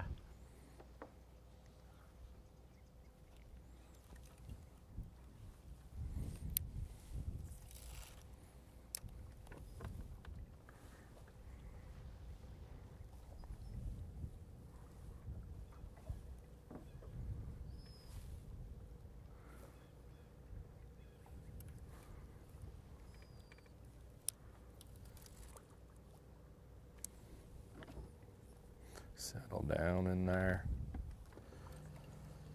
All right. Well, the one thing covering John Cox as much as we have for a lot of our anglers at home that follow Bassmaster Live, he really, really keeps it simple. If you watch at the majority of the tournaments that he really excels at, it's a wacky rig general, period. Like, that's his gig. His 2 eyes. That's it, man. Motor. That's it, yeah. I think he said the quote, if you let your equipment define your success, you're not going to be successful at all. Like talking about fishing out of aluminum boat, not a lot of graphs. The only thing we could be is fishing behind somebody, but I don't think nobody finds this. Simple.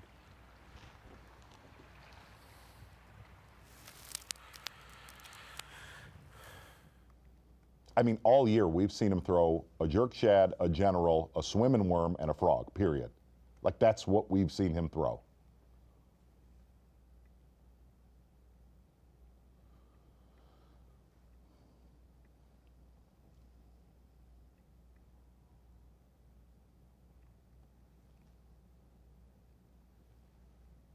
But he grows pretty much as stayed semi-offshore. Entire day so far. You know, Tommy, a lot of folks that watch Bassmaster Live did not know that you and I actually used to cover the Masters back in the day live. What? Now, we were not allowed on the course. No. We had to do it at a remote. Yeah. We did it in a hotel parking lot back in the day, in the back of a pickup truck. That was actually not far from Augusta. No, you're right. It was very close. Very close and to Augusta, we yeah. Was that the Clark disappointed and upset the entire Bassmaster tournament staff for making fun of the Masters and the Bassmaster Elite Series. And Steve Bowman did not talk to us for the better side of a month. And what we were really doing was making fun of ourselves, degrading our person. Look at you right there, feeling it. I was feeling it. It was just, we have a tradition. Listen, wait, Tommy, this is no joke. It's not in the picture.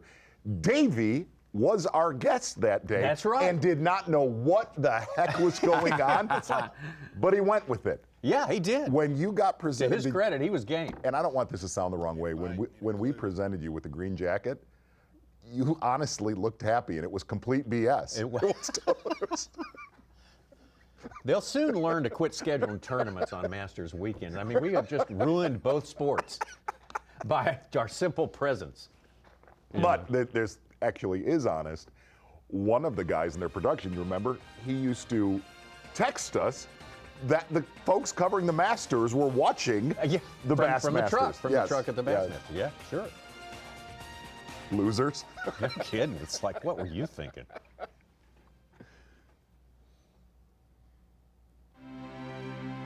Oh, yeah. It's always been there. Absolutely, my friends.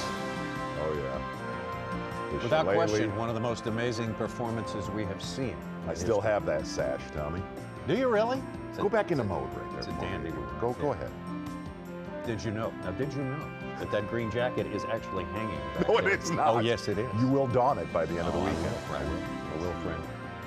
Friends, it's so good to have you with us today as we move on into the latter parts of fishing on day one of 4 days of competition to determine a champion on Lake Chickamauga. I love you, Tom. I do. Stay with us.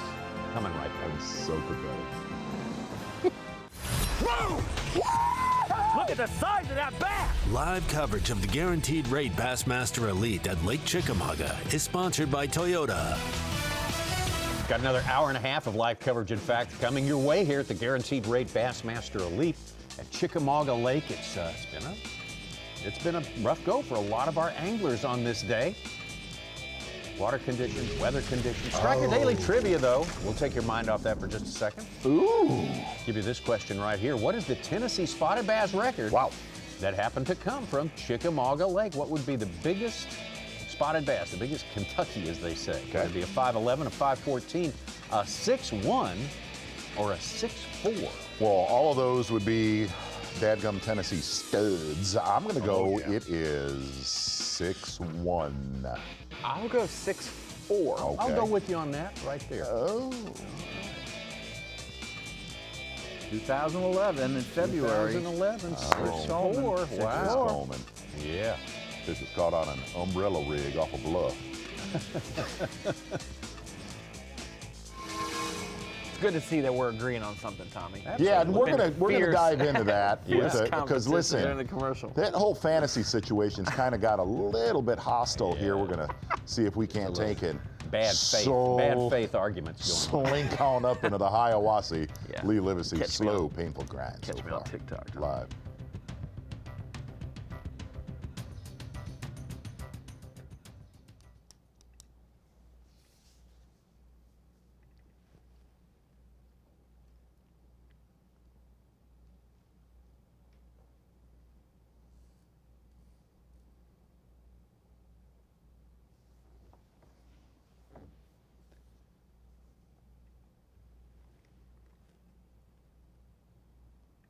And that area that Lee Livesay's in is an area that he said he was going to try to not use at all today. Yeah, I did notice something, you know, when he said this morning in that area where he got so many bites, right around the area from our takeoff Tuesday in practice, he saw about 3 or 4 boats in there, and he did not stay but about 45 minutes and gone.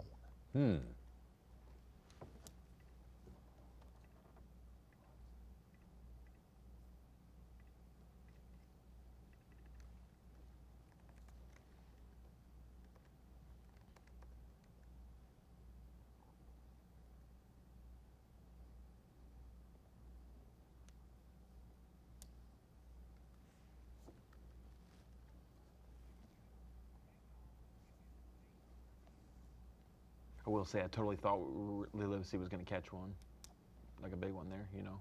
I really did. He is working those laydowns over.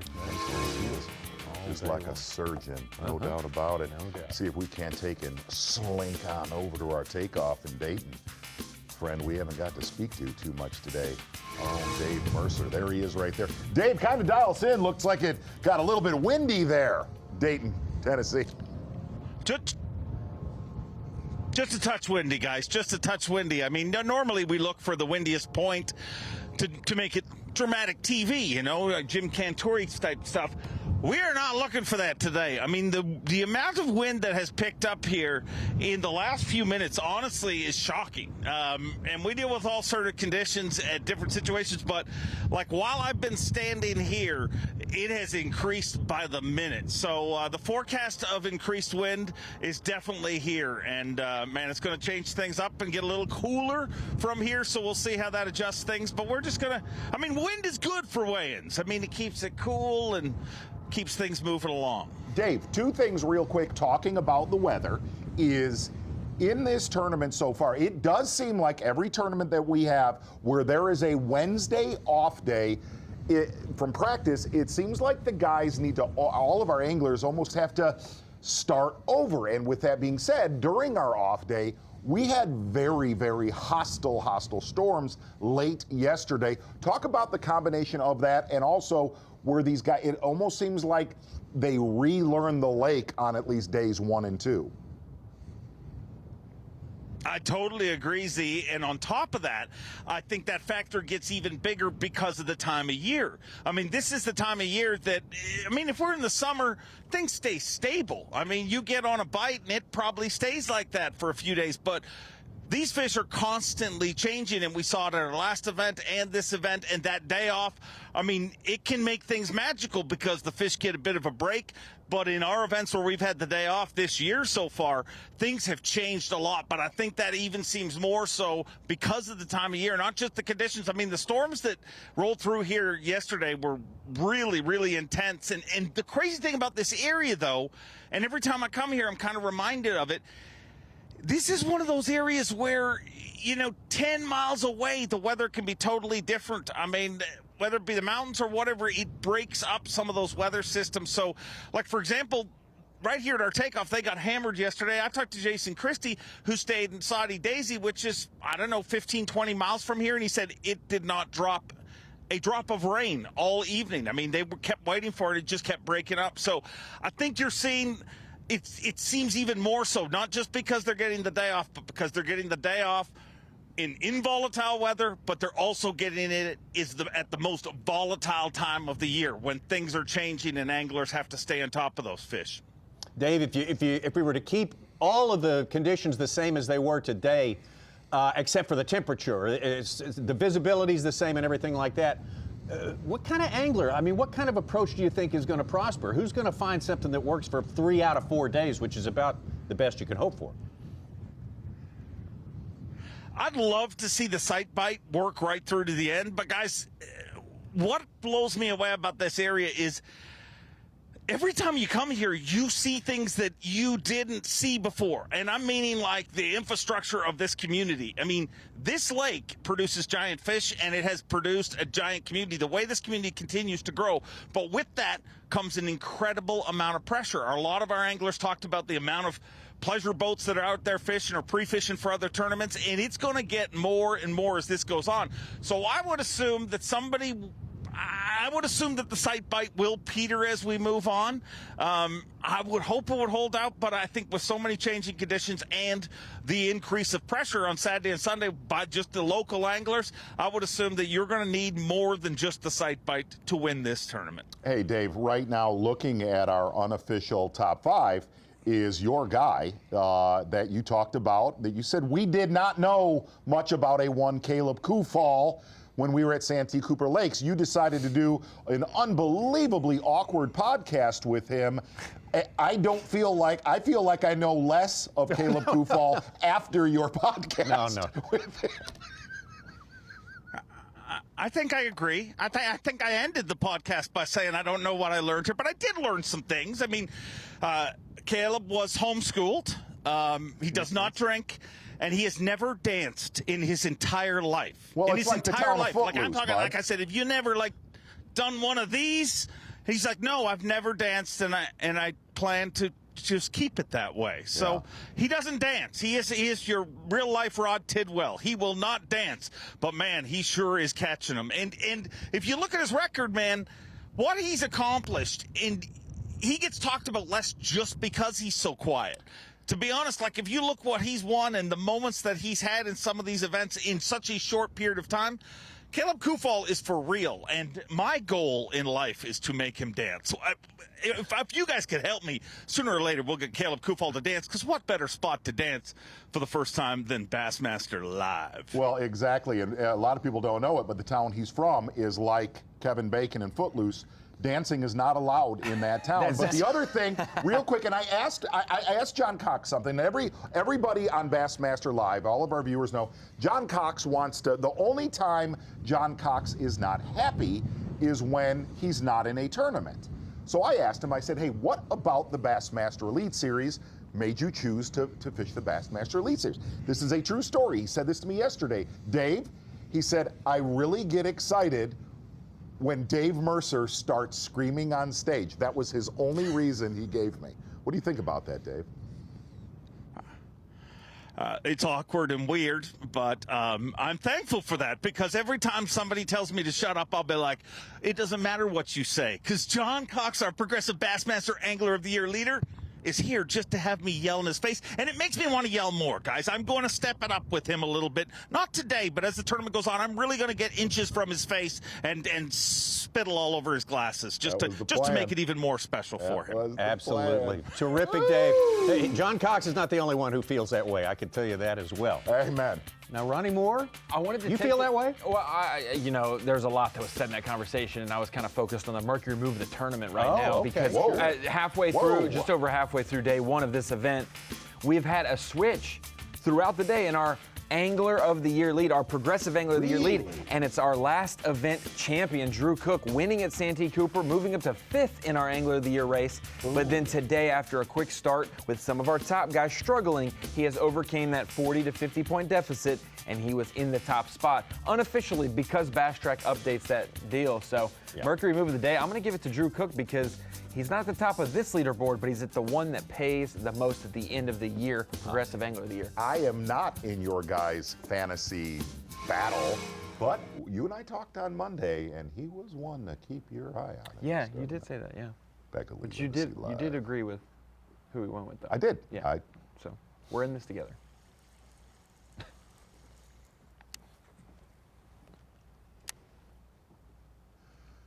It's amazing as John Cox actually did not say that. I just want to get Mercer screaming. That's not really as amazing as much as just things I do. Yeah. It is what it is. Make-believe occupation. Livesay with a good sign there, Tommy. Yes, sir. Yeah. One in the box there. Better one that we did not have before. Is about what it's all about. Aoki on top still. Carl Jochimson, Caleb Kufal, just as it has been for the past hour or so. Notice something right there? What's that? Wind started. Jacob Porosnik, about every 20 minutes, has gone up your leaderboard. That's exactly what he told us when we visited with him. I want that wind. I want that wind, and I want it now. And Jacob Porosnik, one of our favorites as well, coming into this. Who's going to do the best today? We'll be back. Whoa! Look at the size of that bass! Live coverage of the Guaranteed Rate Bassmaster Elite at Lake Chickamauga is sponsored by Toyota. Well, less than an hour's fishing time for our guys in the first flight. We take you well deep into the afternoon on day number one. The Guaranteed Rate Bassmaster Elite here on Chickamauga. Hey, congratulations to Daisuke Aoki. This guy has held down that top spot. Just a few, especially, on a tough day. Tom? A tough day. How many 20-pound bags today, friend? We always do. We play this game, Ron. I'm going 4. 4? I'm going 4. Okay. How about you? I'm going to go 3. Ronnie? I'll go 5. Okay. 3, 4, 5, we got it covered. Such? 6. 6, all right. I was going to say Ronnie's. He's All right. 5. We got the progression. You see the pattern. Webster having a good tournament so far on this day. Let's get back out on the water with John Cox, for whom it has been a bit perplexing when you think about what a favorite he was coming in. Yes. It's been a painful morning. Yes. All right, the stick ought to have one.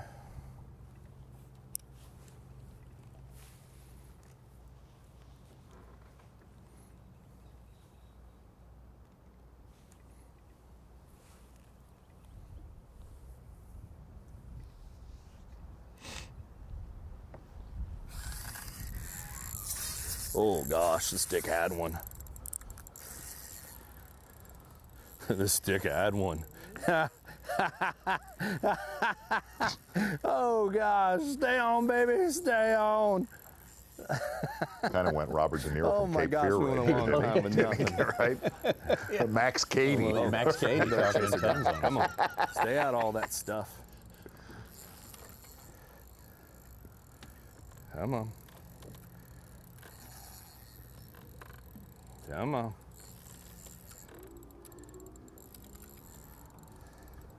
Oh, yeah, come on, baby. We need this one here.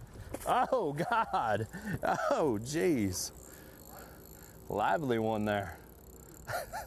Oh, gosh. Oh, gosh.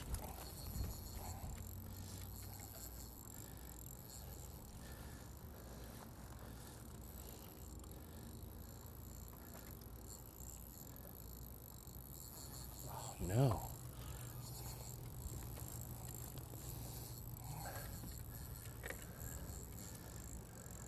Boy, she does not want to give up. Oh, gosh. Oh, gosh. Oh, come on. Oh, I can't take any more of this. Come on. Come on. Come on. I'm waiting for this bite. Come on. Excuse me. Wait a minute. No. There you go. Come here, baby. Come here. Come here. I need it louder. Come here. Open up. Open up. There we go. There we go. Oh. Wow. Got him on the general. Whew. Oh, that was amazing. Almost went by and was like, and then I saw that stick out there. That's number 5, though. That's the size we're looking for there. The ones you can fit your whole hand in their mouth. There we go. I need that in the power pole replay of the day, really loud. With the laughter? Oh, that felt good. That felt so good. I don't know who dug that up. That is great. I don't know who dug it up. Hats off. But John Cox, it has been painful. Oh my gosh, that was too much fun. All day long.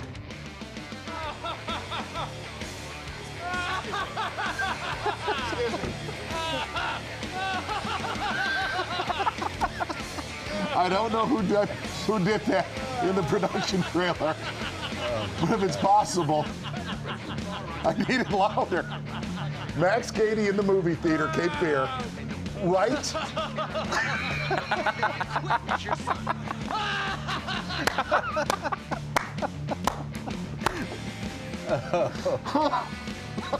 Oh, that's a daytime Emmy right there. One more time, loud though, like really loud this time. Oh, power pole replay of the day. Right when he catches it, you are well within your 100 yards, Constable. John Cox, power pole. Oh, stop it. Stop it. I'm begging you. I needed it.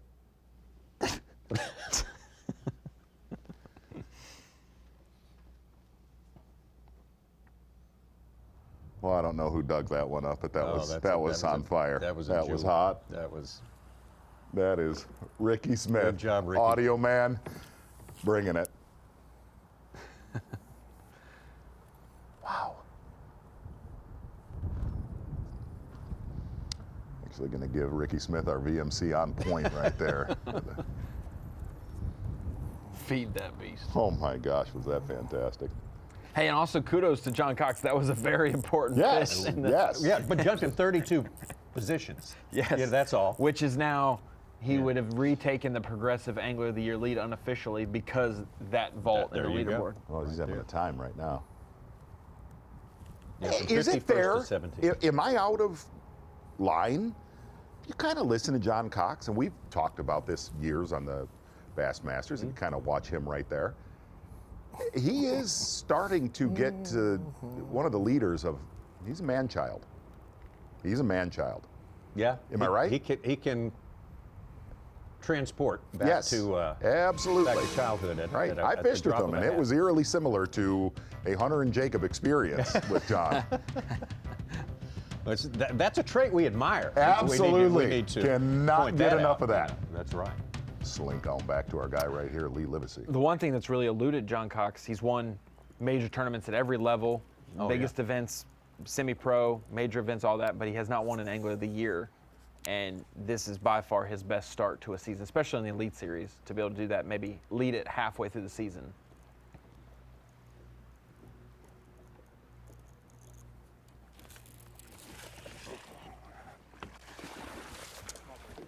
Barely got her hooked.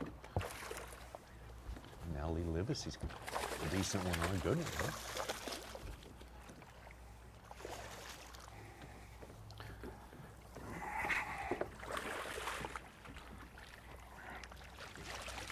Huh? Come on, man. Freaking pissed off. Yes. Finally caught one. Good Lord. I need 4 more of those. Let's go. That's what's in here. You gotta measure that one. Come on. Some needed catches, like you said, Ron Moore. Wow.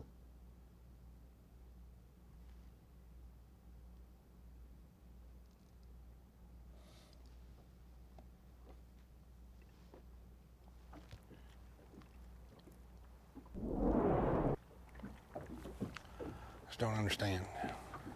You talk about your bait. Yeah, it's a net bait bee-bug. It's in tilapia magic color. Just a beaver style bait. Just imitates a little crawfish and a little brim. Got it on just a 4-aught Gamakatsu super line worm hook and 1/4 ounce 6 cents tungsten weight, 22 pound sunline shooter,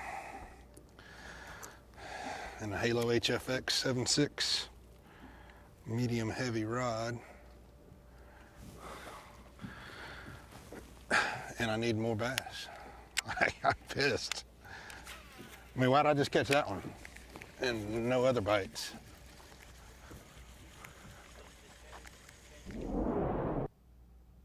End of it and caught that one. So it's just, you know, both my other bites right back there today have been on single little stobs too. So it's just, but they'll get on anything. You can catch one on that big laydown on that dock. You have to fish everything in here. They're just spawning on everything, and I don't know if I just got lucky and caught 2, or I just had another one chase it up a second ago too. So that's 3 bites in the last 20 minutes. You know, one of them was a little keeper and one good one. So I got all the confidence in the world just to keep fishing and in these pockets in here and figuring it out. I know they're in here. You just gotta hit the right one at the right time. I've only got one other guy in here right now. Cody's in here still. But it just blows my mind that I fished all that other stuff and never had a bite. I tell you what, the next creek up could be really good though. With the water going up just 4 or 5 inches is huge in here. Bass Pro Shop's top lures with Lee Livesay right there. I think he showed us a bait that he actually did not catch that bass on. Am I right? Yeah, definitely. It was definitely different. That's a little bait. That was a Bass Pro Shop's bait and switch. Bait and switch. Re-rig it. Yeah, that's fine. The next bait. Exactly. Right, that's an angle, right? Still hadn't got to hit the section I caught my biggest fish in. There's always somebody over there.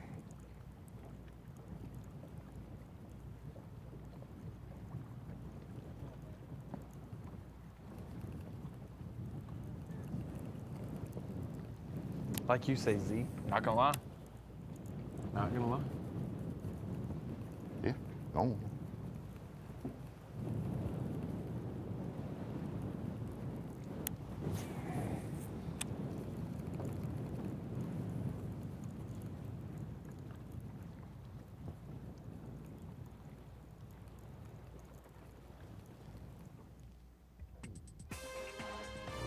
Starting to fire up a little bit here. Get all lathered up on Chickamauga. Oh yeah. Oh no. I can't do it enough. No. Tommy. Well, I don't know. It doesn't. It's starting to frighten me. It doesn't need us. Trust me.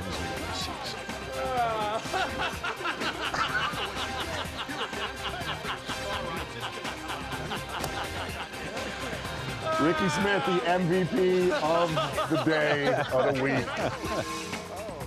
Wow. Needed. We're going to take a break and be right back.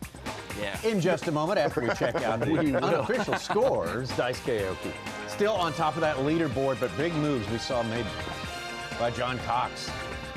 Lee Livesay making a big move right there, catching his first good one of the day also. Brock Mosley, though, Kupal, Jacobson all holding tight at the top. Schlapper and Joseph Webster, we could say the same thing. Go down a little bit. Buddy Gross, local favorite, keeping himself in the mix. Top 20 for him. John Cox conceding 17th place. Went from 50th to 17th with that kicker. 51st. Yeah, Wow. 51st. Yeah. 32 spot. It's good stuff and more to come. We'll be right back. The Guaranteed Rate Bassmaster Elite at Lake Chickamauga is sponsored by Minn Kota, Power Pole, Skeeter Boats, and by Rapala.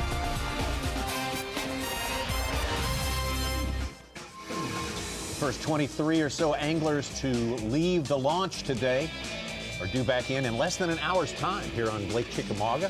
Fourth stop of the year for the Bassmaster Elite Series, and that is your leaderboard as it shakes down right now unofficially.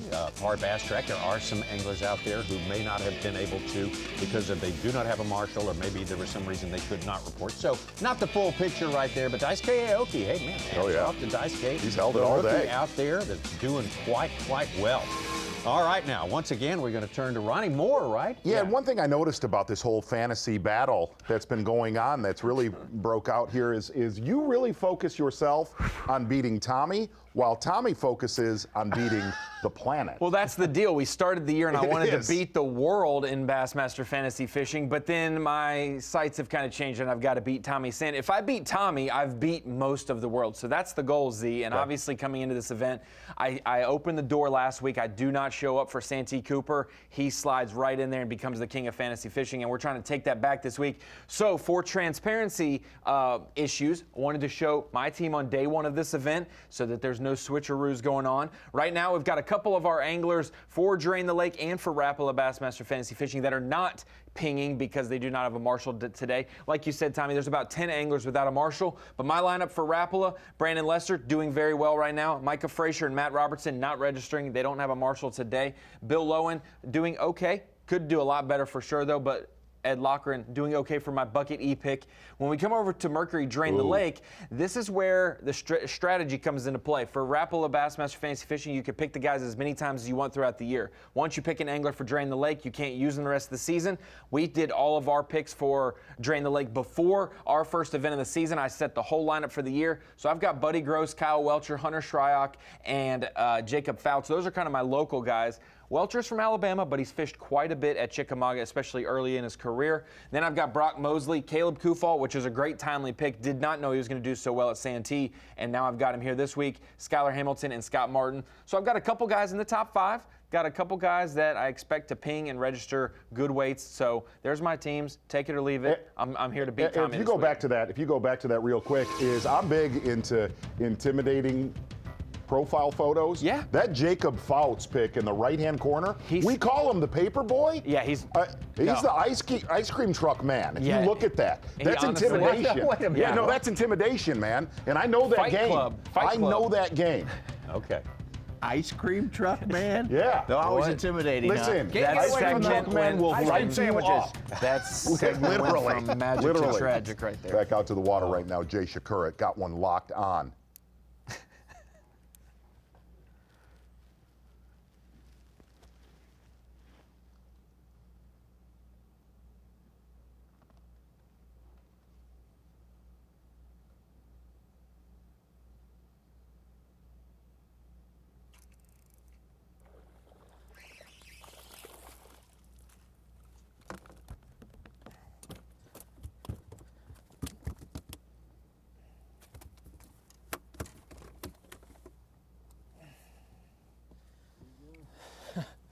Resistance. Oh yeah.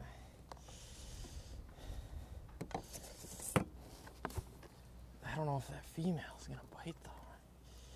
She may bite now. Maybe. Good job. Thanks.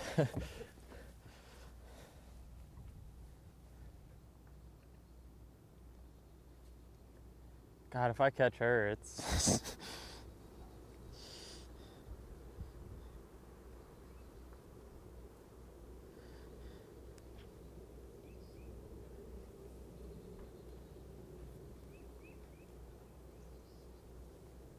she's there. She's still there.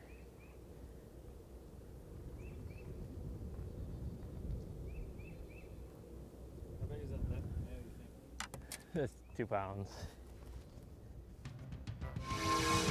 We'll check back in on that situation with Jay Shakurit.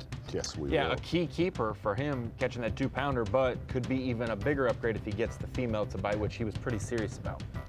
She's still there, so that's a good sign. Let's get back out to him and visit with Buddy Gross in a little bit. Buddy had been hanging in there, and he's just one out of the top 20 now.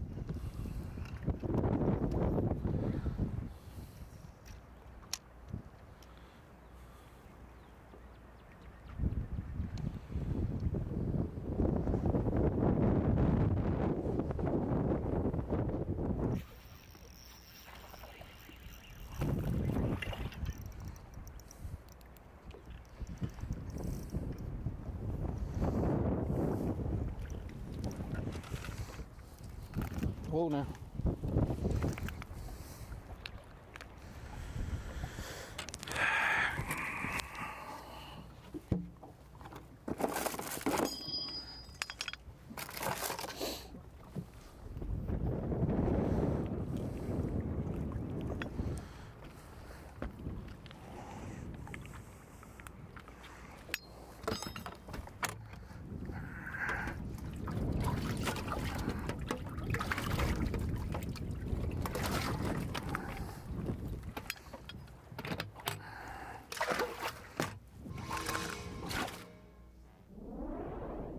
Getting rid of a 1.5 pounder there. Yeah, okay. Buddy.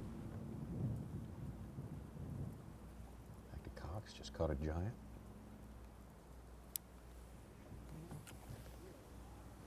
All right. Kind of seems like they're starting to set up a little. Not as chippy as they were the majority of the day. Oh man, that last one just completely changed everything for me. I was kind of feeling kind of down and depressed, and we saw that little log and threw to it and caught that big one. So I feel good. We got 5. We're right now, we're like in the best time of the day. Something sometimes happens here. I don't know if it's going to happen today, but if we're in the right place where those big ones just come up and you can see them, I don't know if we'll be able to see them with the wind, but if that does happen, we might get a couple more big ones, because I could just barely not see. I just saw another big one.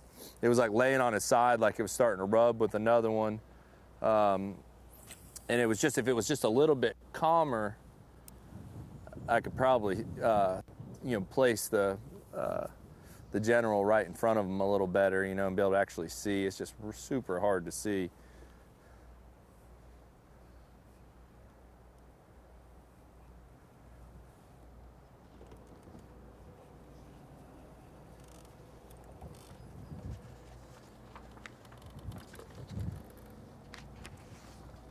Yeah, she's not coming back.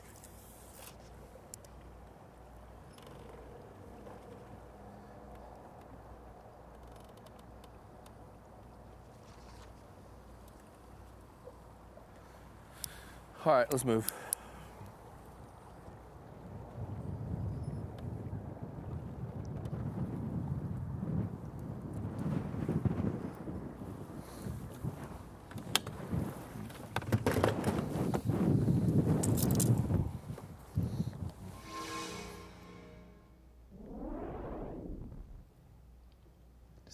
Livesay just put his best of the day in the boat about 15 minutes ago. All right. Live on live. Come on, 5. Something's gonna have to happen pretty soon. Should be getting more bites, obviously. Man, it's got to happen, or it's just not that good in here. Go in that next pocket and try it, and I'll know. Kind of know then. But I don't have enough time to go do anything cool or anything else. Just had three bites, caught 2 of them. So it's hard to leave when I hadn't got bit all day and I just had a couple bites. Hoping that next pocket has a little less pressure.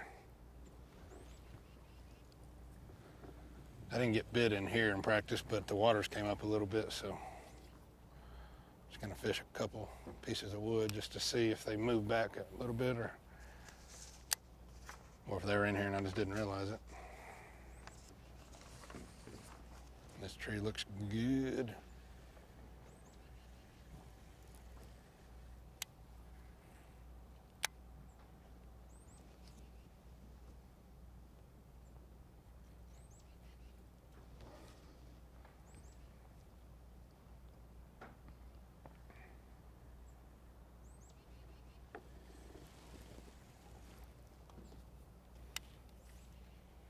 Is he going to be fishing 2 lakes where he has been the most recent winner? Back to back. Wow, I did not think of that. You're absolutely right. Caught the third biggest 5-fish limit of all time with the Bassmasters at Lake Fork, which is the next stop for the Bassmaster Elite Series. 42 pounds at 3 ounces.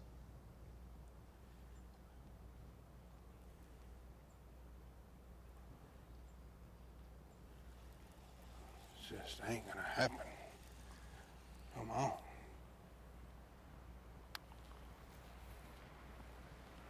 He is very ambitious about getting another 100 pounds there. He's thinking maybe the whole top 10 can get 100 pounds there. Is what he told me a while, unless there's some crazy weather. Waiting to see that place fill up. It's been 6. Is it still down? 6 foot. Likes it down though, he said. Well, if I mean, let's see what we can do. Fishing 40-foot deep spots because it's about 6 to 7 feet low. So we'll check on that as he gets closer to make sure. Oh boy. Elites have not had a season where 2 events have needed more than 100 pounds since 2007. Is First that 2 right? seasons, we had 2 events each that had 200-pound winners. You are obsessed with that whole 100 Oh, yeah. I know you What? are. You're And a rightfully century so. man. You should get an honorary century belt, Suge. I'd be wearing it. I was very worried for Drew Cook watching the coverage at Santee. Were you? With his final day with about an It hour and a was half shaky. left, and he It was was at shaky. 95 or 96 pounds. Yeah. He actually said in the Inside Bassmaster podcast with Kyle and I, a few days after his win, he said that he had already had 100 pounds even. It was maybe 100 pounds 3 ounces, but on Bastrop he had 98 3/4 before he caught that fish. So he knew. He had 100, he thought, but that was when he fully knocked it out. He caught that late 7-pounder. What was that about? With an hour left, he caught that one. We got a coat Round of 2 upside something. right across the way Nice from eyes Livesay there, right Z. there. I was wondering. For that Falcon Rods Rookie of the Year, our boy's going to have to keep catching them like that. Or Livesay is just staring him down.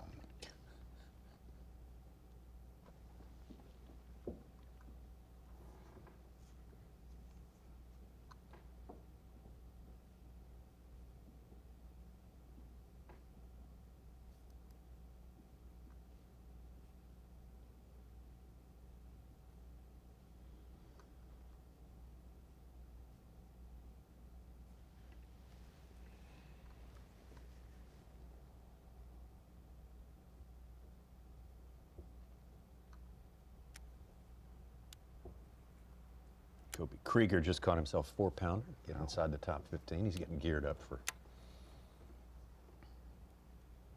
Pickwick. Z, we were talking about Century Club stuff. Do you think we'll ever break 132 pounds 8 ounces that we did at Falcon? Or would we have to go back to Falcon to do that? Oh, I think you got to go back to one of them places coming by. What? What?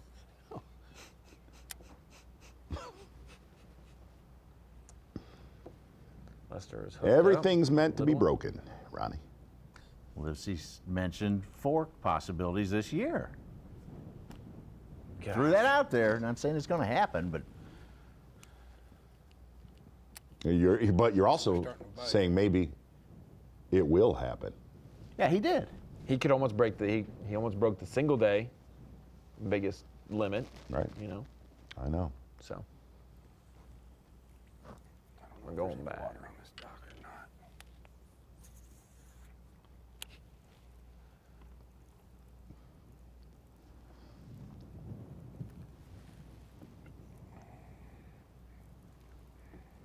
Well, it's fair to say Clark was being honest with us too. He said it has not been a pretty practice for him. No. He had him figured to being hard to catch. Yeah. Could see him, though.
Ronnie, did Jay Shakir compete at Wisconsin-Stevens Point? He did not. He was did not. Okay. They always field some pretty good teams. Yeah, he would have been up there by the old Lake Dubay, site of the toughest college tournament.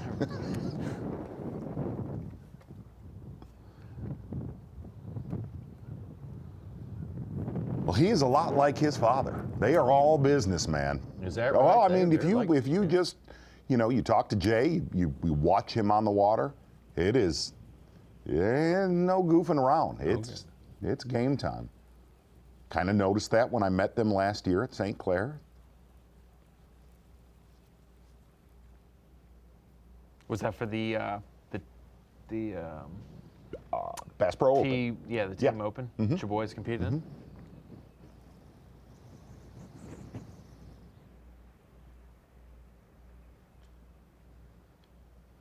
Yeah, it's freaking ripping.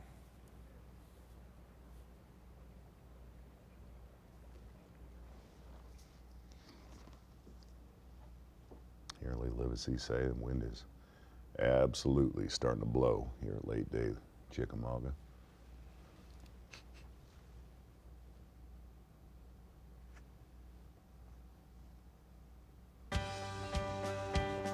Oh yeah.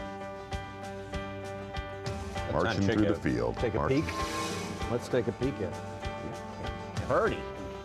Take a look at how it's stacking up unofficially by a bass track, our leaderboard. How much will it take weight-wise to get a camera?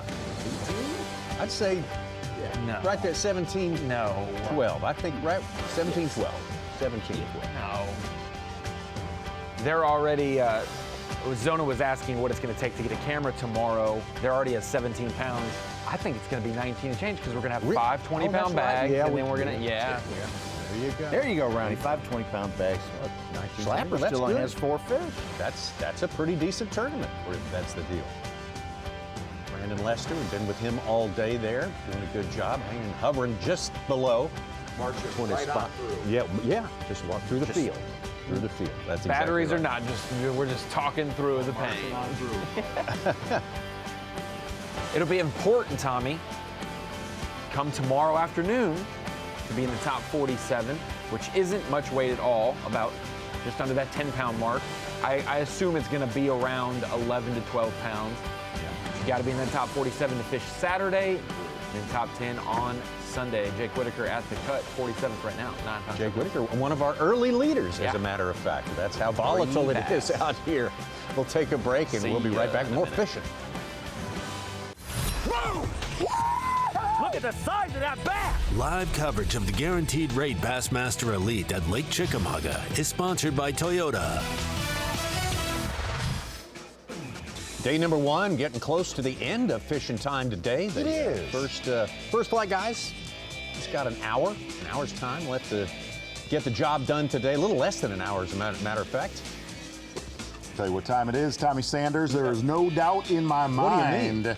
Oh, it yeah. is your marathon peak performance, Daisuke Aoki, and basically he has held that lead almost all day. But like we said, it does not hurt when you start out with a 4 or a 7 and back it up at 10:38 with another 7. No. And here's the scary thing, looking at that marathon peak performance, 22 pounds, 12 ounces. Still some time on the board with room to grow. Here's the thing, obviously not getting a lot of bites. Really, nobody has all day long. No. Daisuke Aoki, you are the marathon peak performance. Again, he's pretty much lived in one area of Chickamauga so far today. Your marathon peak performance, we'll look at that right there, anchored by 2 7-pounders.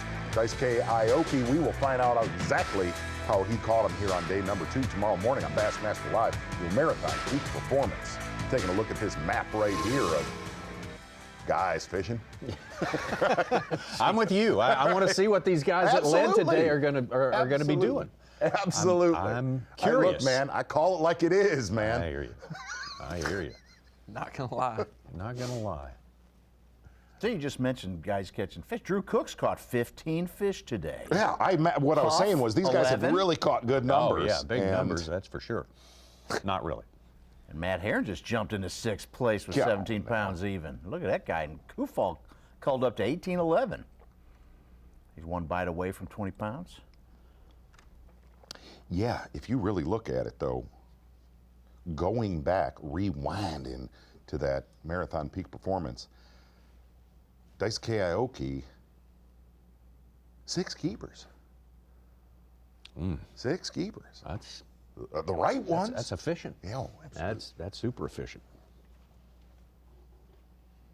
I mean, he has I guess some what I'm saying room is to there's grow. He's got a 2.4 and a 2.6, but otherwise, I mean, he might be very content with this. If you look at a lot of those bags, those solid stringers in the top 10, they're going to look a lot better on paper at the weigh-in, if you know what I mean, Jack. Especially Pat Schlappers. Oh, yeah. 4 fish, 17 pounds. One of those is 10. Absolutely.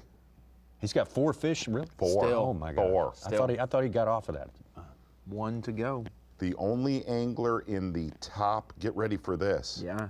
40. In the top, 40, that doesn't have a limit. 10-pounders help that, friend. Back to Buddy Gross Live. And that's the weight, 41st, Iconelli, 10.5, tied with Brad Watley. You're wild. Weird. Just in a sand trap. I know. Just swinging away. Give me another ball. Steve Kennedy, Kyle Welcher in that top 40. I had Kyle Two guys Welcher. I had Kyle Welcher on my fantasy team. You did? Yes. Yeah. Which time? This week? Yep. Nice. He did tell me his story. Before he got a bass boat and started fishing tournaments, he would drive, I don't know the brand maybe, but he would drive his mom's old school big Cadillac to the lake and fish from the shore and the nearest boat ramps and stuff that he could do to fish Chickamauga, and that's where he was. Wow. And I don't know if he made that up to sound good or if that was, but that's what he said. Slinking on down to the boat ramp in the Cadillac. Yeah, I like exactly. that. The Ben, It's tough. Struggle's real. If you were going to do a movie, you'd want to put that scene in there. Make it black and white, you know, a little flashback. Come out wherever you are. Well, he was over there having a time. Cody Huff, his 2nd fish. He had that 5-pounder early. He's got a 4-pounder. Still outside the cut in 52nd. But only 2 fish, Such? With 2 fish. Wow. Isn't that something? Stop it. Alex Redwine has 2 fish, and he's 44th inside the cut. And I mean, came out of the gate early this morning. Yeah, top 10. Top 10 material for a while. Yeah, 4.5 and a 6.0. My guy.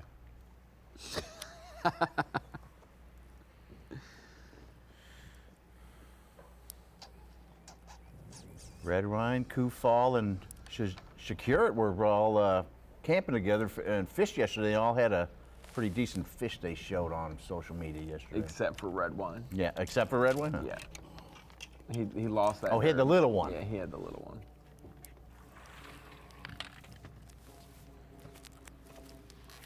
Quietly, Buddy Gross 20th, top 20. Gonna stay in range, but definitely not. Oh, yeah. Like that.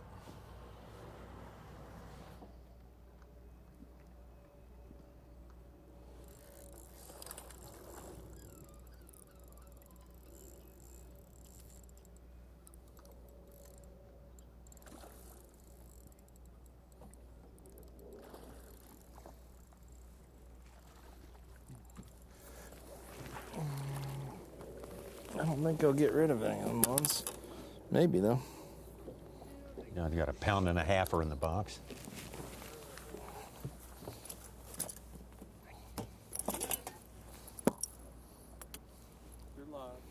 All right. Gonna try to do some culling. Hopefully, I don't know. That guy's not too bad looking.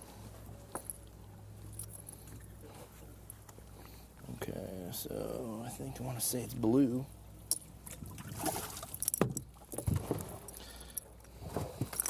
Yeah, I think.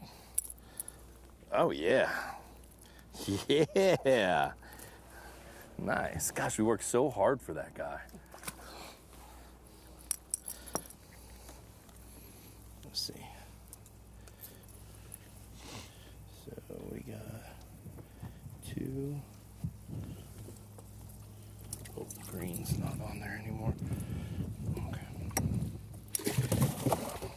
All right. Little bit at a time, baby. I think we're gonna catch a giant one here, like right at the end. It's gonna be a big one. Yeah. I'm gonna go with some fresh line. Fresh line, yeah, let's go with some fresh line.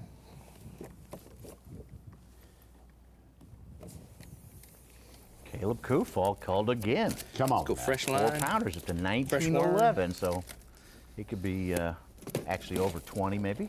Fresh hook. Oop, those are weights.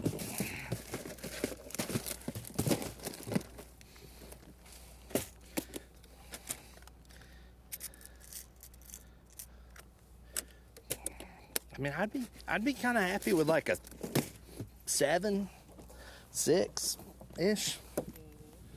I'd be okay with that.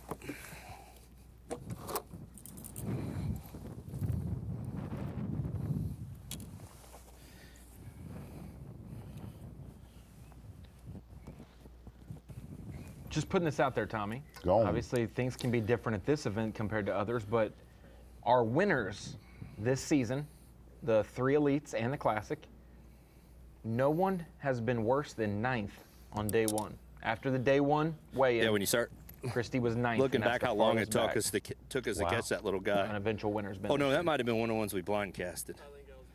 Oh, okay. Cruz and Cook were wire to wire, and Buddy Gross was Oh, third. do you think that after was the day first 1. one we were working? Yeah. That's why. That's right. So maybe Oh, yeah. our winner will be top 10 Oh, good. after today's weigh-in.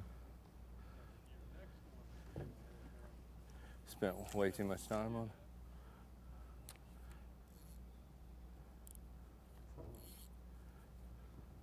Wes Logan just caught his second fish, a 2 pounder. He's up to 3 pounds, and he was fantasy by a few folks. Ron, what's something I didn't ask about fantasy? The 2 biggest favorites, obviously, probably John Cox and, say, Buddy Gross. What were they, as you call them, the chalk? Yeah. Like, what kind of percentage? They were in the same bucket because of Chalk. Angler of the Year Yeah, standings, yeah. but 27 and 24%. Okay. Gross first. For bucket A, yeah. Gross was more than Cox. They also hurt each other's percentages because they're in the same bucket. Right. Oh, yeah, if they'd been, one of them had been Yeah. alone in it, he'd be 35%. Swindle was 22% for bucket B. That was the chalk for that bucket. Fighter was at 20% for bucket C. Bucket D, Jason Christie, 28%. And then bucket E, Kyle Welcha, 35%. Wow. Yeah. Mostly because it's bucket E. You're right. Bottom 19 or Right. so of the Angler of the Year standings. You don't expect Welcher to be there because he's never been there. But tough start to his season. It might happen right here.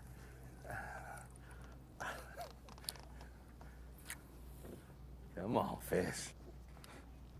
Be nice.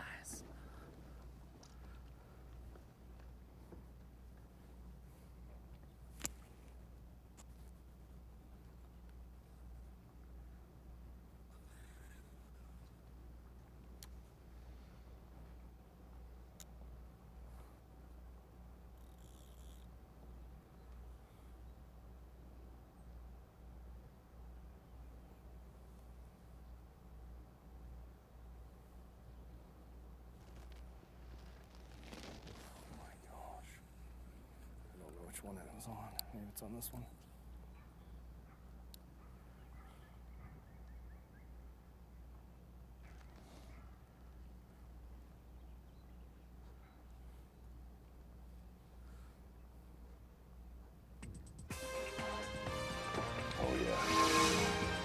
Just seeing what we can do. Yeah, but the time getting short here on day number 1. Daisuke Aoki. Tense. Hanging on to that lead there. Can he do it? Can he make it all the way to weigh-in time? Starts at 3 Eastern time. Right there on the lake. Carl Jochimson, Caleb Kufal, Brock Mosley, and Pat Schlapper. Got a T-bone in there. Oh, yes, absolutely. We got more to come. Some more fishing left. The Guaranteed Rate Bassmaster Elite at Lake Chickamauga is sponsored by Ranger Boats, Yamaha, Toyota, Berkeley, and by Progressive. Down to the last 10 minutes of our live coverage of the Guaranteed Rate Bassmaster Elite at Chickamauga. Carl Jochimson now on top. Daisuke Aoki has finally been unseated, at least for now. As we take a look at the unofficial scores, Caleb Kufal, Brock Mosley, Pat Schlapper, and Matt Herron or Joseph Webster would be the 6 we have cameras in all day tomorrow, if it were to end right here. But we know there's a lot of... Make them arm wrestle. Yeah, sure. Oh, Leg wrestle. Yeah. Why not? Yeah, it's perfect weather for that. Absolutely. Carl Jochimson, I mean, a big day. We'll give our VMC on point, though, somebody that we had on camera today. We got Carl on camera tomorrow, no doubt about it. VMC on point. Early afternoon with John Cox. It was a slow, painful grind there, right there. And John Cox catching this big one right here. And this one will keep him at least somewhat in the mix. And you heard John Cox make the comment, I feel like I got one more big one left in me. VMC on point, this bass right here on a Berkeley General. Well done. John Cox, you are the VMC on point, my friend. Ooh. John hanging in there in the top 20 as it stands right now. In 20s. Oh, that felt good. Exactly. That felt so good. I got John Cox live.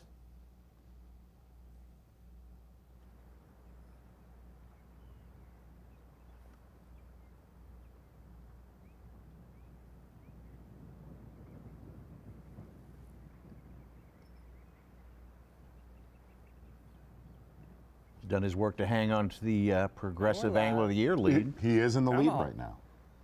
Yeah. He fell out. Keep in mind. Down. You know, it's probably 8 or 9 pounder I just lost. Maybe he'll eat again. I didn't really have him on for long. Just had him on long enough to be like, oh my gosh, that's a giant. And it come off.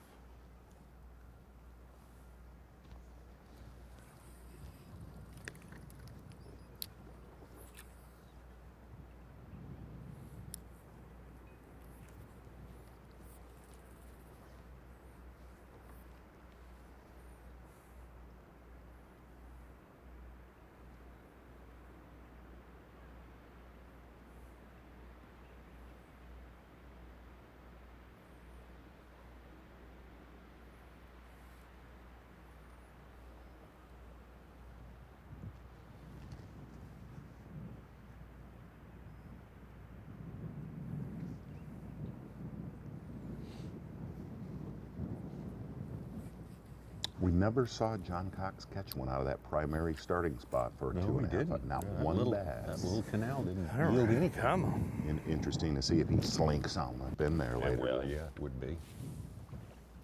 I'd like to congratulate you something today. What's so that? far? Yeah. Your pick for the Masters, Cam Smith, very, very thus far impressive. Is he leading? No, he's only -2. He's in the top 2. Yeah, well, that's because they just started. Well, you like to hammer Tommy for being No, good. I'm hammering you for making a big deal. I mean, it's a big deal. Yeah, I mean, second, Ronnie. That's How's your second guy place. my right guy's now. -1 through 2, so I just, he's only played 2 holes, but I mean, he's Piece of -1. work, What are we isn't he? doing? Oh, boy. He just Oh, I'm does just not kidding. like- I'm just kidding Does now not because like you succeeding, Tommy. Cam That's obvious. Smith There's jealousy. just birdied one, and he's -3 now, tied for the lead. I'll give it to you now. Sorry. Yeah, it's not enough to be successful. Your friends must also fail. Isn't that the old That's saying? exactly right. As you said, when you beat the whole world, why don't you just go TikTok it? Wow. Yeah, just go Yeah. TikTok He did do yourself that. into a He did do Go, that. go now. He Back even out on the pointed. water right now. Lead Livesay Live. He even pointed at me.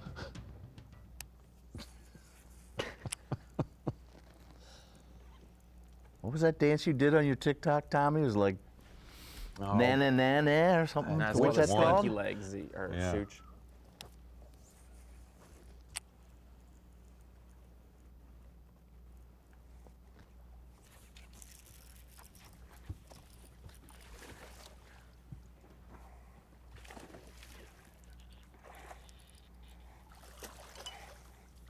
All right. All right. All right. All right. All right. He ain't big, but Done some late day work with a bladed jig today. Yeah, Lead Livesay has. still not going. Not good. That chatterbait, he was on, I don't even think he was on that stump, was he? I think he was just over in that Between the two, wasn't it? I don't know. He's in the buck.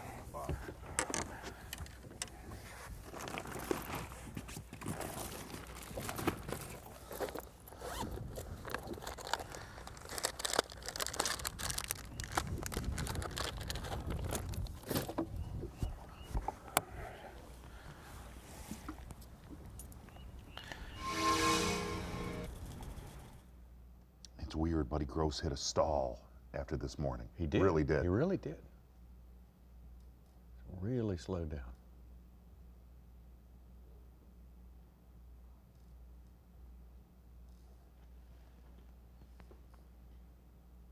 I think half of our guys on camera today, 3 of the 6 are in the last flight, so they'll fish Okay. up to quitting time.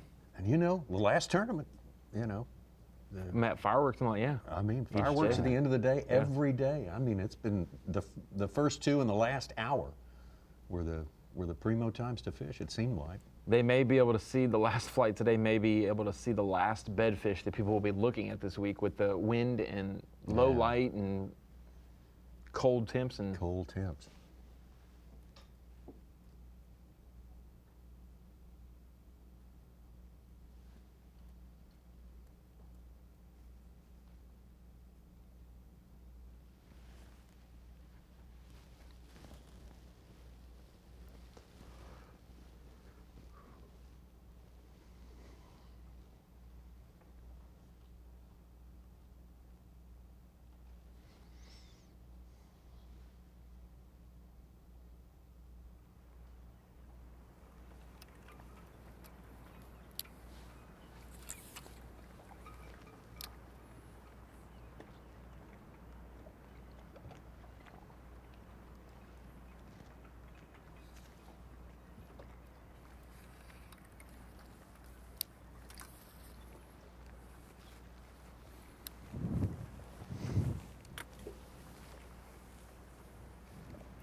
Oh, yeah. Indeed. Well, do not fail to note that the Weigh-in starts at 3 p.m. today, right here on Bassmaster.com. And also note that a lot of guys will be fishing all the way to 4:30, so you may want to check in and check out of that weigh-in because there will be some surprises along the way. One of the surprises that we got to see at Santee Cooper Lakes was on day number 1 especially, our bass track numbers were way off. I think they'll be a lot closer today. I don't know if we gave this update or not.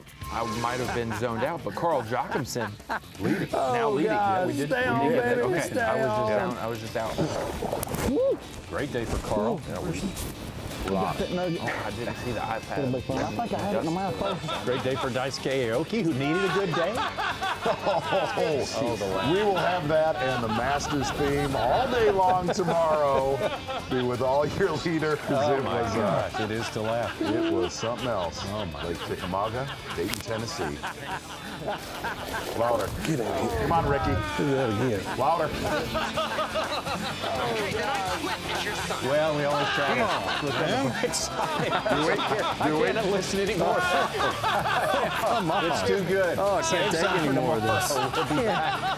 Come here, open up, open up. At 7:30 a.m. Eastern Time with more for you from Chickamauga. Oh.